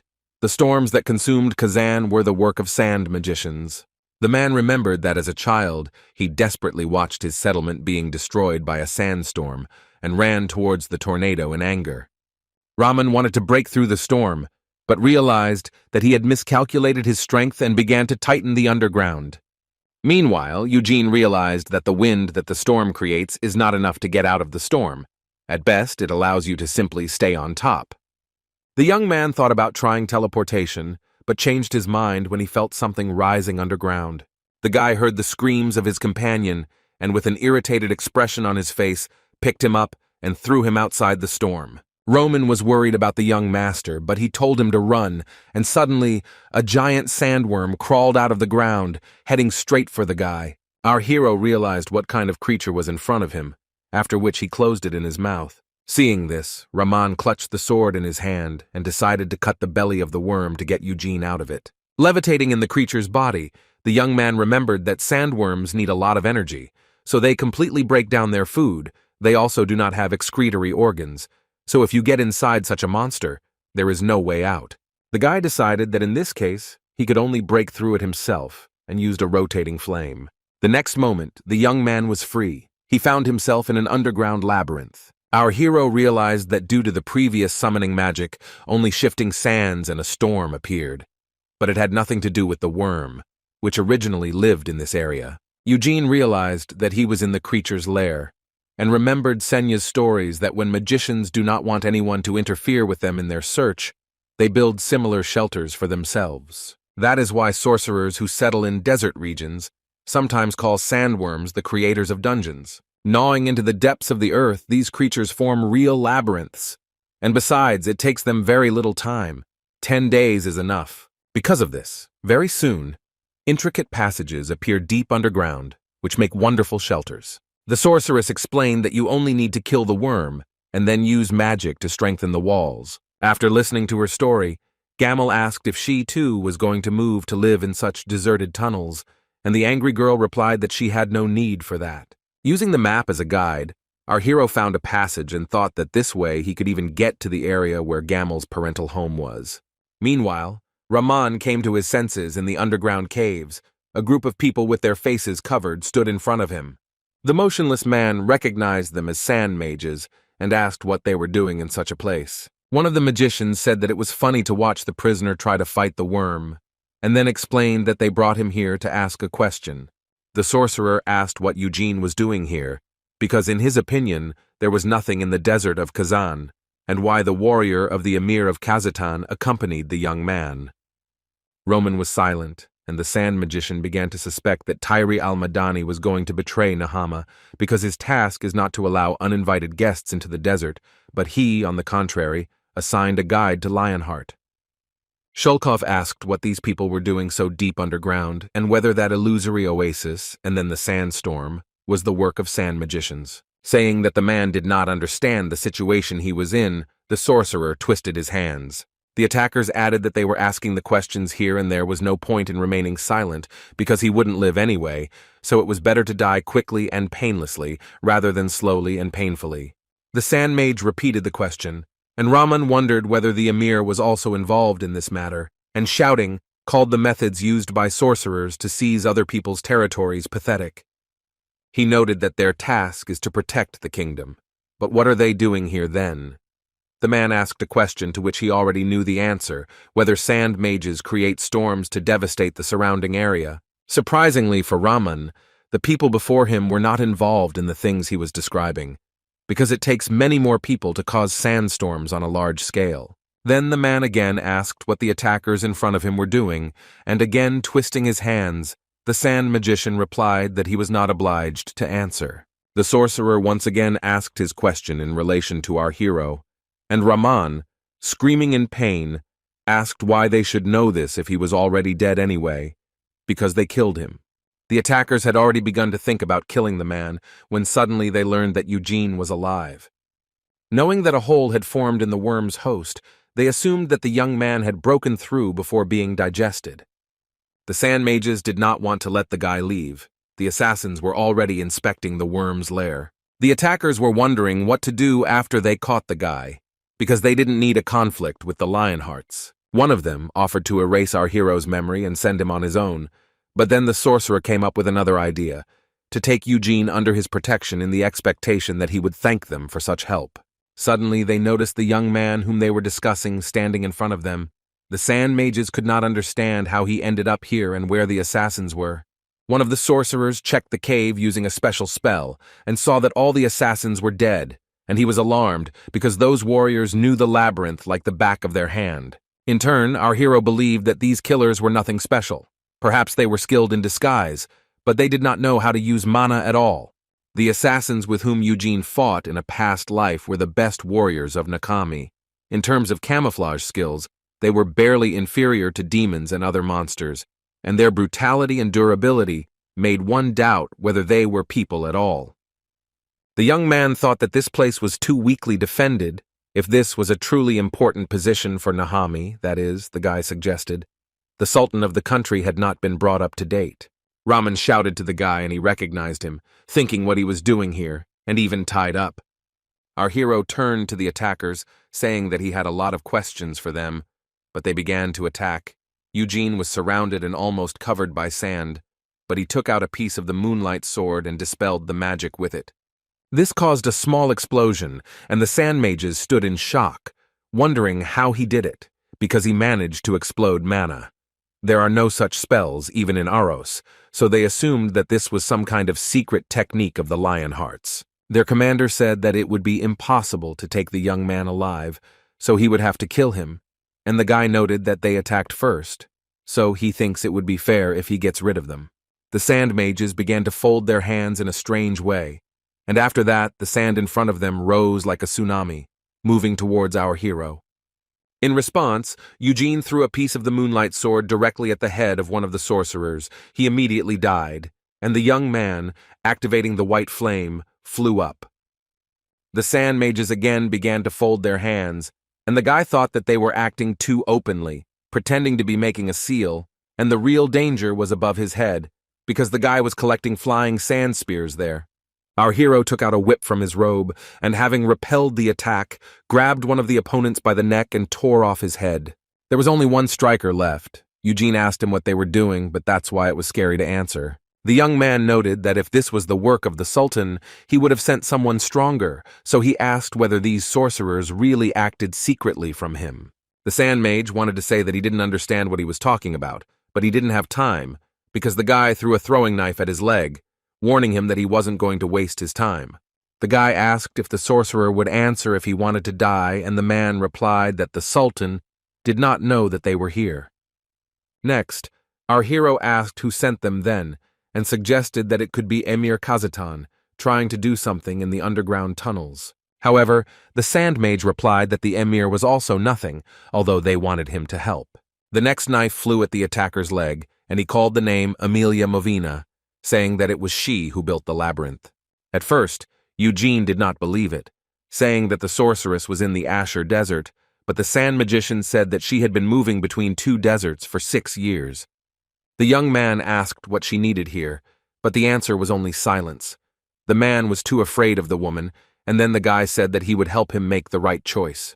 He explained that he would still kill the attacker, but he would do it quickly. But if he fell into Amelia's hands, she simply would not let him die. The sorcerer began to tell that this labyrinth was created in order to accelerate the desertification of the surrounding lands. There are other similar places in Kazan. These particular tunnels were created 10 years ago, and 6 years ago, the labyrinth became larger, and then the sand magicians thought that a new passage had appeared due to the collapse of an unstable layer of soil.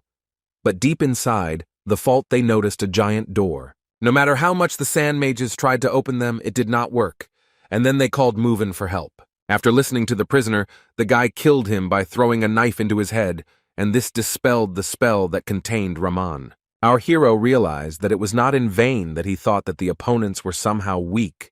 The local sand magicians and assassins were supposed to serve Movin and not allow strangers into the desert. Eugene's companion anxiously began to say that they needed to get out of the dungeon as soon as possible. He was afraid of Amelia. The young man replied that after the journey he had made, he did not want to leave this place. Besides, now the sorceress herself, it seems, was not there. Her real lair was the Asher Desert, so it is unlikely that she would stay in Kazan for a long time. Roman was worried that Movin could return at any moment, but the guy replied that even if they left, the woman would be able to track him down, because who wouldn't want to catch and punish the man who came into your house and broke everything there? Finally, the guy said that the witch would no longer love him in any case, and he himself thought that he wanted with all his might to avoid a conflict with Amelia, but nothing could be done. Getting ready to go, our hero asked why Raman didn't run, and he replied that Eugene had already saved his life twice. If Movin really returns and tries to kill the young man, then he is ready to sacrifice himself to give him the opportunity to escape from her. Sighing, the guy asked how the man was going to do this and said that it was enough to do stupid things. Let him return home. But Roman, standing his ground, replied that he couldn't leave the guy. Moving behind his companion, our hero knocked him out and again told him to return home. Eugene went his way, leaving behind the unconscious Raman, and reflected that the expansion of the labyrinth had happened 6 years ago, and he was then 13, just at the time of the blood rite. The young man recalls that it was then that he received the right to enter Lionheart's treasury and notice his pendant there. This labyrinth has existed for 10 years, but the rift only appeared in the year of the blood ritual, so it is possible that when the guy received the pendant, the magic that was used to seal the grave dissipated. The guy merged, because he realized that Amelia was doing something in his tomb and finally reached the rift where his grave was. Next, our hero went down into the hole and saw there the same door that the sand magicians were talking about. It was open, which means it was possible to enter Movin. Eugene entered the tomb and saw that there were traces of a fight. He thought that perhaps the Dark Witch had fought with Sena. Walking further, unexpectedly for himself, the young man found a monument to Hamill. Looking at him, the guy began to chuckle nervously, because at first certain images were written about him, but then he was described as brave, faithful, wise, and great. Those who wrote this expressed great regret that Tight Hamill went first, sacrificing his life for them. From such words, our hero was touched and began to cry. He would like his comrades to talk about him like that during his life, and not write on stones after his death, because he still wouldn't be able to see it. After feeling sad for a while, Eugene analyzed his surroundings. The entire tomb was in ruins, but he was glad that the statue and memorial stone remained. The young man remembers that 200 years ago, Sena felt that her familiar had died and came from Aros to the tomb, and on the spot she fought with unknown burglars. The guy knew that his ex-comrade was very strong. She had always been like that, and after Gamel's death, she probably became even more powerful in his opinion. The girl could lay claim to the title of the strongest magician in the world. However, the guy came to the conclusion that she lost the battle in the tomb. Otherwise, she would not have left her in such devastation. Our hero assumed that Sena died here, but the mirage that he saw in Aros quickly rejected this version, because it was probably sent by the girl herself. Eugene came to the conclusion that she was wounded and she decided to hide. The young man wondered who could have pinned the sorceress to the wall and whether demonic kings were involved in this. To answer all these questions, The guy realized that his thoughts alone would not be enough, and he would have to look for Sena, who could now be hiding anywhere. Gathering his thoughts, the guy decided to examine everything because suddenly he managed to find some clues. Our hero thought that Sena, Anis, and Moron probably cried their eyes out while they built his tomb and erected a monument. He was interested in whether Vermouth even shed a tear, but it was difficult for him to imagine his former comrade crying. Eugene recalled that during their travels, when everyone was rejoicing after the victory over a strong enemy, Vermouth, looking at his wounded comrades, said with dissatisfaction in his voice that they could do without casualties. The hero thought that he should have fought better, to which Gamel and Anis made dissatisfied faces. The first said that his brothers needed to calm down. Ticking his finger at his friend, the guy explained that he was the same person as all of them. He couldn't put everything on his shoulders. Otherwise, why would he travel with them? Anis said that Gamel shouldn't talk to Vermouth like that, and he didn't understand why she was saying that, because he was sure that she agreed with him. The priest replied that on the contrary, she felt that our hero would start talking nonsense. Realizing that such conversations were long in the past, Eugene again could not hold back his tears and suddenly noticed the open door. The young man decided to go in and saw another one there. But this time someone was sitting in front of them, blocking the road. The guy asked who the stranger was, and whether he was sitting there on purpose to prevent anyone from going to the door. He stood up, standing to his full height, wearing knight's armor and a sword with a skull on the guard. The guy assumed that the stranger was a demon, but then decided that he did not look like he was alive and had a runny nose. Our hero repeated the question, but this time more rudely, and he answered that he was Hamill. Hearing this, Eugene angrily asked what he said, and noted that the creature may consider itself a hero, but in fact, he is a death knight. The young man realized that the body inside the armor was Gamel, and being beside himself with anger, told the enemy to take off his helmet. After the runny nose ignored the guy's words, he angrily attacked him. Approaching the enemy, the guy jumped up and took out 2 swords from his robe. He asked what scoundrel put the creature in Gamel's body. Runny Nose dodged the attack but tried to hit back, but our hero quickly kicked him out of the way. However, the armor remained intact, and Eugene thought that the creature was using a mana shield. But then he realized that this was not so, because Death Knights do not use mana, but demonic energy, and with its help, the enemy made a shield. The enemy instantly attacked the young man, and he defended himself with swords, realizing that his opponent had incredible strength, because the guy could barely hold the swords after the blow. The guy suggested that most likely this was the work of Amelia Moven. 6 years ago, she opened the door of the tomb, and then made this monster out of Hamill's corpse, and since there was no soul in the body, she had to invest someone else.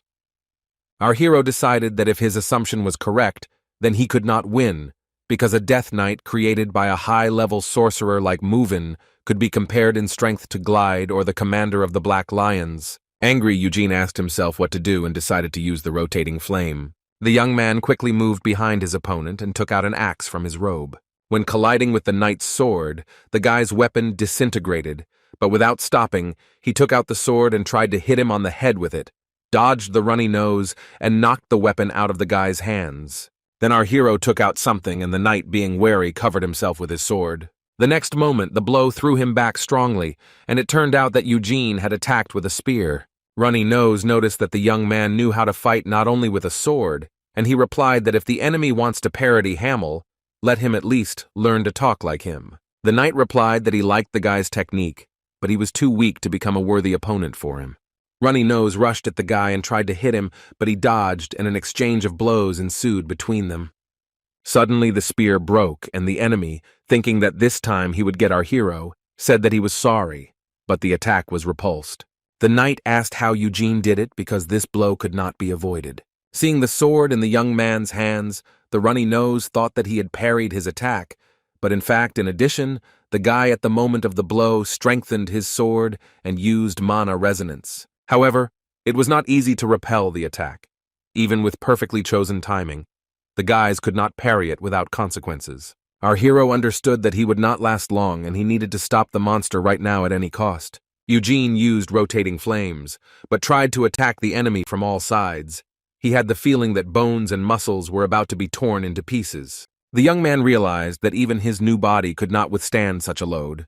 But he did not despair, because in his previous life he fought with a much weaker body.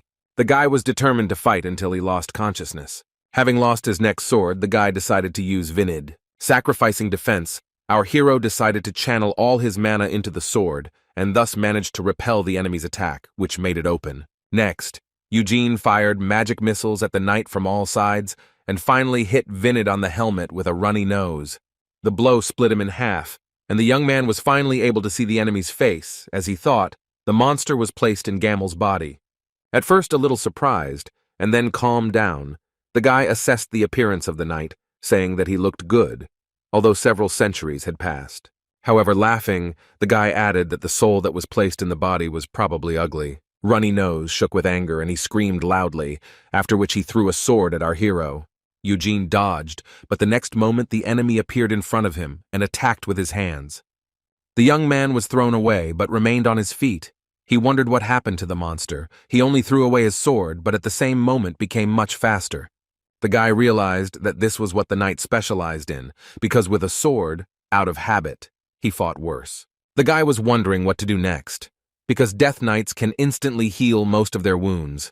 The only way to kill the monster was to hit its heart. Our hero was trying to assess whether the level of his abilities was sufficient for this, because he fought with the enemy for too long without a clear plan, and then spent a lot of energy in order to break through his defenses. Eugene decided that he had no time to feel sorry for himself, and had no choice but to win. Meanwhile, the monster instantly pounced on the young man, dark claws forming around his arms and legs. Barely reflected, the guy launched magic missiles at the enemy, but he was too fast to hit him.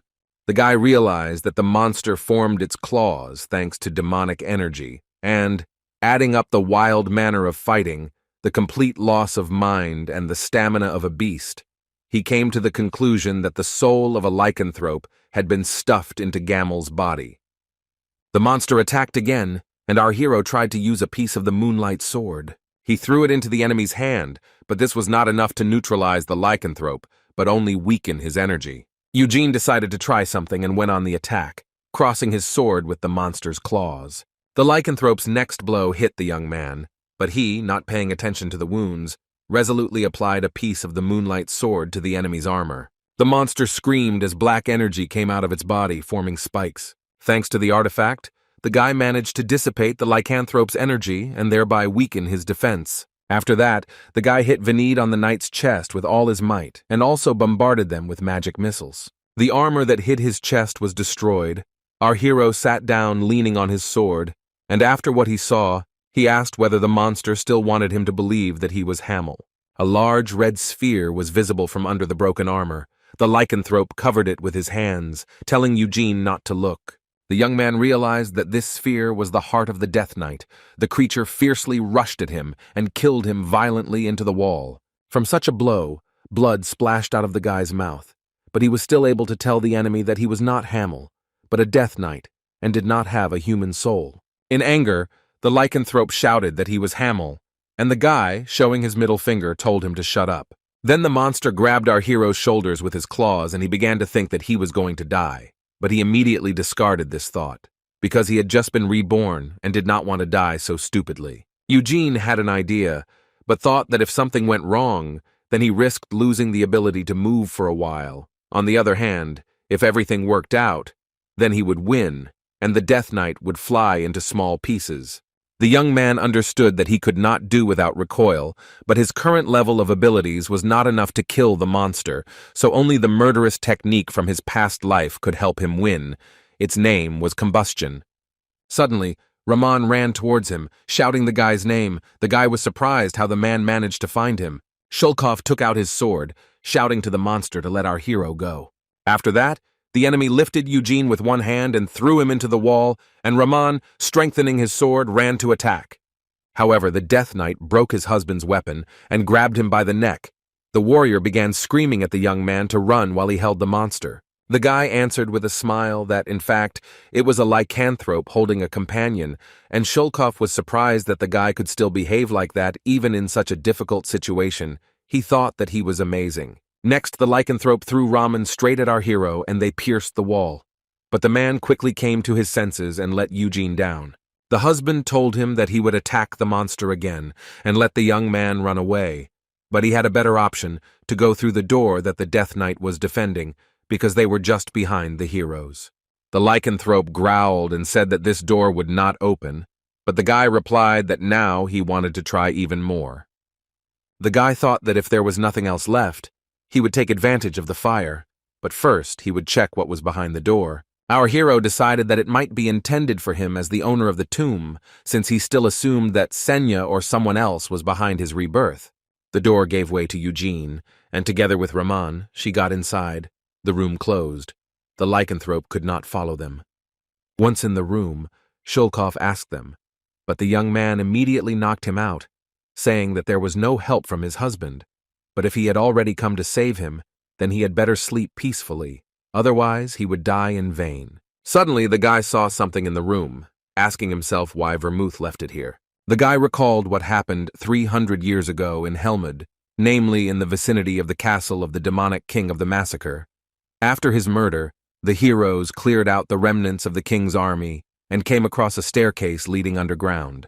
Having gone down, they found ruins there.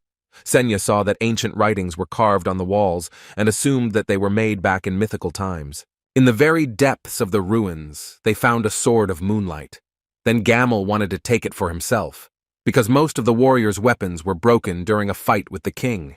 However, the sword was not given to him. As soon as the hero approached the radiance coming from him, he fell to his knees and coughed up blood, and so Vermouth got the weapon. Eugene thought that by leaving the Moonlight sword in the tomb, his former comrade was expressing his grief in this way. The name of the sword was given by the heroes themselves. Although it was simple and straightforward, it suited him. Since Vermouth received it for himself, he stopped using the holy sword, which was quite natural, because the new blade, although it did not look particularly sophisticated, was superior in strength to the holy sword that emitted a bright radiance. In the tomb, above the weapon, something similar to the moon was visible.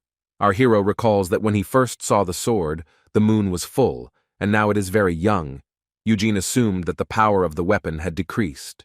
The young man wanted to check how his piece would react to the sword, but realized that he had not picked it up after the fight with the Death Knight. After this, the guy thought that perhaps Vermouth decided to place the sword in the tomb because the guy wanted to get it in a past life. Our hero decided that his former comrade was a fool, because after death from a weapon there is no meaning, and then he rejected sentimentality. Looking around, Eugene realized that there was nothing in the room except the sword, and there was no other way out, which means that if he gets out, he will have to fight again. The problem was not only with the lycanthrope. The young man was wary of Amelia Moovin, because she could return at any moment, so he needed to get rid of the Death Knight as soon as possible and run away. Approaching the sword, the guy decided that since Vermouth had left the weapon here, he could take it for himself. The guy began to think that in a previous life he could not even pick up a sword, but now he was reborn as a descendant of Vermouth, so perhaps this time he will be able to take possession of the blade. Moving his hand closer, our hero only managed to touch the sacred halo, but he already felt how his breath rested and the mana began to tremble. If it went on like this, the mana would stop obeying him. Then Eugene decided to use white flames, and felt that the strength of the sword used to be less than 300 years ago. It seemed that it really shattered into pieces. The young man grabbed the handle and was immediately thrown back, but managed to hold the sword in his hand. Next, the guy took the sword out of the vagina, and seeing that there was nothing left of the blade, he was ready to resign himself. But suddenly, the moon above the weapon headed towards the guard and formed a blade. The guy was delighted and realized that although the blade was capable of dispelling all magic, it readily absorbed his mana, as if he had been waiting for it. Our hero suggested that the weapon resonated with white flame. However, the sword spent a lot of mana, although our hero still had a lot of strength left, but he understood that at his level it was not yet easy to cope with the blade. Satisfied, Eugene hid the sword in his shadow robe and thought that if he was so strong even with a broken blade, then he would not have to use inflammation. Before leaving, the young man also decided to look into the coffin. At first glance it was empty, but then he noticed the inscription on the lid. Its author wrote that he hoped that someday they would meet in the world that the guy dreamed of. Our hero recognized Sena's handwriting. Suddenly, Eugene also noticed some kind of leaf, and meanwhile, on the other side of the door, The lycanthrope thought that he tried to open them several hundred times. Even his mistress failed. Runny decided that he couldn't just kill someone who just did what Amelia couldn't, so he was going to let the young man live until he returned. The helmet and chest plate were pierced. The Death Knight realized that he had not obeyed Moven's order and released his claws. If she found out about this, she would definitely be angry. The monster knew that he had to prove his usefulness, or he would be destroyed. Suddenly, our hero came out of the room. The lycanthrope was surprised by this. The guy asked. He was waiting, and the enemy asked how he opened the door. Eugene replied that he just took it and went in. Then the runny nose asked what was inside, and the young man answered with a smile that it was a secret. After these words, the lycanthrope got angry and screamed towards the guy, and he took out the sword of Moonlight, preparing to fight back. The guy's eyes were full of confidence. He easily parried the monster's attack and he quickly jumped back, not understanding what had happened. While the Death Knight was in thought, our hero almost fainted. He thought he had control of the sword, but one swing was enough to make him lose his breath and blur his vision, and his mana was quickly drained simply by holding the sword. However, Eugene was pleased with the power of the weapon, because although it was not possible to get the Death Knight himself, he managed to dispel his demonic energy. The irritated lycanthrope began to approach the young man without using his claws, and he, noticing this, said with a smile that this was not the best solution. The guy took Vinid in his other hand, and the monster began to actively jump around him, trying to confuse him. However, the guy noticed where the enemy would attack from, and he jumped away, canceling the attack. Mockingly, our hero asked why the lycanthrope was afraid, because he had not done anything yet, and used one of the techniques available to Vinid, which was called heavy wind. A giant tornado formed in the room, hitting the monster against the ceiling, and then Eugene used magic to direct pieces from it in the direction of the enemy. The young man said that if he had not been wounded, he would have killed the knight with his bare hands, and stepping with his foot, directed the mana formed in the form of a hand in his direction, but he managed to dodge, losing the shoulder part of the armor. Realizing the loss of defense, the enemy screamed with rage and surrounded himself with dark energy. Seeing this, the guy said that if the lycanthrope was capable of this, then it would be better to use his technique earlier, since the pity of his abilities could lead to the end. The next moment, the guy got close to the knight and he wanted to attack back, but our hero said that it was too late to react and the monster would be overcome. Since the Moonlight sword was in Eugene's hands, he could control a piece of it and directed the artifact towards his opponent's hand to momentarily block the attack. This time was enough for the young man to get to the heart of the runny nose and hit it. The monster flew into the wall, after which it fell to the ground. The guy vomited blood even though he tried to control the power, but still spent too many lies, although in his opinion it was still better than if he used ignition. The guy noticed that when he had no lies left, the blade stopped glowing. This interested him. Hiding the Moonlight sword in his robe, the guy approached the overcome Death Knight. He thought he had broken the core, but his body was still here, so our hero decided that he had not done it completely. Eugene was angry because of the disrespect for the dead and was going to break the core of the monster and then take Raman and run away. Suddenly his body stopped. He could not move, as if he was bound by some invisible but very powerful force. Smiling nervously, the young man realized that he did not have time before the witch arrived. The guy realized that he could only talk and asked the woman standing behind if they could talk face to face. Amelia replied that she was wondering what to do with our hero. Her head was spinning with many options, but she liked the one where she would pull Eugene up and bury him in the hot sand, but she wouldn't kill him right away, so she would leave his head on the surface so that he could breathe.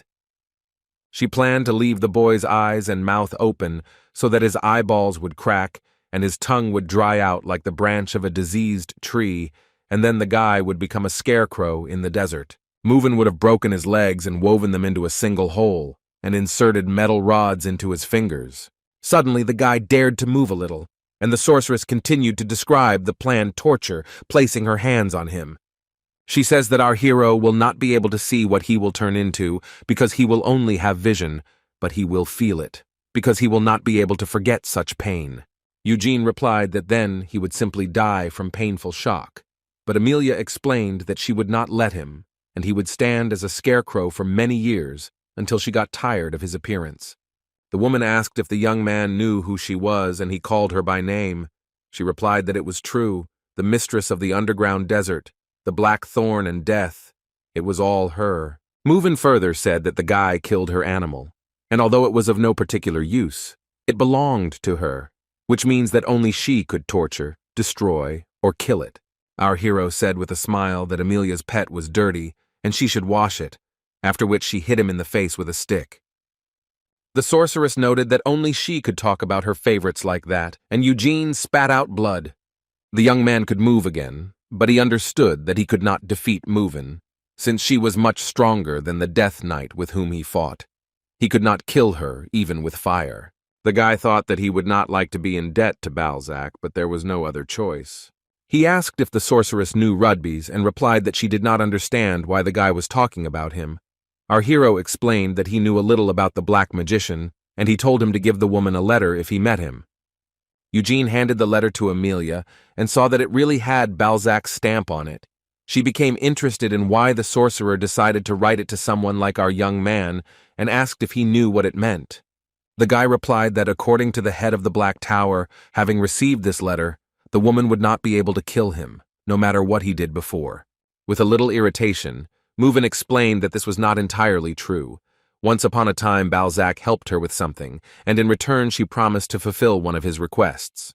This promise was of great value for the black magician, because Movin herself was ready to fulfill his wish. But several decades passed, and he never asked her for anything. Burning the letter, the sorceress asked if the guy understood what it meant, and explained that the letter gave him the opportunity to turn to her with one request, but within reason.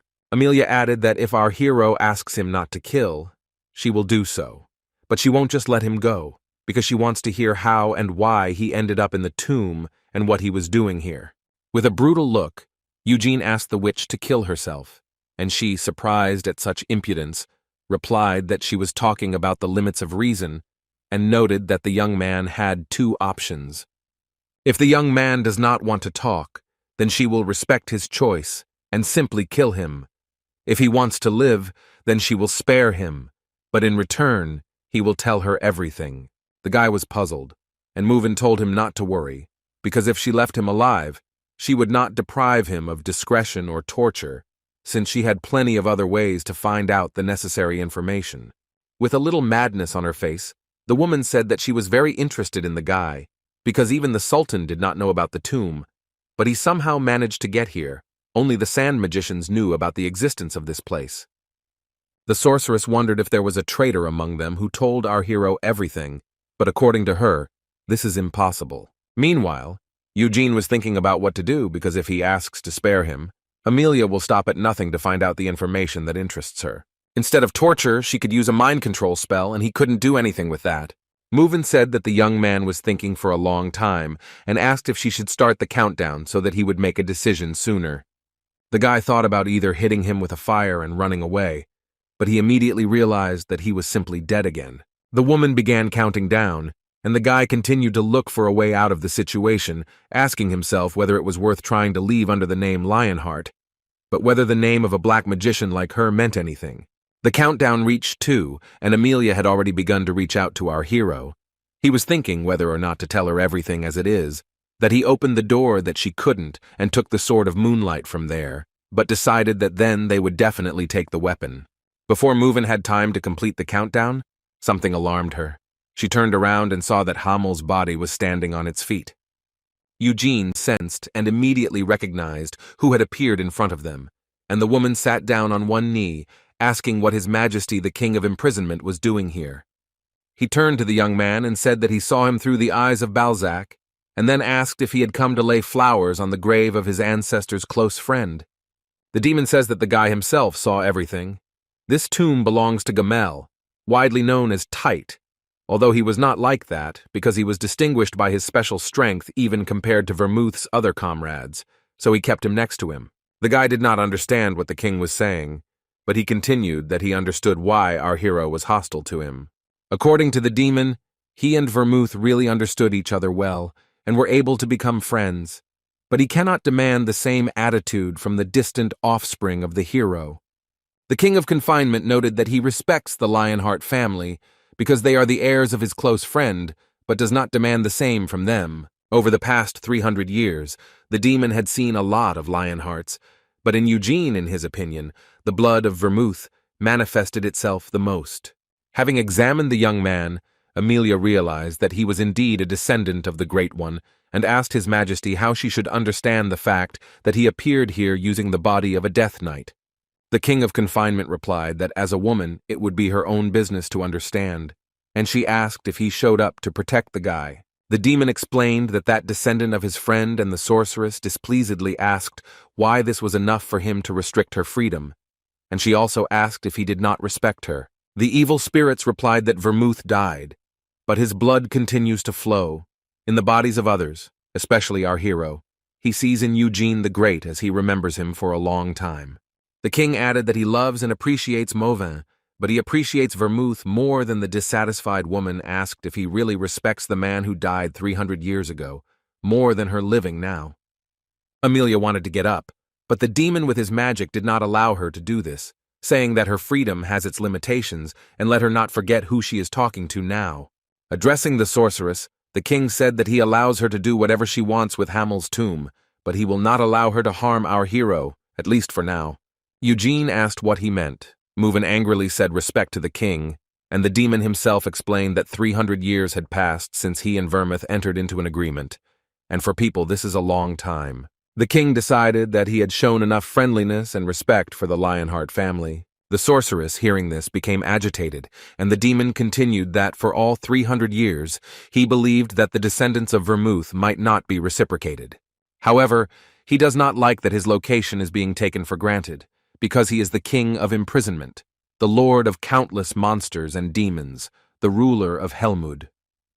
The young man was shaking. Although the evil spirits were only talking to him, his heart was squeezing and his body refused to move. The demon noted that freedom presupposes that a person is ready to bear responsibility.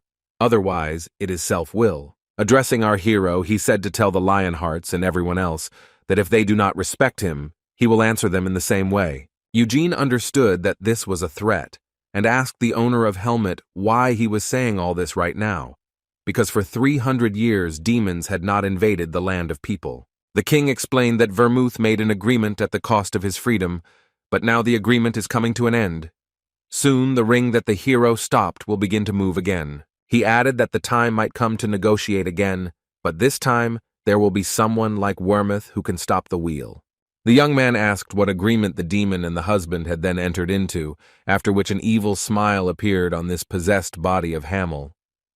The king of imprisonment replied that the young man did not belong to know this, because he was not Vermouth, and called him the Tight Lion. The owner of Helmut explained that the guy's soul and his very existence became possible after concluding an agreement, and 300 years of waiting, our hero was shocked. Turning to Amelia, the demon ordered to return to the lair, but she replied that Eugene had not told her everything yet. The king replied that he would not tell, but the woman was not satisfied with such an answer. She asked how His Majesty could say so because the young man killed her favorite, and was also able to open doors that were not given to her. Hearing about the door, the evil spirits moved himself and his interlocutors to them, and turned them into sand. He told Mauvin to look, and noted that there was nothing there except Hamill's coffin. The sorceress was dissatisfied, but asked whether the owner liked the body into which he had moved, and he replied that he had finished with his business, so he was returning the body to the woman. With an evil smile, the sorceress asked if the king was sure, because it belonged to Vermouth's friend, whom he treasured so much. The demon replied that he had similar respect for Hamill and left the warrior's body. Amelia stood up and called our hero lucky, but added that next time it wouldn't be so easy. Leaving the tomb, the sorceress took the soul of her pet with her and thought that now she could not touch Eugene, but someday the promise would lose its power, and then she would certainly deal with him. Mauvin left, and the young man screamed angrily with all his might, beating the walls of the tomb. According to the king's conclusion, the guy realized that the scoundrel knew that he had been reborn. The guy was trying to understand how his rebirth was connected with the 300-year agreement. He thought that if Vermouth wanted to do something for him, he would have killed the demon king, and first of all the deal was made for the sake of peace, not his rebirth. Our hero regretted that he could not destroy the Death Knight, because he took Amelia with him and reflected on the king's words about the deal. Eugene was not going to make any promises, and decided that destroying the wheel while it was spinning would be better than stopping it. The young man asked himself whether Vermouth was involved in his reincarnation, and not Sena or Anis, and if it was the first, then he certainly did not expect anything from his comrade. Taking out a piece of paper found in the coffin, the guy tried to reproduce in his head what happened 200 years ago after the death of the great. Someone broke into the tomb, and Sena realized that something was wrong when she arrived here, and while fighting with the intruder, she disappeared. The guy was sure that the letter he found was plucked from the world tree and, according to elven stories, it allows you to move to the elven forest from anywhere in the world. Our hero suggested that the sorceress could use the leaves because she was backed into a corner, but it was not clear who could achieve such a thing. Eugene wondered if it could be Vermouth, but if it was him, then why did he go through with it and even fake his death? The young man remembered the times when he first met his former comrades. Then he rudely asked why they blocked his way. Sena began to feel sick from the first meeting. The girl did not understand why the group was going to take Gamel to their place. Anis compared him to a dog, saying that the guy has no dignity. In those years, Moron, in the opinion of our hero, behaved like an idiot. The strong man wanted to compete with one of the warriors of the Sea Kingdom. Then Vermouth said that it should only be Hamill, and asked the warrior to become his companion, but he refused, saying he had no reason to listen to someone weaker than him. The Great One replied that then he should agree if he overpowered him, and so it happened. Tight lost, but did not want to give up right away and demanded revenge. They fought until the sun began to set. In the end, Gamel admitted with annoyance that he was much weaker than Vermouth and asked why such a partner. But Lionheart asked if the guy promised that he would become his companion if he won, and he said that he did not understand, because it was enough for Vermouth to beckon someone with his finger, and they would follow him without delay. However, the warrior replied that the last should be our hero, because he needs his strength to destroy the demonic kings, and, extending his hand, asked to go with him. Eugene thought that if his former comrade was really involved in this, then the hero would have no problem leaving his pendant in Lionheart's treasury. However, the young man then realized that it was naive to think that only Vermouth was involved in this plan, because there were also greetings from Sena in Aros, and the text was left on the coffin. The guy thought that if that text was not talking about heaven, but about his reincarnation, then it was possible that the great Lionheart had betrayed the sorceress. Our hero was confused. He didn't want to believe that his former comrade could have attacked Sena, and decided that in order to find out the truth, he needed to find the girl.